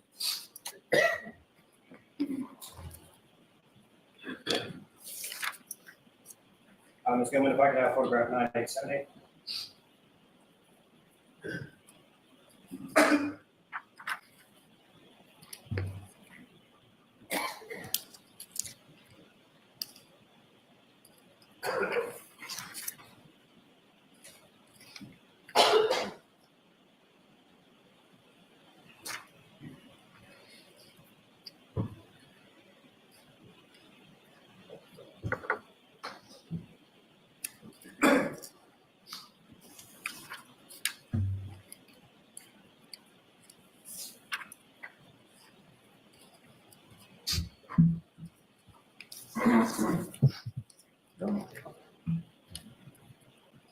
Ms. Hartnett, direct your attention up to the screen with now the mark as Exhibit 242. Do you recognize that? Yes, I do. What do you recognize that to be? That's a photograph of the exterior front of the jeans with the belt, item 7-1. And Ms. Gilman, if I could have 9887. And as you testified before, similarly to the other clothing items that you testified about, did you mark off certain items of interest or areas of interest on this item as well with respect to the jeans? Yes, I did. And that's depicted in this photograph. Yes. And Ms. Gilman, if I could have 9888. And if you could just zoom in, Ms. Gilman. And again, Ms. Hartnett, if you could, using the laser pointer before you direct the jury's attention to those areas that you noticed or that you marked off in respect to this. I marked off red, brown stains A, B, C, D, and E on the front of those jeans. Thank you. May I approach the witness? Yes.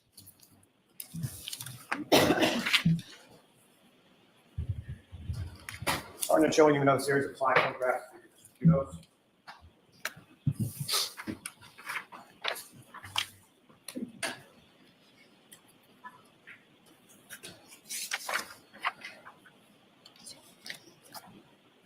Do you recognize what's depicted in those photographs? Yes, I do. And what do you recognize those to be? These are photographs of the sneakers, items 7-3 and 7-4. May I approach, Your Honor? Yes. Your Honor, the Commonwealth seeks to introduce the next exhibits. Okay. No objection. Thank you.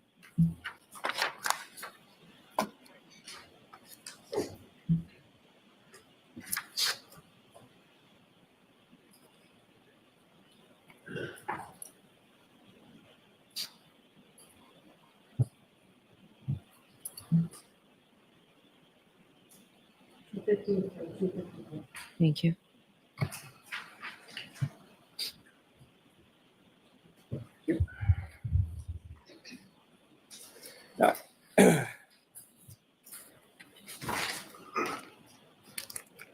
Ms. Hartnett, with reference to the sneakers and sort of the other clothing items that you received, do you recall how or where or when it was that you received each of those respective clothing items? Or how the lab did, you know? They were received by the lab from the Norfolk Detective Unit. And as far as the sneakers being labeled with two different stickers, do you know why that was? One of the sneakers was recovered from 34 Fairview Road, and one of the sneakers was recovered from the hospital. Now, with reference to the photographs that I've just placed before you, have you had a chance to look at those? These ones here? Yes, No. if you could.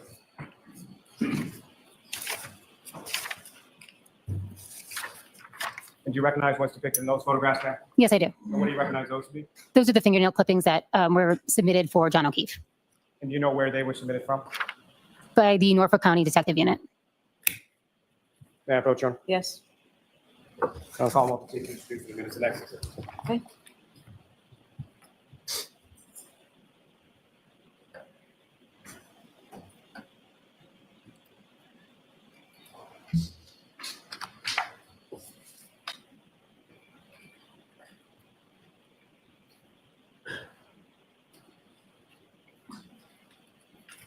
Two fifty-five and 250. Thank you. And Your Honor, with respect to each of those, I'm not seeking to publish those to the jury at this time. So Okay. Court officer. The lights back on, please. Now, Ms. Hartnett, with respect to those stains on the gray sweatshirt, the orange t-shirt, and the jeans, what, if any, testing was done with respect to those stains? A screening test was performed on each of the Rembrandt stains on those items. I'm sorry, did you say the sneakers? Could you repeat what items you're speaking of? With respect to each of those respective clothing items, what, if any, testing was done with regard to any stains you observed on those items? For the sweatshirt, the t-shirt, and the jeans, I saw visible Rembrandt stains, which I screened for blood. The majority were also, I also performed a confirmatory test for blood. There was one stain on the orange t-shirt. However, that was too small to perform that confirmatory test. So for that instance, I noted that the stain was quantity limited, and I preserved it after the positive screening test instead of performing a confirmatory test in order to preserve enough material for any DNA analysis. As far as the sneakers, given their dark color, I did not see any visible Rembrandt stains on the black area of the sneakers, so I used an alternate light source to aid in visualizing any potential blood on those sneakers. With that alternate light source, I tested several stains on the sneakers, one of which screened positive for blood. Now, with respect to the other clothing items that you were talking about doing the screening test and the confirmatory test for blood, with respect to the gray sweatshirt, the orange t-shirt, and the jeans, what were the results of that screening test and that confirmatory test that you ran with regard to each of those? The screening test and the confirmatory test were positive.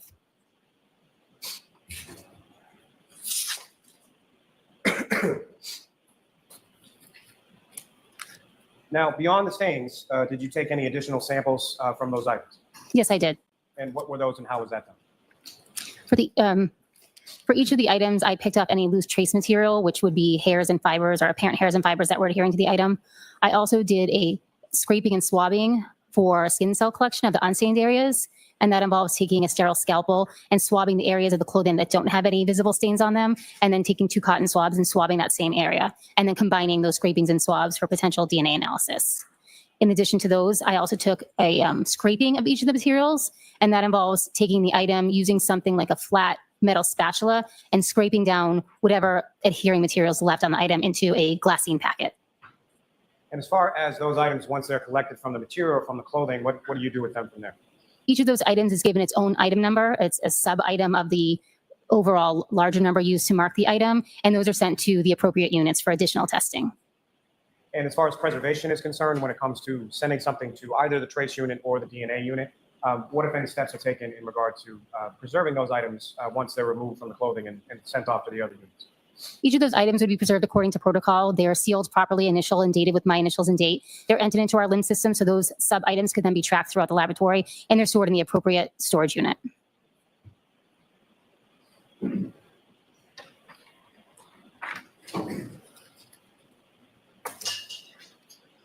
Now, at some point, did you also receive items that were labeled as 3-2 and 3-3? I submitted those when I returned from the original scene. And what were those now? Those were pieces of glass from the bumper and a drinking glass from the crime scene. Now, did you examine those items? Yes, I did. And what, if any, examination did you do, and what is it that you were looking for in your examination? I did a visual examination, and I took photographs, and then I also took a collection from each of the items. And did you do any testing on those items? No, I did not. And what kind of samples did you collect from those items? I took potential skin cell collection using a swab moistened with sterile water. And as far as the samples that you took from, as well as the items themselves, what, if anything, did you do with reference to those once you were done with your examination? The swabs were preserved for testing in the DNA unit, and the original items, the apparent pieces of glass and the drinking glass, were preserved for the trace unit. And as far as those preservations were concerned, is that similar to the preservation process you were describing earlier with regard to the clothing items? Yes, that's correct.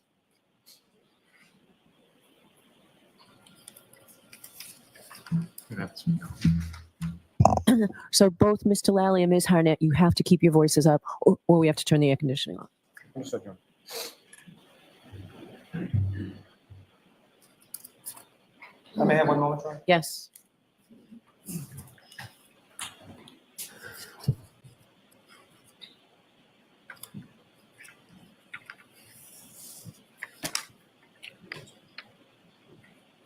Thank you very much, ma'am. I don't have any further questions, Your Honor. All right. Cross-examination. Thank you, Your Honor.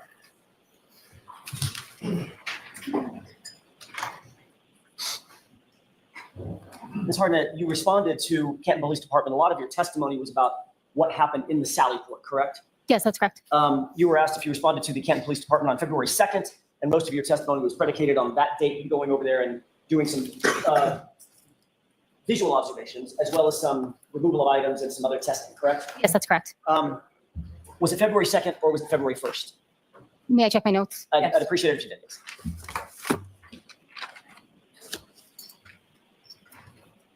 My apologies. That was my error. It was February 1st. Okay.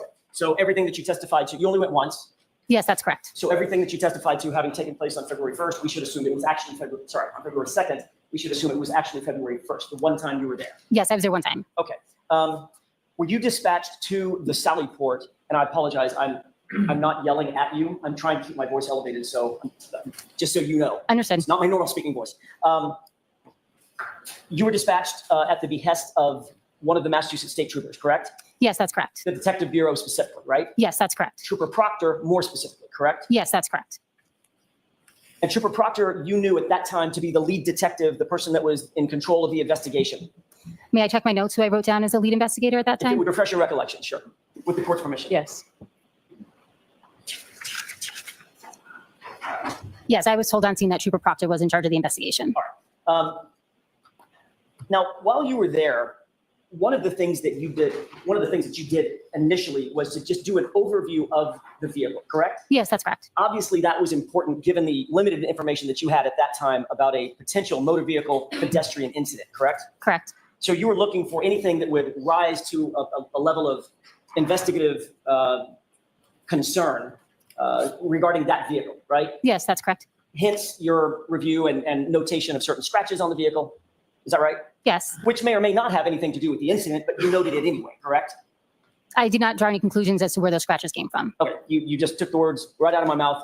My next question, the dent that you noted and photographed, you made no conclusion that that occurred as a result of a motor vehicle pedestrian incident, correct? That's correct. The scratches, and I'm just gonna go through a couple of them. The scratches that you denoted and had photographed, you made no conclusions about that having anything to do with a motor vehicle pedestrian incident, correct? That's correct. Even the broken taillight.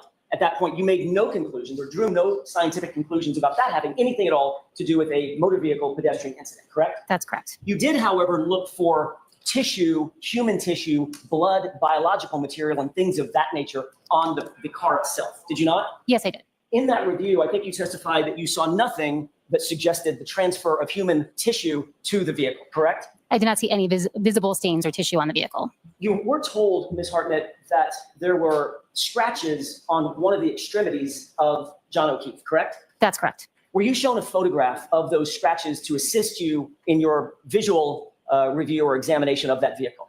Not at that time, no. To this date, have you seen a photograph of his arm and the injuries to his arm? Yes, I have.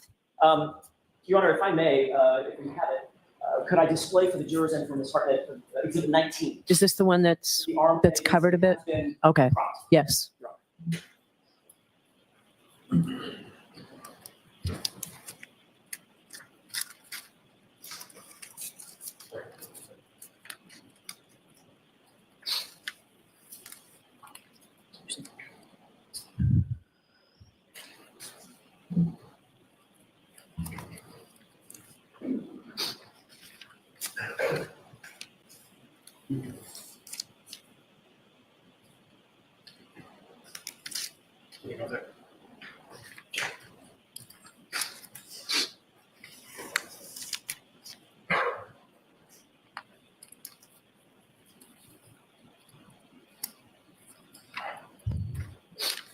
Ms. Hartnett, do you recognize what's depicted in Exhibit 19?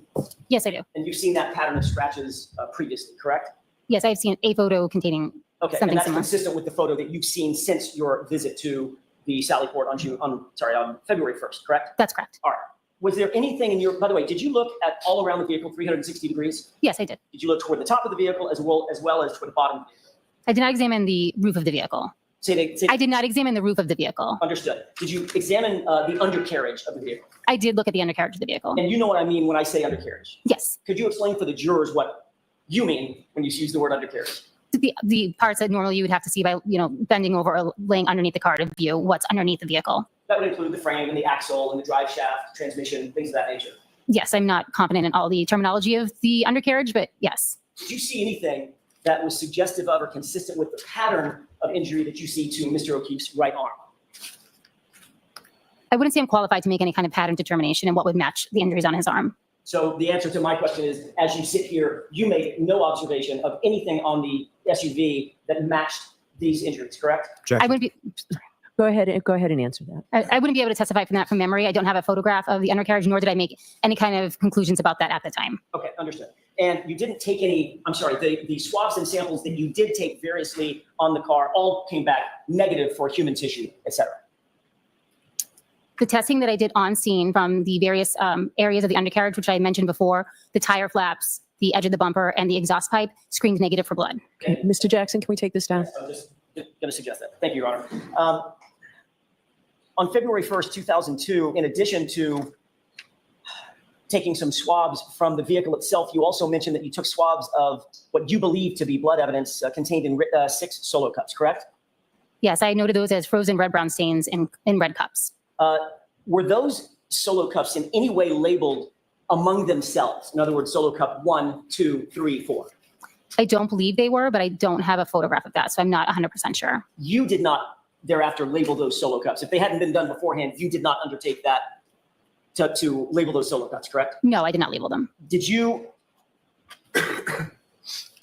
how did you take those swabs? Was the swab done in one solo cup, or did you take a swab from all 6, or how did you take those swabs that you ultimately did take? I took those swabs from one solo cup. How did you choose which of the 6 solo cups you were going to take a swab from?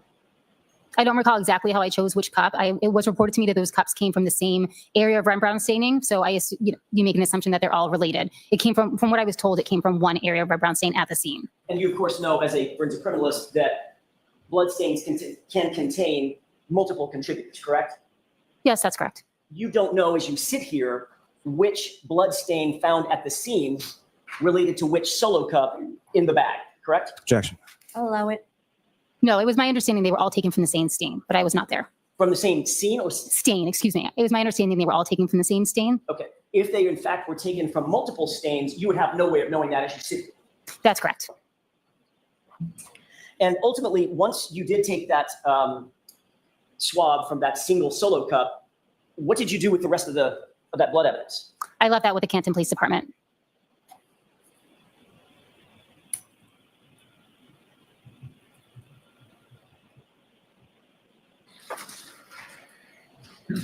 Was there any of the swab, by the way, I should ask this, I've been saying swabs. Was there one swab taken of that one solo, from that one solo cup, or were there multiple swabs taken? There were 2 swabs taken.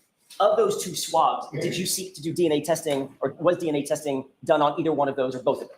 DNA testing was not done on those swabs. So as we sit here now, there's been no DNA confirmation of who that blood relates to, I should say. There was no testing done on it at all. And so therefore, we would not know if there were multiple contributors to those stains or that swab that you took from that single solo cup. That's correct. Okay. And again, the remainder of all of that solo cup, as well as all the other 5 solo cups, was retained by Canton Police at the Canton Police Department in the control of the lead investigator, Michael Proctor, correct? I don't know who was in control of it once I returned it to the Canton Police Department. Who did you return it to at the Canton Police Department? Whom, I should say. I believe I gave it to a Canton police officer. I don't know which officer that was. Michael Proctor was at the Sally Port at the time that you were doing your examination, correct? Yes, that's correct. Did he not take control of it himself? Not that I saw. I don't know who took control of them once I was done with my You collection. may have, you just don't know. Correct. Going back to some of the damage that you did note on the vehicle, that vehicle looked like it had been driven to a certain degree, right? Objection. Can you answer that? I'm not. If you could clarify the question, I'm not sure what you're asking. Terrible question. Let me try it again.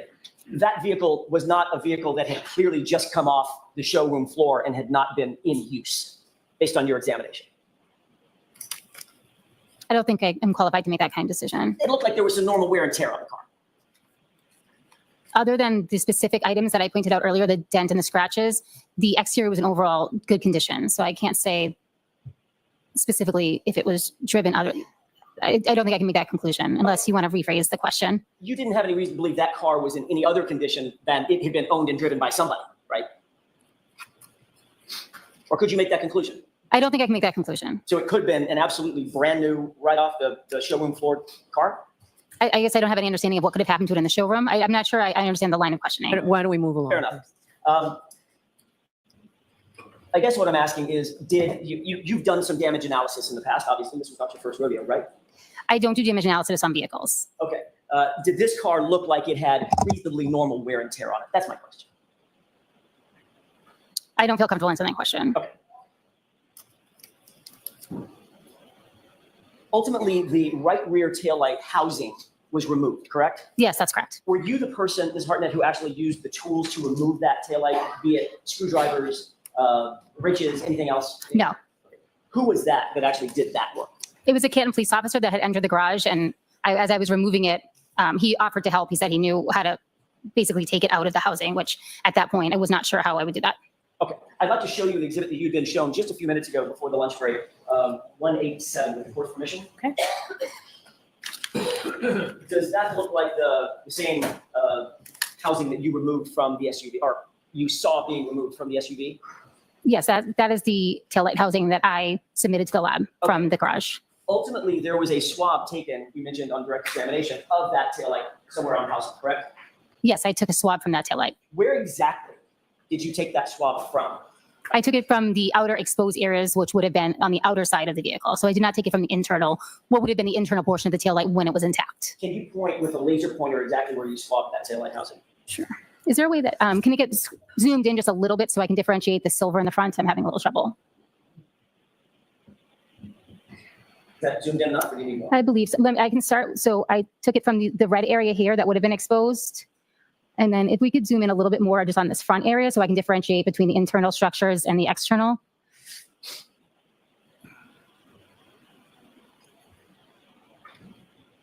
Was it one swab? Yes, that's correct. Okay, so you swabbed multiple areas with one swab and then submitted that. Yes. So you don't know, as you sit here, where, if any DNA was detected, where that DNA may have come from, No, that's correct. other than the general housing altogether. Yes. So then just to finish your previous question, I did. Sorry, I didn't mean it. That's okay. It was just I couldn't see it. So this area here, which would have been the external portion of the taillight. So the areas I did not swab were any areas that would have, when the taillight was intact, been protected by the outer plastic housing of the taillight. Is your testimony, Ms. Hartnett, that what you just pointed to was the exterior portion of the taillight, bottom left? No, just this piece of plastic here is the exterior, the exterior piece of plastic. And you swabbed that area as well as other areas on the exterior, like the red upper right. Yes, that's correct. As you swab that, the DNA test does not differentiate where you swab, just that you swab, correct? Yes, that's correct. That was all one swab, one collection. Got it. So we can't define whether the DNA was to the upper right, on the outside of the lens, or some other place that you pointed to. That's correct. And of course, you're familiar with touch DNA, et cetera, correct? Yes, that's correct. Touch an item, walk away, sweaty palms. Good likelihood I just left some DNA on this podium, correct? Yes, you can transfer skin cells by touching an item. Thank you. We can take that down with the court's permission. Sure. You also indicated that you collected glass from the rear bumper of Miss Reed's Lexus, correct? Yes, I have it as a parent class, but yes. As a parent glass, fair enough.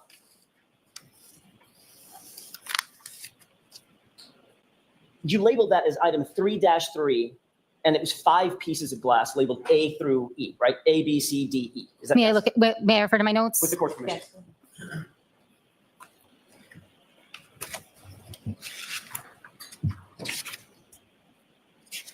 Yes.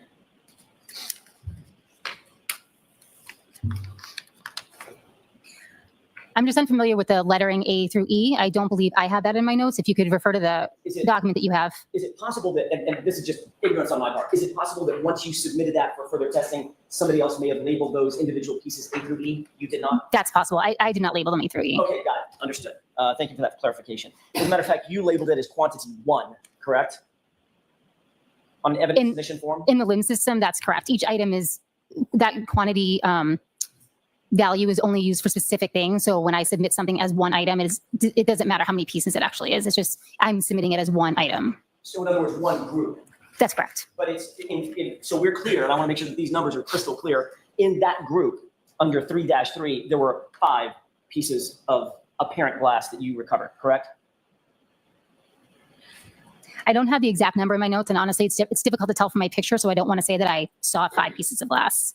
Did you not annotate that somewhere, that you recovered 5 pieces? Again, I have a photograph of it, but it's difficult to see on this printed page, so I didn't specifically write 5 pieces anywhere. Okay. Well, okay, then let me see if I can do it this way. Instead of pitching less cash, the person that you submitted it to would have annotated exactly what the grouping was that you submitted to try to be accurate. I'm the one that initially, after the item was sent to fingerprinting, then I examined the item, but I didn't write down exactly how many pieces of glass were present. I just took a photo. And as you sit here, you don't recall necessarily how many pieces you took off that bumper. Correct. And the quality of the photo does not allow me to see that at this point. Okay, let's take a look at that photo. With the court's permission, this is exhibit 168. Can we show that, display that? And if we could, Mr. Bates, with the court's permission, can we zoom in on the area a little bit bigger than that? Capture all the items. Zooming in at this point, and I would ask you, Ms. Hartnett, do you recognize this photo? It's zoomed a little bit. Do you still recognize it? Yes, I do. Is that a photograph that you caused to be taken at the Sally Port on February 1st, 2022? I believe it was February 2nd, right? Did we, or it's February 1st now? We agreed it's February 1st. My apologies. Yes, on February 1st, I did request that photo be taken of the apparent pieces of glass. Okay, and can you, I know you can't see necessarily every piece. Can you use your laser pointer and point to a piece? Sure. Okay, got it. So that's the largest of the pieces, correct? Yes, that's correct. And it's correct that none of these pieces of apparent glass were embedded in the bumper. They weren't dug in, stuck into that hard plastic, correct? No, I do not have that. I do not have that notation that they were embedded, just they were on the bumper. As a matter of fact, they were physically perched on top of that hard plastic horizontal bumper, correct? To my recollection, they were just sitting on the bumper, yes. Okay. And do you know, just in your experience, and if we could leave this up for just a moment while I ask the next couple of questions, Your Honor. Okay. Do you know where Dayton, Massachusetts is? I know the general area. How far would you say that is from Canton? I don't know, maybe half an hour. I'm not exactly sure. Do your notes indicate that the vehicle was recovered from Dayton and towed back to Canton and placed in the Sally Port before you started your examination? Yes. So and you also had been apprised before you began your examination that the incident in question took place in Canton, correct? Yes, that's correct. So you knew as you were looking at this vehicle and doing your examination, the vehicle had to have been driven by definition from Canton to Dayton and then towed back from Dayton back to Canton, correct? I was informed that the car was recovered in Dayton. And ultimately either driven back or towed back. One of the ways, some way it ended up back in Canton, correct? Yes. Okay, so if Dayton is, how far would you say Dayton is from Canton? Again, I'm really guessing. I would say maybe a half an hour. 30 miles? Potentially. I don't know exactly. I was never in Dayton. Okay, so according to your notes, the glass pieces that we're looking at on the back of this bumper would have traveled, let's call it for round figures, about 60 miles in a blizzard before you saw it. I don't know when the glass pieces were ended up on the bumper, so I couldn't say. And of course, you knew that on February 1st, you knew a few days earlier, on the 29th, there had been a pretty significant snowstorm here in Massachusetts, correct? Yes, I did have that information. And that blizzard included high winds, freezing rain, snow, all the good stuff with the blizzard, correct? I don't recall the exact weather conditions of the blizzard. But irrespective, after all of that, whatever that was, you saw these 5 pieces just sitting perched on the top of the bumper, not embedded in any way, correct? That's correct. And you recovered those with little bitty tweezers, correct? Yes. We can take this down, with court permission. You testified in direct examination that you also found a hair on that rear panel, the quarter panel of the car, correct? Yes, at the time of the scene, I noted it was an apparent hair, correct? And the apparent hair, and I'll try to use that same word, I keep forgetting, you'll correct me. That apparent hair was not sitting on the horizontal bumper, but on a vertical portion of the quarter panel, correct? That's correct. Did you find the hair, or was that hair pointed out to you by somebody else? I believe I located the hair. How exactly was that hair secured to that vertical panel, if you can explain that? It didn't appear to be secured in any way. It was just on that quarter panel. Okay, so it wasn't taped, No, it wasn't glued? No. Wasn't stapled? No. It was not affixed in any way whatsoever. It's just perched on that vertical panel of the SUV, correct? that's correct. And for you to remove it, and by the way, you found this at the same time that you found the general time, that you found the glass pieces as well. That's correct. So that hair potentially would have had to make that same 60-mile round trip in the same blizzard. At the time, I don't know when that hair was deposited on the vehicle. Right. And it didn't take you much to remove that hair, correct? I picked it up with a pair of tweezers. It didn't give you any resistance. Not that I recall. I'd like to take a look at that hair if we can. I know you've seen it just a few minutes ago. I want to look at it one more time. With the court's permission, these are exhibits 165 and 173. If we could start with 165 and publish those. Okay. Does that look like a close-up view of, actually, is that zoom? Yeah. Can we pull that out?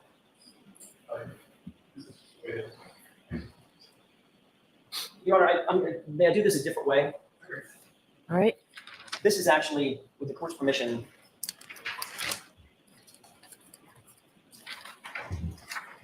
okay,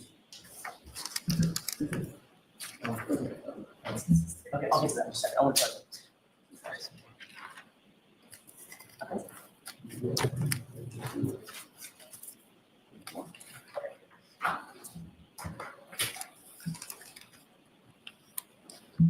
Your Honor, may I approach briefly? Yes. Thank you. 170, 163, 175. And these are zooms that have to be marked.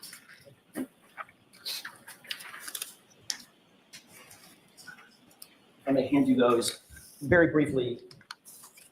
Could you take a look at those 4 photographs and tell me if you recognize the first 2 to be exhibits 165 and 173? They're not marked on there, but what you earlier looked at. Okay. Do those appear to be those 2 exhibits that you earlier saw? Yes, I don't know what numbers they were, but I do remember seeing these photos earlier. Fair enough. And then the second 2 photos, do those appear to be zoomed photos of the same 2 photographs? Yes, they do. With the court's permission, I would ask that the zoomed photos be marked as next in order. Is there any objection, Mr. Lally? No, Your Honor. Can I approach? Yes.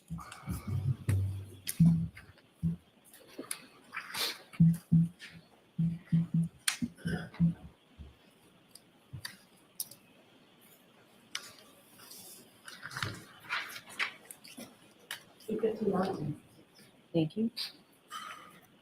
Thank you. May I inquire, Your Honor? Yes. All right, we're looking at what's previously been marked as 165. Does that appear to be a photo of the hair? Would it be possible just to zoom in on that, Absolutely. the This is not sticker? an eye contest. And just a little bit, I'm just trying to read the letter on the white marker. Yes, so that, correct. So that hair looks, as we're looking at it, you will agree, that hair looks like almost like a backward C, correct? In other words, it looks like it's more vertical than flat in that photograph, correct? I would agree it looks like a C on the side of the car. If we could go to exhibit 173.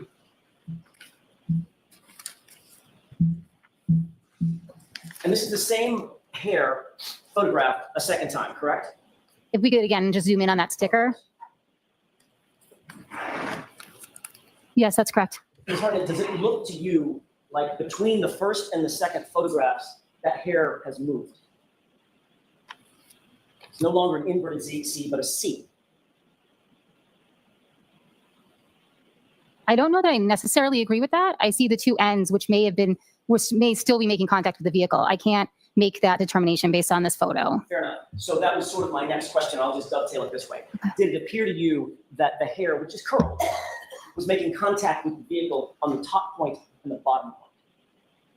I would say from this photo, I honestly can't tell if those 2 ends are coming off the vehicle or touching the vehicle. I just can't make that determination. But you would agree that that hair was somewhat precariously perched on that vertical quarter panel, correct? Objection. I'm going to sustain the objection, ask it differently.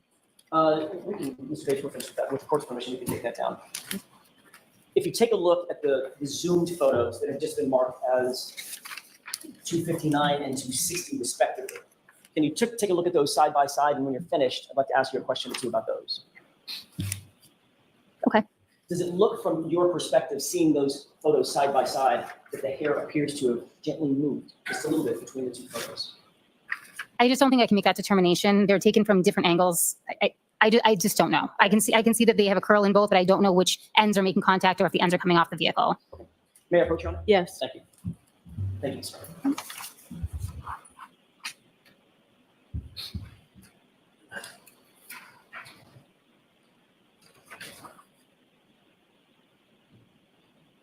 There's one more exhibit I'd like to take a quick look at and ask you a couple of questions about. With the court's permission, exhibit 195, which is a shirt.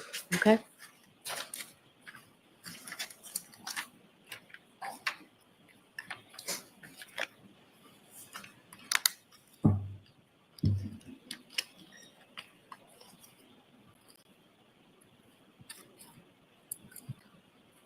Do you recognize what's depicted in this photograph? Yes, I do. And you saw this just a few minutes ago on direct examination as well, correct? Yes, that's correct. You indicated that you took 2 swabs from the, quote, area around damage, numbers 1 through 9 of the gray sweatshirt, end quote, correct? Yes, that's correct. Can you describe to the jurors how you took those swabs, and were they of all 9 or a select number of the 9? How did you do that?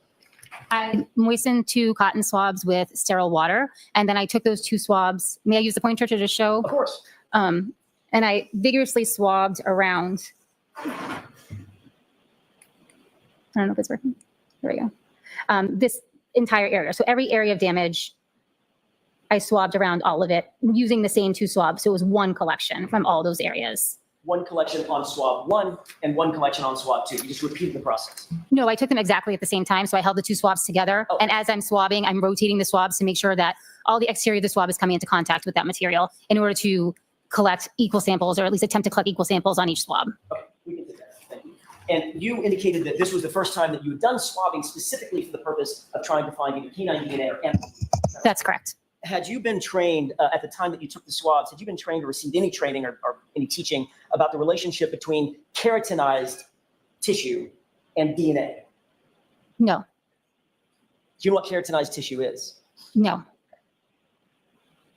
Did you photograph exactly where any of those swabs were taken, or just notate it in your notes? I notated in my notes that overall photo is the photo that I used to describe the sample that I collected. And I think it probably goes without saying, you didn't videotape your swabbing technique on that shirt either, correct? That's correct.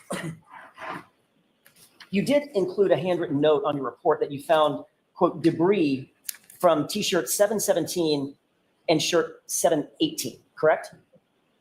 I performed a debris collection on each of those items. I don't know if that's what you're referring to.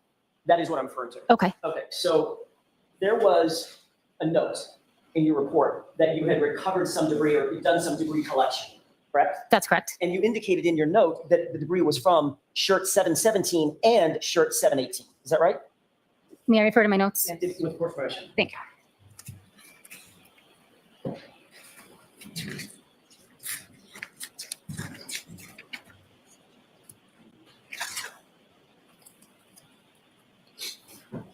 Yes, that's correct. Okay, and shirt 717 is which shirt? The orange t-shirt, And shirt 718 is which shirt? the long sleeve gray shirt. All right, so you took, is the right word scrapings? Yes, that's correct. Okay, you took scrapings from both shirts, is that right? Yes, correct. And then combined those together and submitted that as the quote unquote debris that was assigned a new item number 7-18.18, correct? Yes, that's correct. So as you sit here, you don't know where the debris came from specifically other than the 2 shirts. Could be one, could be the other, could have been a combination of both. Yes, that's correct. Did you describe in detail anywhere the actual debris that you found? Little fibers, little hairs, little pieces of green or blue or whatever? If I was able to pick out a hair or a fiber, I would have attempted to do that from the debris collection. The debris collection was just anything that was left on the item that I was not able to pick off. Okay, and you did not note any debris item that was plastic or plasticine, anything like that, correct? No, I did not make any kind of observations on the debris itself. And there was no marker put on any part of the debris that was recovered, correct? That's correct. And there was no photograph taken of the debris, That's correct. and there was no videotape of the debris collected. Correct. Okay. when you received item 717 and item 718, that came in one evidence bag, did it not? Yes, it did. Your Honor, may I approach briefly? Yes. If you wouldn't mind taking a look at that, that's a photograph. I'd ask you to review and tell me if you recognize it. Not the photograph, but what's depicted in the photograph. Yes, I do. How do you recognize that? This is the container that contained it's a photo of the brown paper bag that contained the long sleeve gray shirt as well as the orange t-shirt. May I approach, Your Honor? Yes. If I could ask that be marked as next in order. Any objections, Mr. Lally? No, Your Honor. To the 261.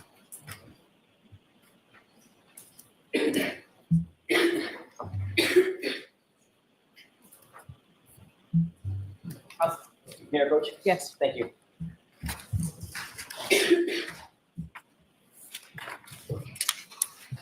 This evidence bag notes, let me start over.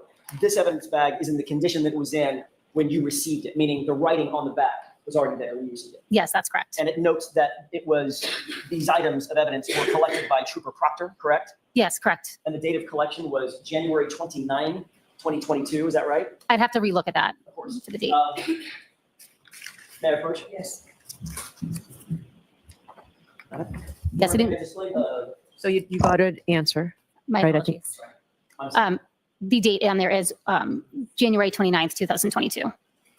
So I don't have to walk back and forth, may I, Yes. Okay, does that look like what you're looking at, exhibit 261? Yes. That's correct. Thank you. Let's see if I can stand out of the way. You see Trooper Proctor's name on the evidence bag as the person that collected it. Yes, that's correct. And it also has a description of what's in the bag, and it shows both the orange t-shirt and the gray sweatshirt collected together and bagged together, correct? Yes, that's correct. And the date, again, once again, on the upper right, is January 29, 2022, correct? Yes, that's Okay. You have no way of knowing, as you sit here, the journey that those two items of evidence took before they got to you in your lab, correct? yes. They're tracked as soon as they're entered into our laboratory system by us. I didn't hear any of that. I'm so My sorry. apologies. The item would be tracked as soon as it's submitted to our lab by us, by the crime lab. Thank you. We can take this down, Your Honor. Thank you.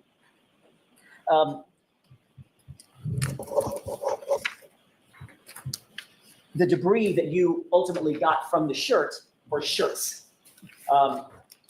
you don't know if that debris may have been in the bag and the shirts picked up the debris in the bag or otherwise, correct? Correct. Because they were housed together Yes, or together. that's correct. Were you aware before you began your analysis on either one of those shirts that those shirts had been found at the bottom of an ambulance, on the floor of an ambulance at one point? I don't have any knowledge of where the clothing, what condition the clothing in was before I got it. Okay, and that probably answers my next question, but just for the record, you don't have any knowledge personally as you sit here that either one of the shirts or both of them were floor of a hospital room as well. I have no information about where the shirts were. One of the things that you did indicate was, in your direct examination, was how important it is to maintain sanitary conditions with evidence to avoid contamination, correct? That's correct. For instance, you wouldn't want to take the swabs that you so carefully utilized to swab an item of evidence and then, oops, drop it on the floor. You would have to discard that item and then start over, correct? If a swab is dropped on the floor, we don't discard it. We would preserve it, but that would be a note that we would have to put in our file and that, yes, that swab would not be tested any further. Right, because of the possibility of cross-contamination. Correct. And at least according to the evidence bag, those two shirts were in the custody and control of which trooper before you got them? Trooper Proctor collected the evidence according to the bag. Thank you. Ultimately, Ms. Hartnett, every single piece of taillight material and clothing that you've described in your testimony today on direct and cross-examination, all of that evidence was presented to you or to the lab at one time in one bundle on March 14th, 2022, correct? No, that's incorrect. Which portion was in the lab before March 14th? The tail light that I collected from the vehicle was submitted prior to that, as well as any other items that I took from the vehicle. Okay, that was a great answer and my mistake. I knew that and I forgot it. So the taillight housing you took on the first. Correct. Okay. Every other item other than the taillight housing itself, which you took personal possession of, all the taillight fragments, all the clothing, orange shirt, gray shirt, jeans, shoes, everything was all submitted in one fell swoop on March 14th, 2022. Is that right? No. What else am I incorrect on? So I just wanted to clear anything that was collected from the vehicle, as well as the swabs from the red Solo cups and the drinking glass that I was presented with at Canton PD was submitted by me on February 1st. The other items, the clothing items, were submitted together. And then there was another submission that had the fingernails and the known blood standards. So there were several submissions. So I'm hesitant to lump it all into one because it did happen on different dates. Okay, fair enough. Can we agree that the earliest submission, with the exception of the stuff that you actually took with you from the salad bar, the taillight material, whatever swabs you took, I'm sorry, the taillight housing and whatever swabs you took, all of the other material that was submitted to the lab, all of the other evidence, the earliest date anything was submitted was March 14th, 2022. If you don't mind, I'm just going to take another look at my submission forms just to clarify. May I approach? Yes. I think I have it. It's a two-page document, if I can show Mr. Lally.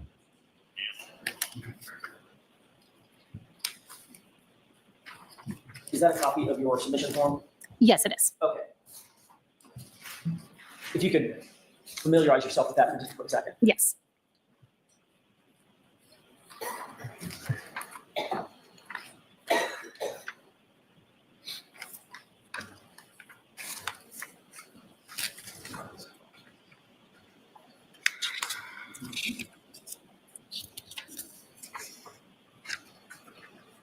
Sir. Okay. May I approach one more time, Your Honor?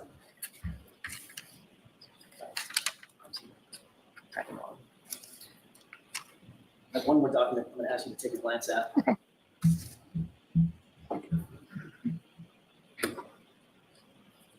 Do you recognize that document? Yes. What is that document? The second document that I just handed. This is a printed chain of custody report from our laboratory information management system. Your Honor, with the court's permission, I'd like to mark the first document's name again. I want to get it right. It's the evidence submission form for submission 7. Evidence submission form for submission 7, 2-page document, if I can have that next in order. And then the, Chain of custody. I apologize. Is there an objection, Mr. Lally? Yes to both.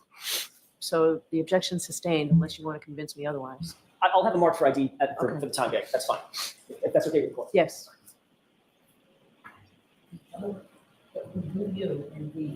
You.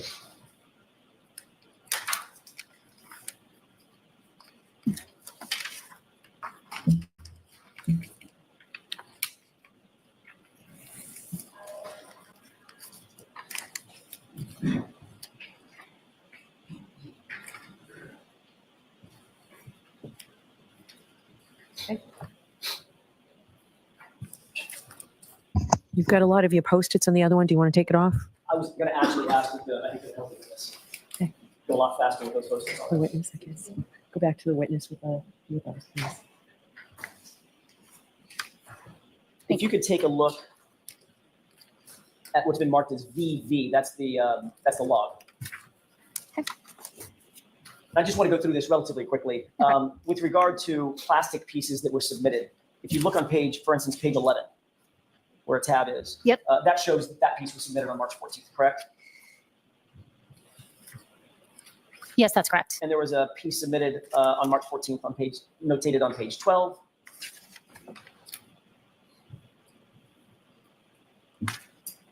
What item are you referring to? It's a plastic piece. Yes, correct. Page 13, another plastic piece. Yes, submitted on March 14th. And page 14, another plastic piece. Yes, that's correct. Page 15, another plastic piece. Correct. And page 17.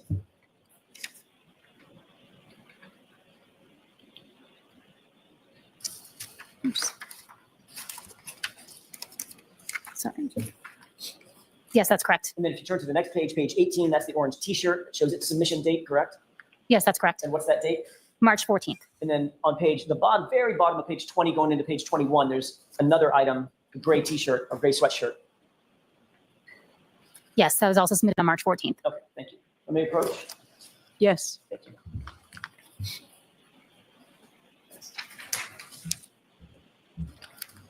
So we need those. They're marked for identification. I'm not sure if I'm going to use it one more time. Put them up on the bench and you can grab them. Of course, may I? Yes.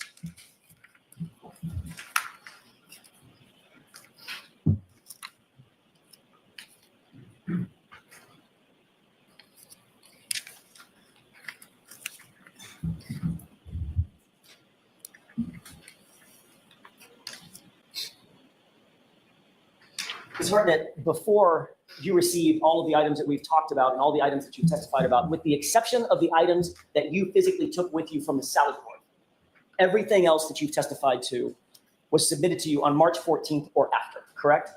That's correct. And all submitted by Trooper Proctor, correct? I know they were all submitted by the Norfolk County Detective Unit. I don't know the specific officer that necessarily dropped them off at the lab. Can you answer the question based on the log information that you have and the chain of custody that's in front of you? Can you answer the question whether Trooper Proctor or anybody else stored the taillight lens material and the clothing in the same place or in the same bag before you received it? I'm sorry, can you just repeat that question one more time? Based on the log information that you have, in other words, the chain of custody that's in front of you, that you can absolutely look at and determine where things were and who had them, can you tell us whether or not Trooper Proctor or anybody else stored any of the taillight material and the clothing in the same place or even in the same bag? No, I don't have any information to how the evidence was treated before it was received in the lab. In fact, that's because there is no chain of custody for that data. I'm sorry, for those items. There's no data for those items predating March 14th, correct? Objection. Sustained. You don't personally have any chain of custody information about those items we just went over predating March 14th, do you? I personally do not have any data that would indicate where those items of evidence were prior to them being accepted into the lab. And one of the reasons why you have such detailed chain of custody protocols is to maintain control over where items go and how they're handled and by whom, correct? That's correct. Thank you. I have nothing further. Okay, anything, Mr. Lally?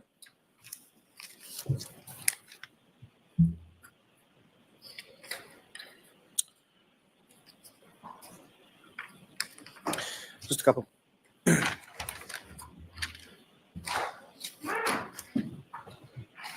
Now, the vehicle that you observed, the defendant's vehicle in the Sally Port of the Camp Police Station, that was in generally overall good condition, other than the areas of damage that you noted on the right rear, correct? Yes, that's correct. And when you were swabbing, the swabs that you took from the taillight housing that you then later submitted to DNA, that was a taillight housing that you took from the Camden Police Station, correct? Yes, that's correct. You logged that into the lab. Yes, I did. You took those swabbings and then you packaged them and you sent them to the DNA, correct? Yes, that's correct. And all of those swabbings were taken from the exterior area of that taillight assembly, is that correct? Yes, Your Honor. The objection sustained is to the form. With regard to those swabbings that you took from the taillight housing, where on the taillight housing did you take it? I took them from what would have been the exposed area of the taillight should the taillight have been intact. So I did not collect from any of the interior portions of the taillight that would have been protected by the exterior plastic piece. Now, at the time that you were looking at the vehicle in the Sally Port of the Camden Police Station, do you recall what the temperature was inside the garage? No, I don't have that information. Was the temperature the same inside the garage as it was outside of the garage? If you know, was it heated at all? I don't know if it was heated. As far as the vehicle itself was concerned, when you saw it in the garage, did you see any sort of frozen snow or ice or anything like that on the exterior of the vehicle? Not to my recollection, no. I have nothing further on. On that limited bit, One follow-up question.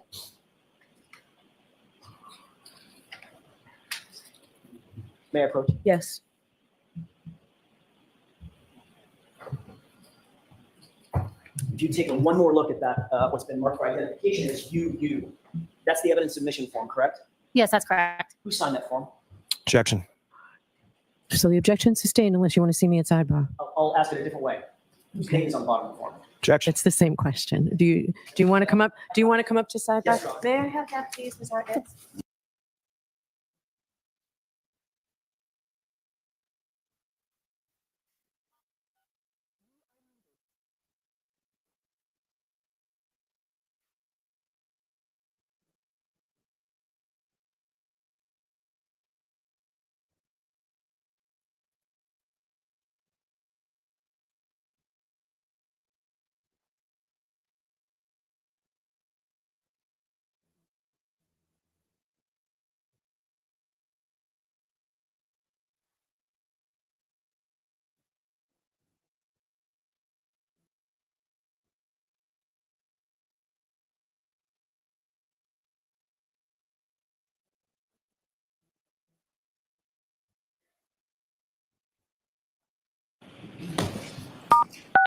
You are unmuted. Thank you, Your Honor. With that, I have no further questions. Right. All right, Ms. Hartnett, you are all set. Thank you. All right, your next witness, Mr. Lally. Yes, Your Honor, the Commonwealth call Ms. Ashley Vallier to the stand.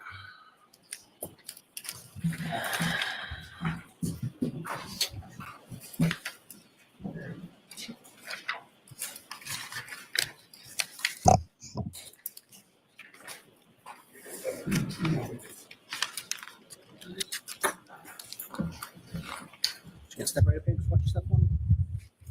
Please raise your hand. Do you solemnly swear the evidence you record during the case now here to be true, whole truth, and nothing but the truth, so help you God? I do. Thank you.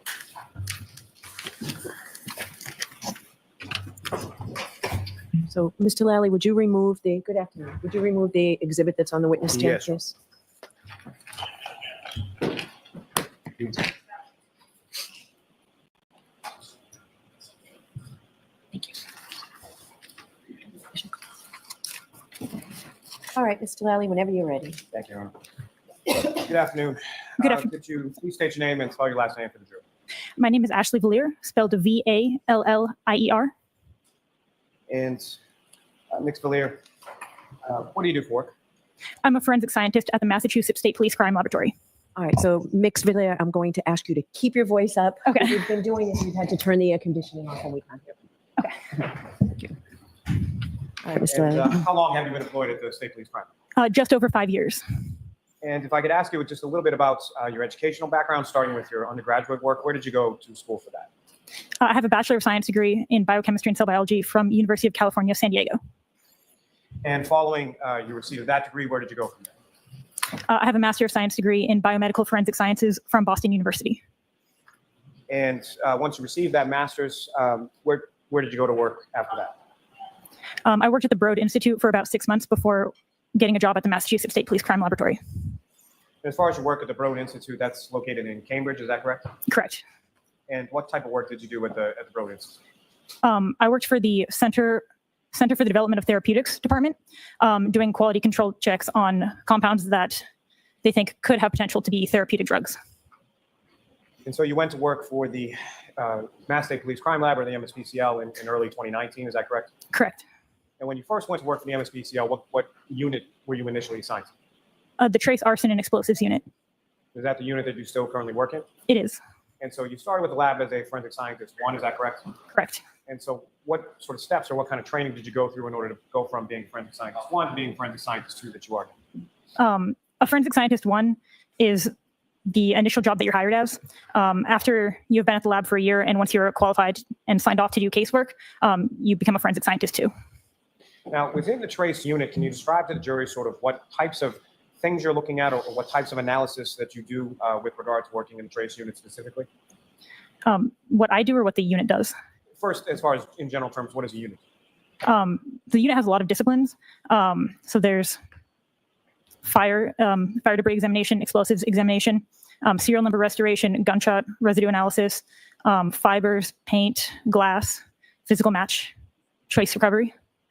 And specific to yourself, what is it that you do within the Trace? I do gunshot residue analysis, trace recovery, and physical match analysis. And as far as each of those respective categories, is those the things that you've done essentially your time there, especially as a forensic scientist too? Yes. Now, with regard to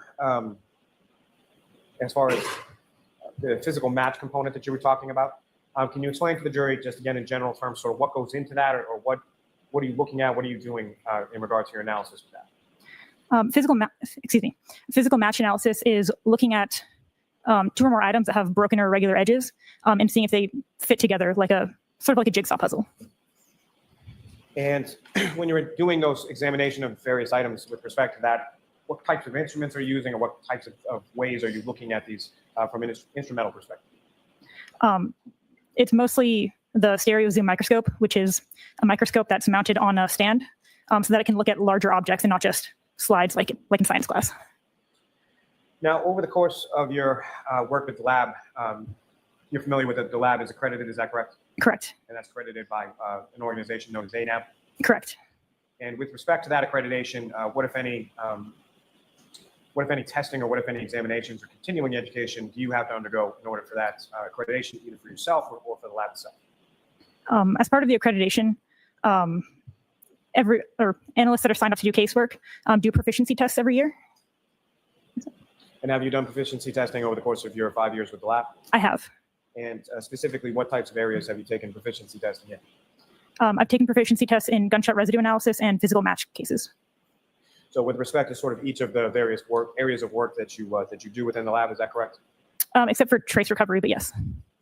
And with respect to each of those, as far as the proficiency testing was concerned, you successfully completed each of those? I have. Now, if I could turn your attention to, at some point over the course of your work within the trace unit in the lab, did you become involved with the lab case number 22-02184? I did. And there's a name that's associated with that lab number as well, is that correct? A name? A name as far as a suspect or a defendant or something like that? Yes. And whose name is that? Karen Reed. And as far as your work within the trace unit, how is it that you came to be involved, in what piece of analysis did you become initially involved in with respect to Ms. Reed's case? I was assigned to do physical match analysis on, well, many different items. Before we get to the physical match, was there something, what if anything were you asked to do with regard to some clothing items associated with the John O'Keefe? I believe I later received debris that was collected from those clothing items. And so debris specifically, do you recall which clothing items you received debris from? I do not without looking at my notes. Your Honor, with court's permission, may the witness look at her notes? Yes, go right ahead.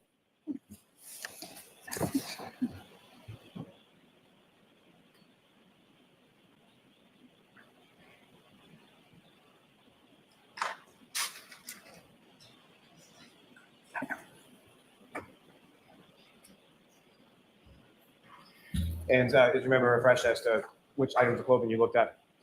Yes, so it was, well, I didn't look at clothing. I just received the debris that was already packaged.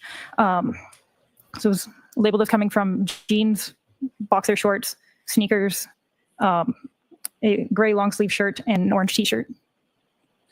Now, with respect to each of those items had a lab sort of label number associated with it, is that correct? Correct. Is it your understanding that the larger piece of clothing would have been labeled 7-something, and then the debris from that clothing would have been labeled 7- same thing, point whatever? Does that sound familiar? It does, yes.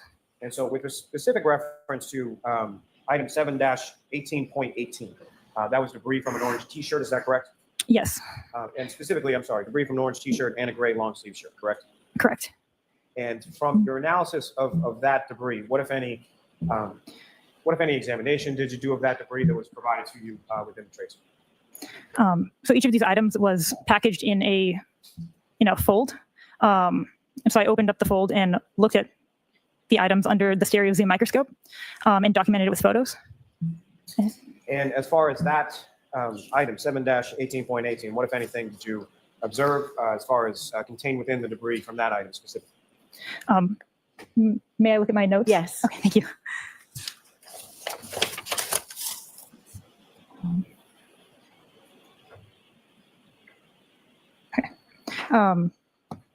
There was apparent dirt debris, many black, gray, blue, and orange apparent fibers, several pieces of red apparent plastic, several apparent hairs, one piece of green material, and one piece of clear apparent plastic. And the clear apparent plastic, what, if any, measurements did you conduct with reference to that? It measured approximately 1/8 of an inch by 1/16 of an inch.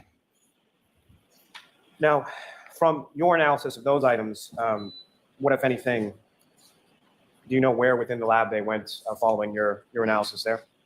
I believe another analyst in the trace unit then looked at those items. And that would be are you familiar with another person who works in the trace unit named Christina Hanley? I am. And so what, if any, training does Ms. Hanley have that you do not have in order to conduct that sort of further analysis? So Christina Hanley is the trace supervisor, and she is signed off to do casework in fibers, miscellaneous paint, glass. I see the other trace disciplines that I'm not.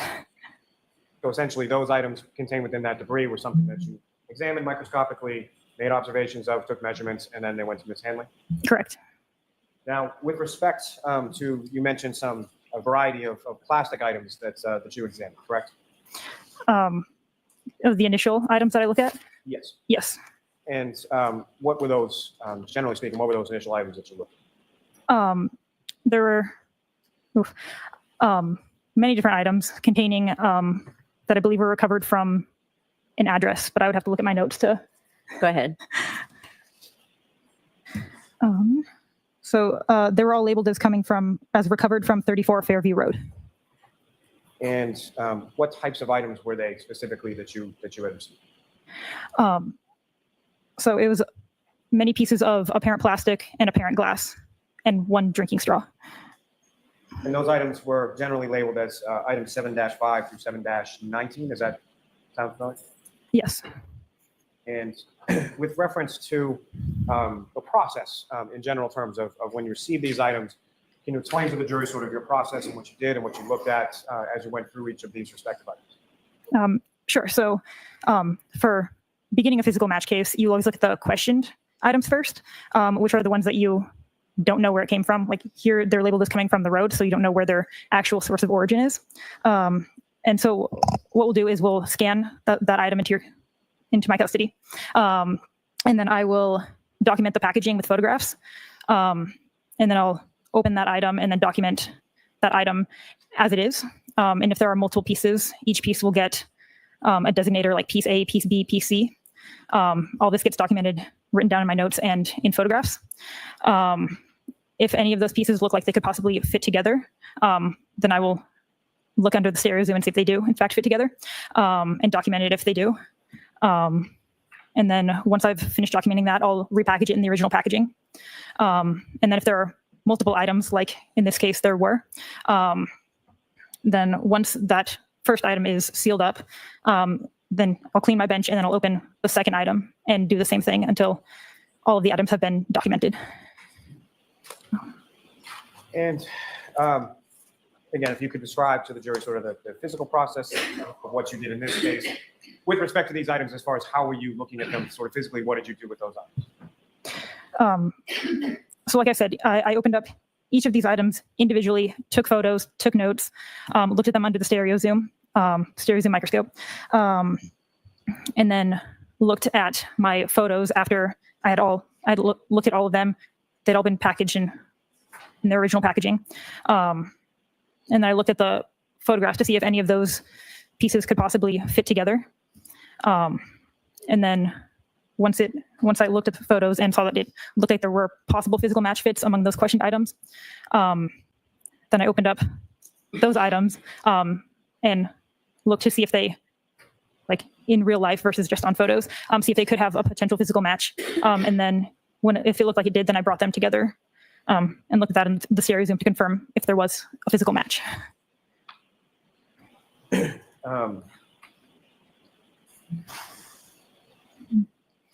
I approach? Yes.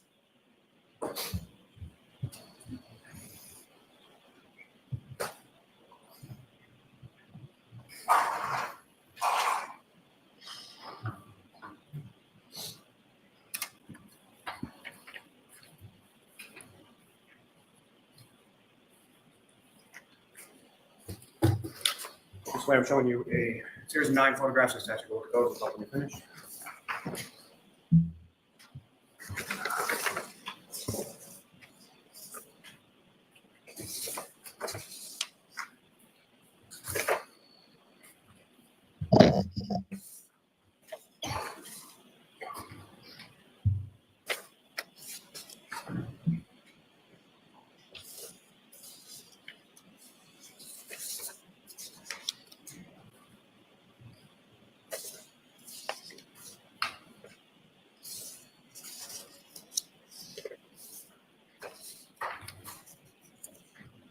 Do you recognize those? Yes. And what do you recognize those to be? Item 7-5. And is that how it was presented to you or shown to you as far as the evidence bag that you opened and the items that were contained within? I mean, this is just a picture of the seal, not the entire bag, but yes. Donna Coleman will seek to introduce the witness in that case. No objection.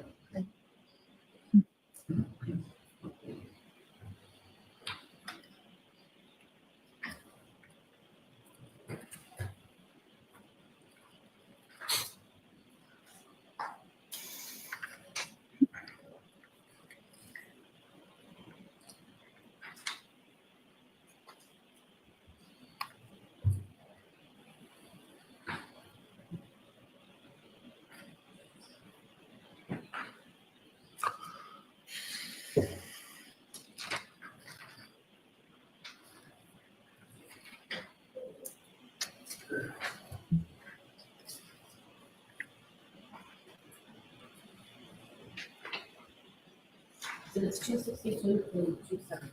Thank you. Your Honor, with the court's permission, may I publish some of these photographs to the jury, please? Okay. And Ms. Gilman, if I could have photograph 1905. Mr. Vallier, what's up on the screen is photograph 1905, which has now been marked as exhibit 262. Do you recognize that? I do. And is that the evidence fact that you were presented with regard to items labeled as 7-1? That's the seal on it. Yes. Now, just in general terms, as far as this process that you're talking about, so fitting the puzzle pieces together, how long and how laborious a process did that exactly? In this case specifically, Yes. there were many items to look at, so it did take quite a bit of time. And if I could have photograph 1908.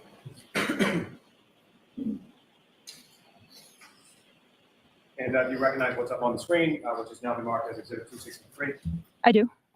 Is that one of the pieces that you have from item 7-5? Those are the three pieces in item 7-5. And so 3 pieces from that were all red, apparent plastic pieces from that same item, is that correct?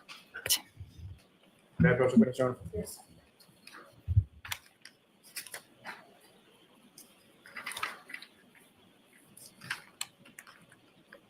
Showing you another 7 photographs. If you could get those.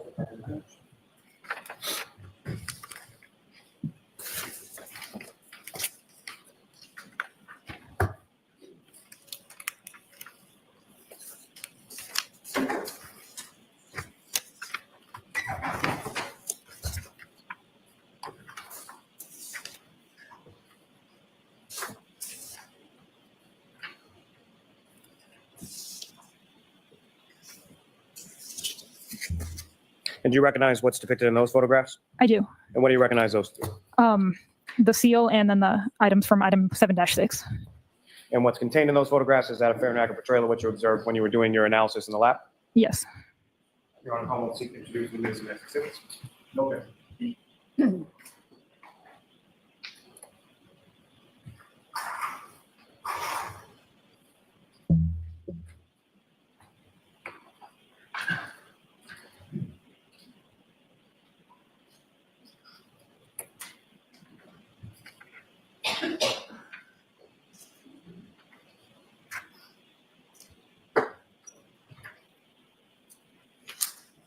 Exhibits 271 through 277. Thank you. And Your Honor, with court's permission, if I could publish some of those photographs to the jury at this time. Okay. Ms. Gilman, if I can have photograph 1921.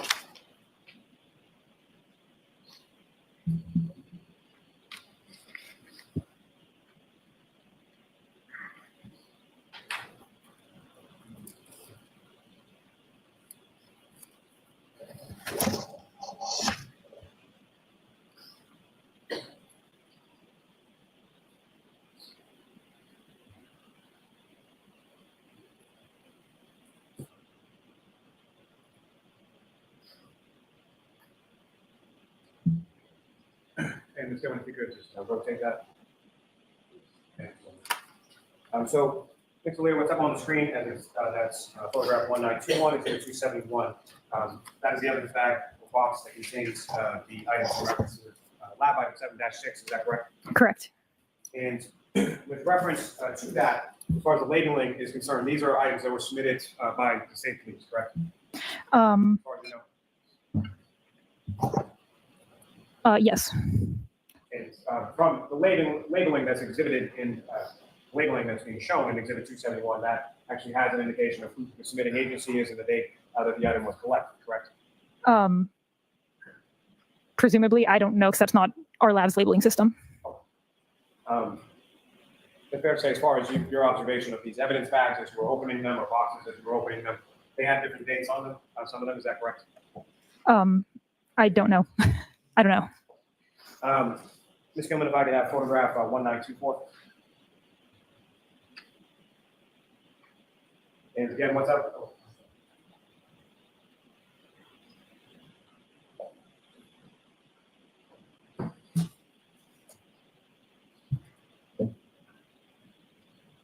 Now, what's up on the screen that's now been marked as Exhibit 272, these were the items that were marked within that box or that bag of item 7-6, is that correct? Correct. It appears two pieces of clear plastic, correct? Apparent plastic, yes. May I approach the witness, Your Honor? Yes.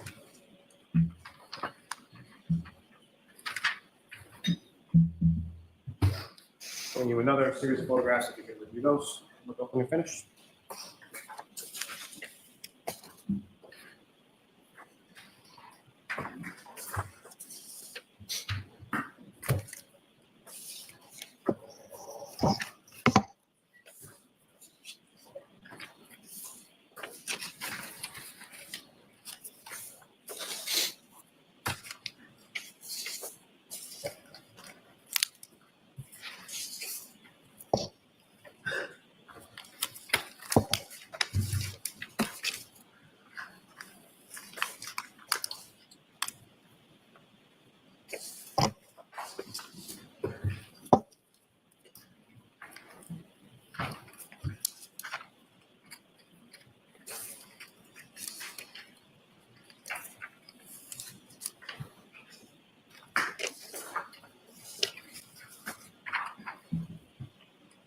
And do you recognize what's depicted in those photographs, ma'am? I do. And what do you recognize those to be? The item 7-8. And again, fair and accurate portrayal of what you observed in the lab with reference to item 7-8. Yes. I'll want to seek to introduce the witness. Okay.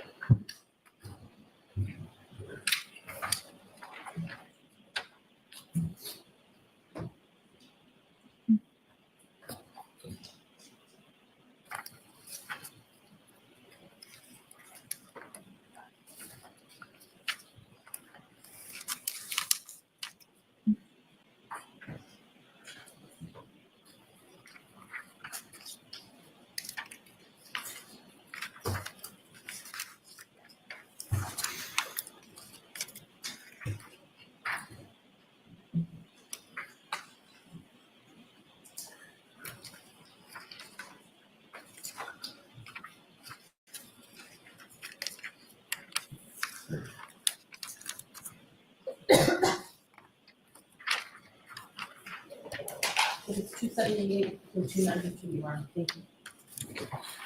And Your Honor, with the court's permission, may I publish some of these photos to the jury as well? Now, Ms. Vallier, with regard to the items that were contained within these variety of bags of boxes that you had received as evidentiary items, what, if any, difference was there between sort of color, the size, the shape of the different items that you received? Sorry, what? Can you repeat the question? Were they all sort of uniform as to their color, as to their size, as to their shape, or what, if any, differences did you note between them? Between the items that we've already published, or just all of them? And all of them in general. So some of the pieces were clear apparent plastic, some were clear apparent glass, some of them were red apparent plastic, some of them were silver colored apparent plastic. And as far as the size of these pieces of plastic or glass that you had received, were they? How would you describe sort of their physical size, shape, things of that nature? Some of them were very small, and some of them were larger. I can't tell you the dimensions without looking at my notes. And you took measurements with respect to each of the pieces that you analyzed, each of the pieces that you examined, and each of the pieces that you ultimately tried to find a match for, correct? Correct. Ms. Gilman, if I could have photograph 1931.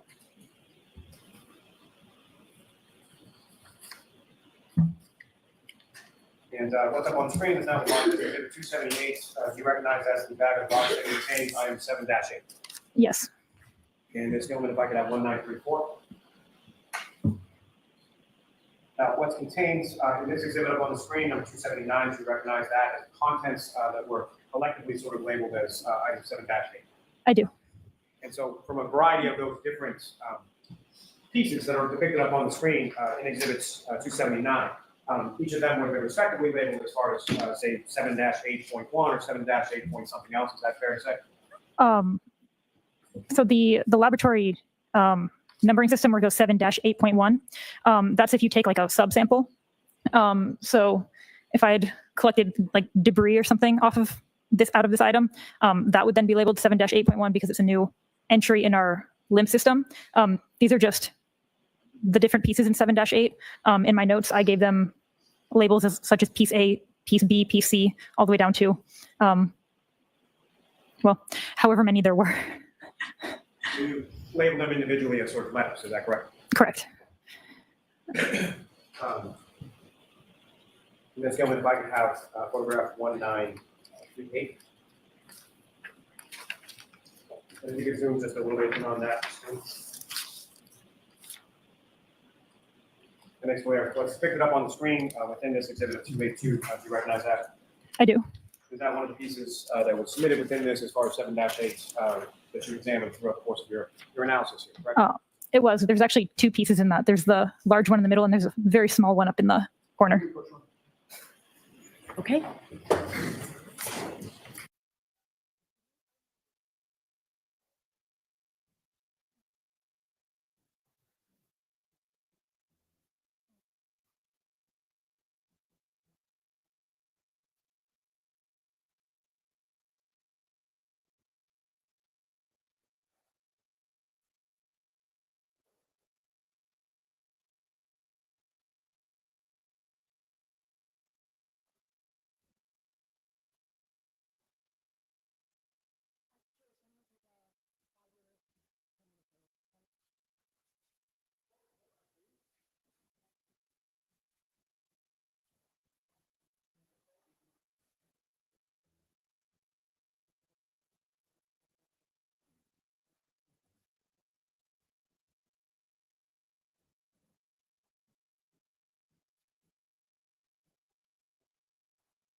Paul, we're gonna stay in session, so we have them all ready.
Just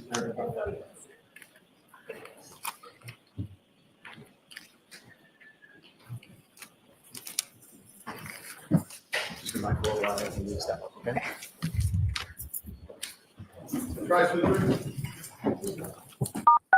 You are unmuted.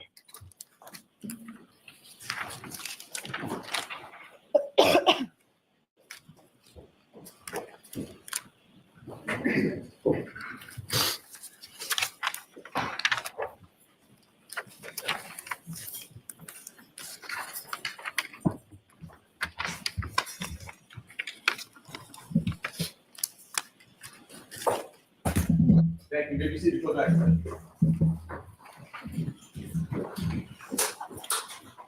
May I approach the witness again, Your Honor? Yes.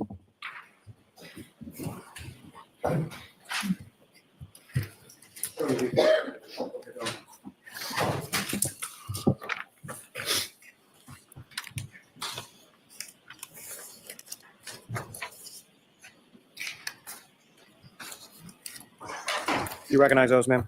I do. What do you recognize those to be? Photos that I took of item 7-10. May I approach? Yes. I'm going to introduce you as the next exhibit. Go there.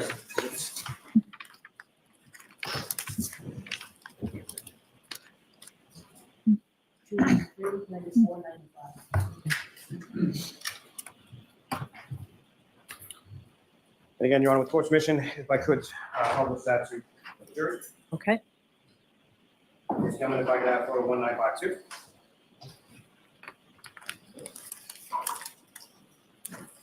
And Mr. Lamb, what's depicted up on the screen is that the bag box that contains 7-10.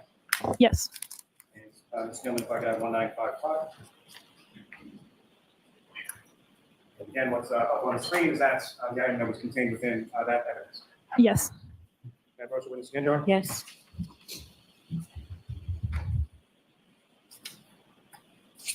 Show you another series of photographs. If you could review those until we finish.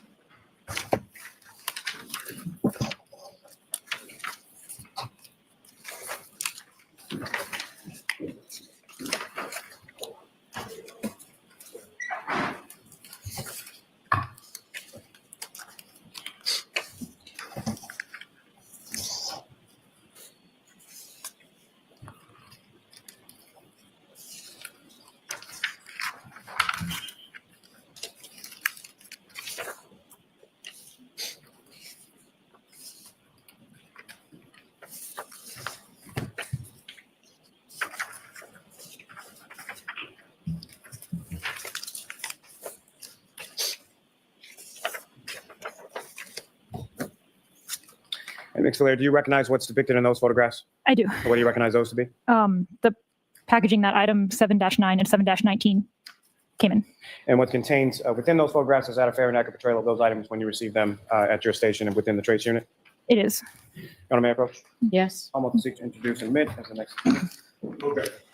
If I could just please, before you do, take a look at those well. The stenographer's mark.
Thank you. And Your Honor, with court's permission, may I publish what's now been marked as 296 through 309 for the jury? Yes. Ms. Gilman, if I can have photograph 1958.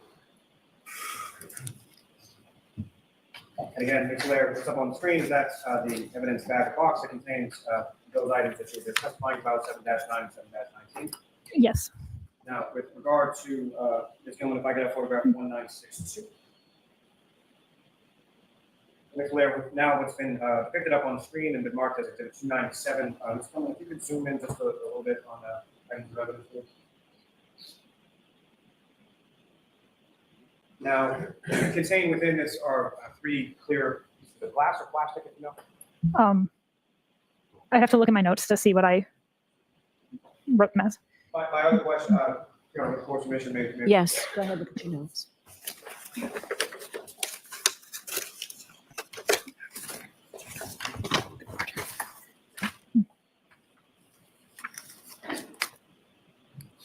And after referring to your notes, what type of material is that?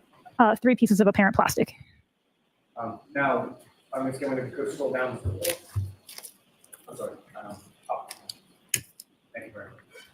The item that's contained above those 3 pieces of apparent clear plastic, what is that? That is item 7-19. That is a black straw. And Ms. Gilman, if I could have photograph 1964. Ms. Gilman. And what's up on the screen, Ms. Vallier, now, and it's been marked as exhibit 299. Is that essentially the straw, an actual ruler with its measurements? Is that correct? Yes. Thank you. Now, with reference to the photographs that I asked you to look at before, have you had a chance to review those? I have. And do you recognize what's contained within those? I do. And what do you recognize those to be? The photos I took of item 7-11. And what's contained in those photographs of item 7-11, is that a fair and accurate portrayal of what you observed in your lab when you conducted your analysis in reference to this case? It is. You're on call, seeking to introduce and admit as the next exhibits. Okay. Okay.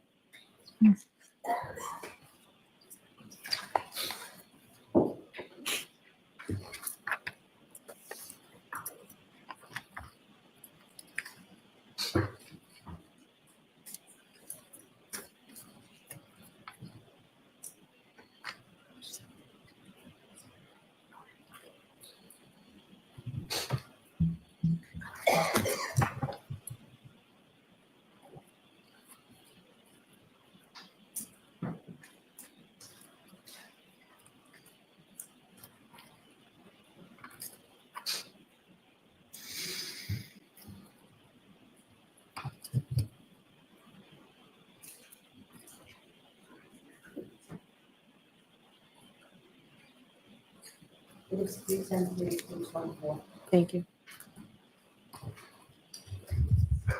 And Your Honor, with court's permission, if I could publish. Yes. Ms. Gilman, if I could have photograph 1979. Again, Ms. Vallier, what's up on the screen is that the bag, evidence bag that contains item 7-11. Yes. And for the record, that's been marked as exhibit 310. Ms. Gilman, if I could have 1982.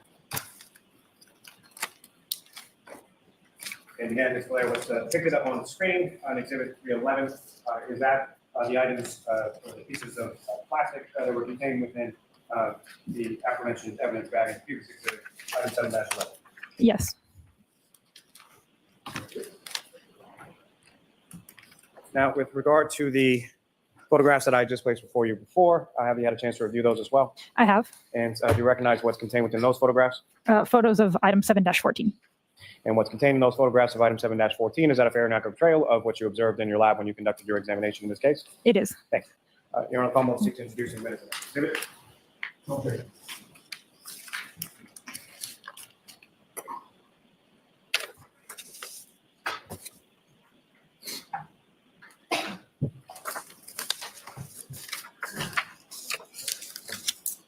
It is 325, 326, 327.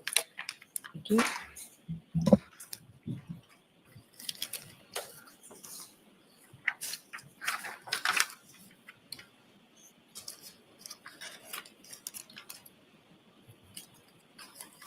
Ms. Gilman, if I could have photograph 2009.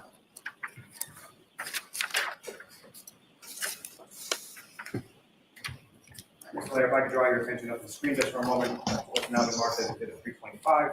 Do you recognize what that is? I do. That's the bag that contained item 7-14, is that correct? Yes.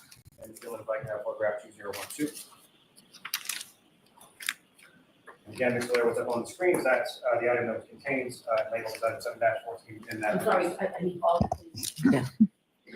What's depicted on the screen is that a fair and accurate portrayal of what was contained in the exhibit bag from the previous exhibits, labeled as item 7-14.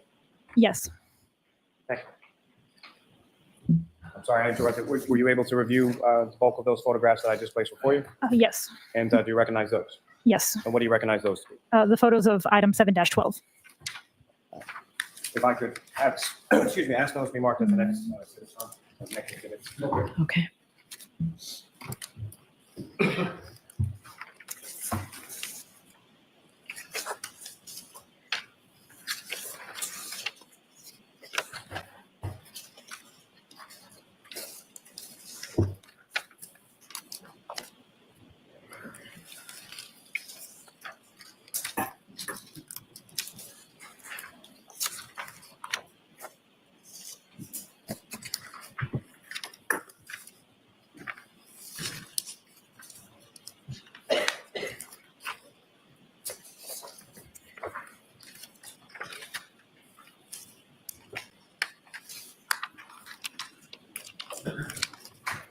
It's 328 through 342.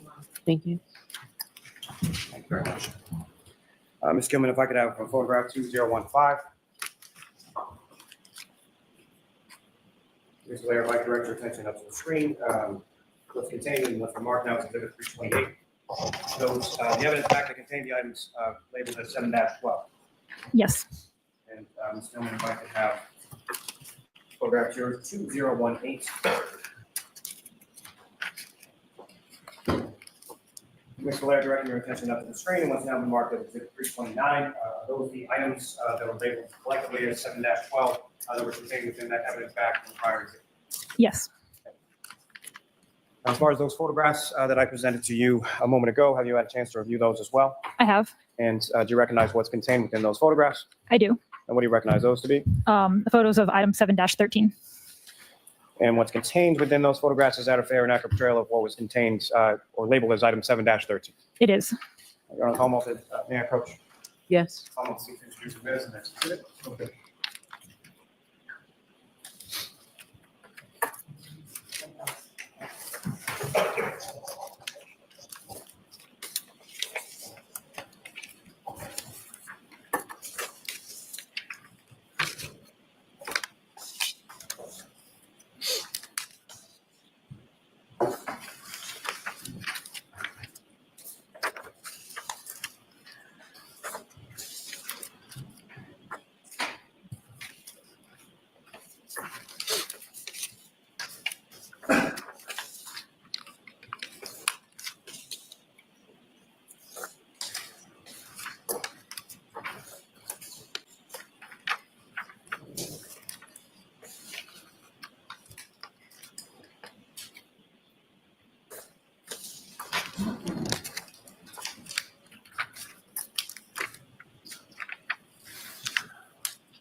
It's 343 through 351 now. Thank you.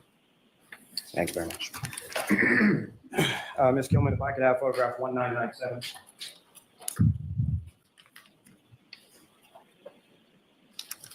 And Ms. Vallier, what's depicted on the screen in that photograph, which now been marked as exhibit 343, is that the evidence bag that contained the items labeled as 7-13? Yes. And Ms. Gilman, if I could have photograph 2000.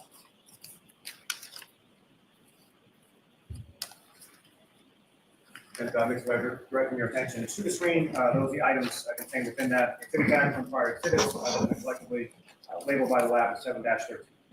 Yes. As far as the photographs that I placed before you, have you had a chance to review those? I have. And do you recognize what's depicted in those photographs? I do. What do you recognize those to be? Photos of item 7-15. And what's contained in those photographs, is that a fair and accurate portrayal of what was contained in item 7-15? It is. Almost introduce the minutes. No objection. Okay, hold on one second, Madam Court Reporter.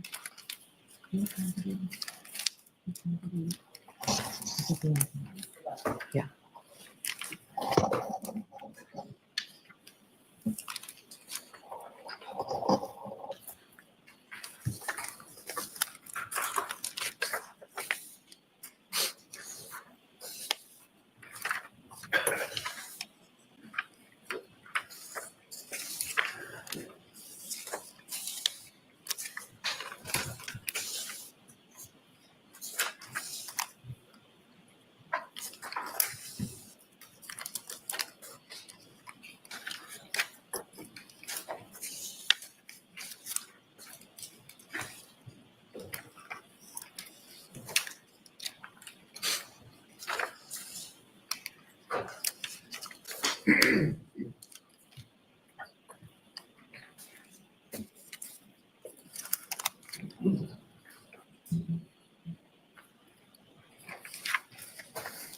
So it's 352 to 368. Thank you. Thank you very much. Mr. Lally, those are the last exhibits we'll be doing today. Okay, understood, thank you. Ms. Gilman, if I can have photograph 2072.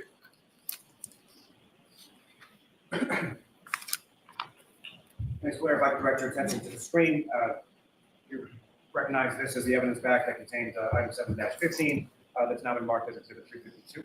I do. And Ms. Gilman, if I can have photograph 2077. Again, Ms. Blair, what's up on the screen are those the items that were collectively identified by the lab as item 7-15 from that evidence bag containing the prior. Yes. Okay.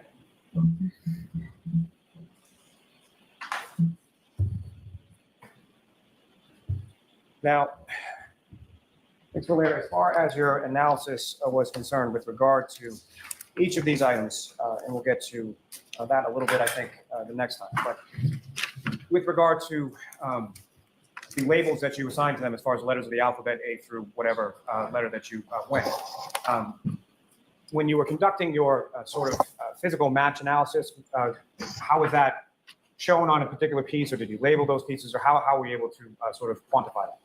The pieces that were large enough to, I printed out labels from a label maker with the lab number, the item number, and then the piece that the letter that I assigned it, so ABC, and my initials, and those are on the pieces. And then as far as those pieces were concerned, if you were able to find some consistency between, say, piece A and piece B, and you were able to sort of fit them together, what, if anything, did you do to memorialize that sort of physical match? Within the same item, if there were two pieces that fit together, I documented that with photos, wrote it down in my notes, and then if it was within the same item, I held it together with tape and then repackaged it still together as a single piece. And as far as these consistencies or the matches that you were examining or looking for, was that solely within piece to piece, or at some point did you also look at sort of a larger piece as far as a housing unit for a tail? For this case? Yes. Yes. And with regard to pieces that you had sort of put together, what, if anything, were you able to do with regard to some of those pieces and the tail light housing, item 3-1? From those items that we just saw, I was able to piece one larger piece with many of those pieces all fit together into one piece that I then called piece 1. There were some other pieces that also fit together among those question ones that I called pieces 2, piece 3, piece 4, and piece 5. Piece 1 was a physical match with item 3-1, the tail light. Your Honor, if, I think that may. Okay. All right, so Ms. Vallier, we're going to have you back on Wednesday. Okay, but I'm going to ask you to wait. Jurors, so we don't meet tomorrow, we'll meet Wednesday, and we'll go a full day Wednesday with an abbreviated lunch and sometime between 4 and 4:30. So please do not discuss this case with anyone. Don't do any independent research or investigation into the case. If you happen to see, hear, or read anything about the case, please disregard it. I know we took a long time today with getting exhibits in before you, but it's a very important part of the case, and it does just take some time, so we appreciate your patience. All right, we'll see you on Wednesday. You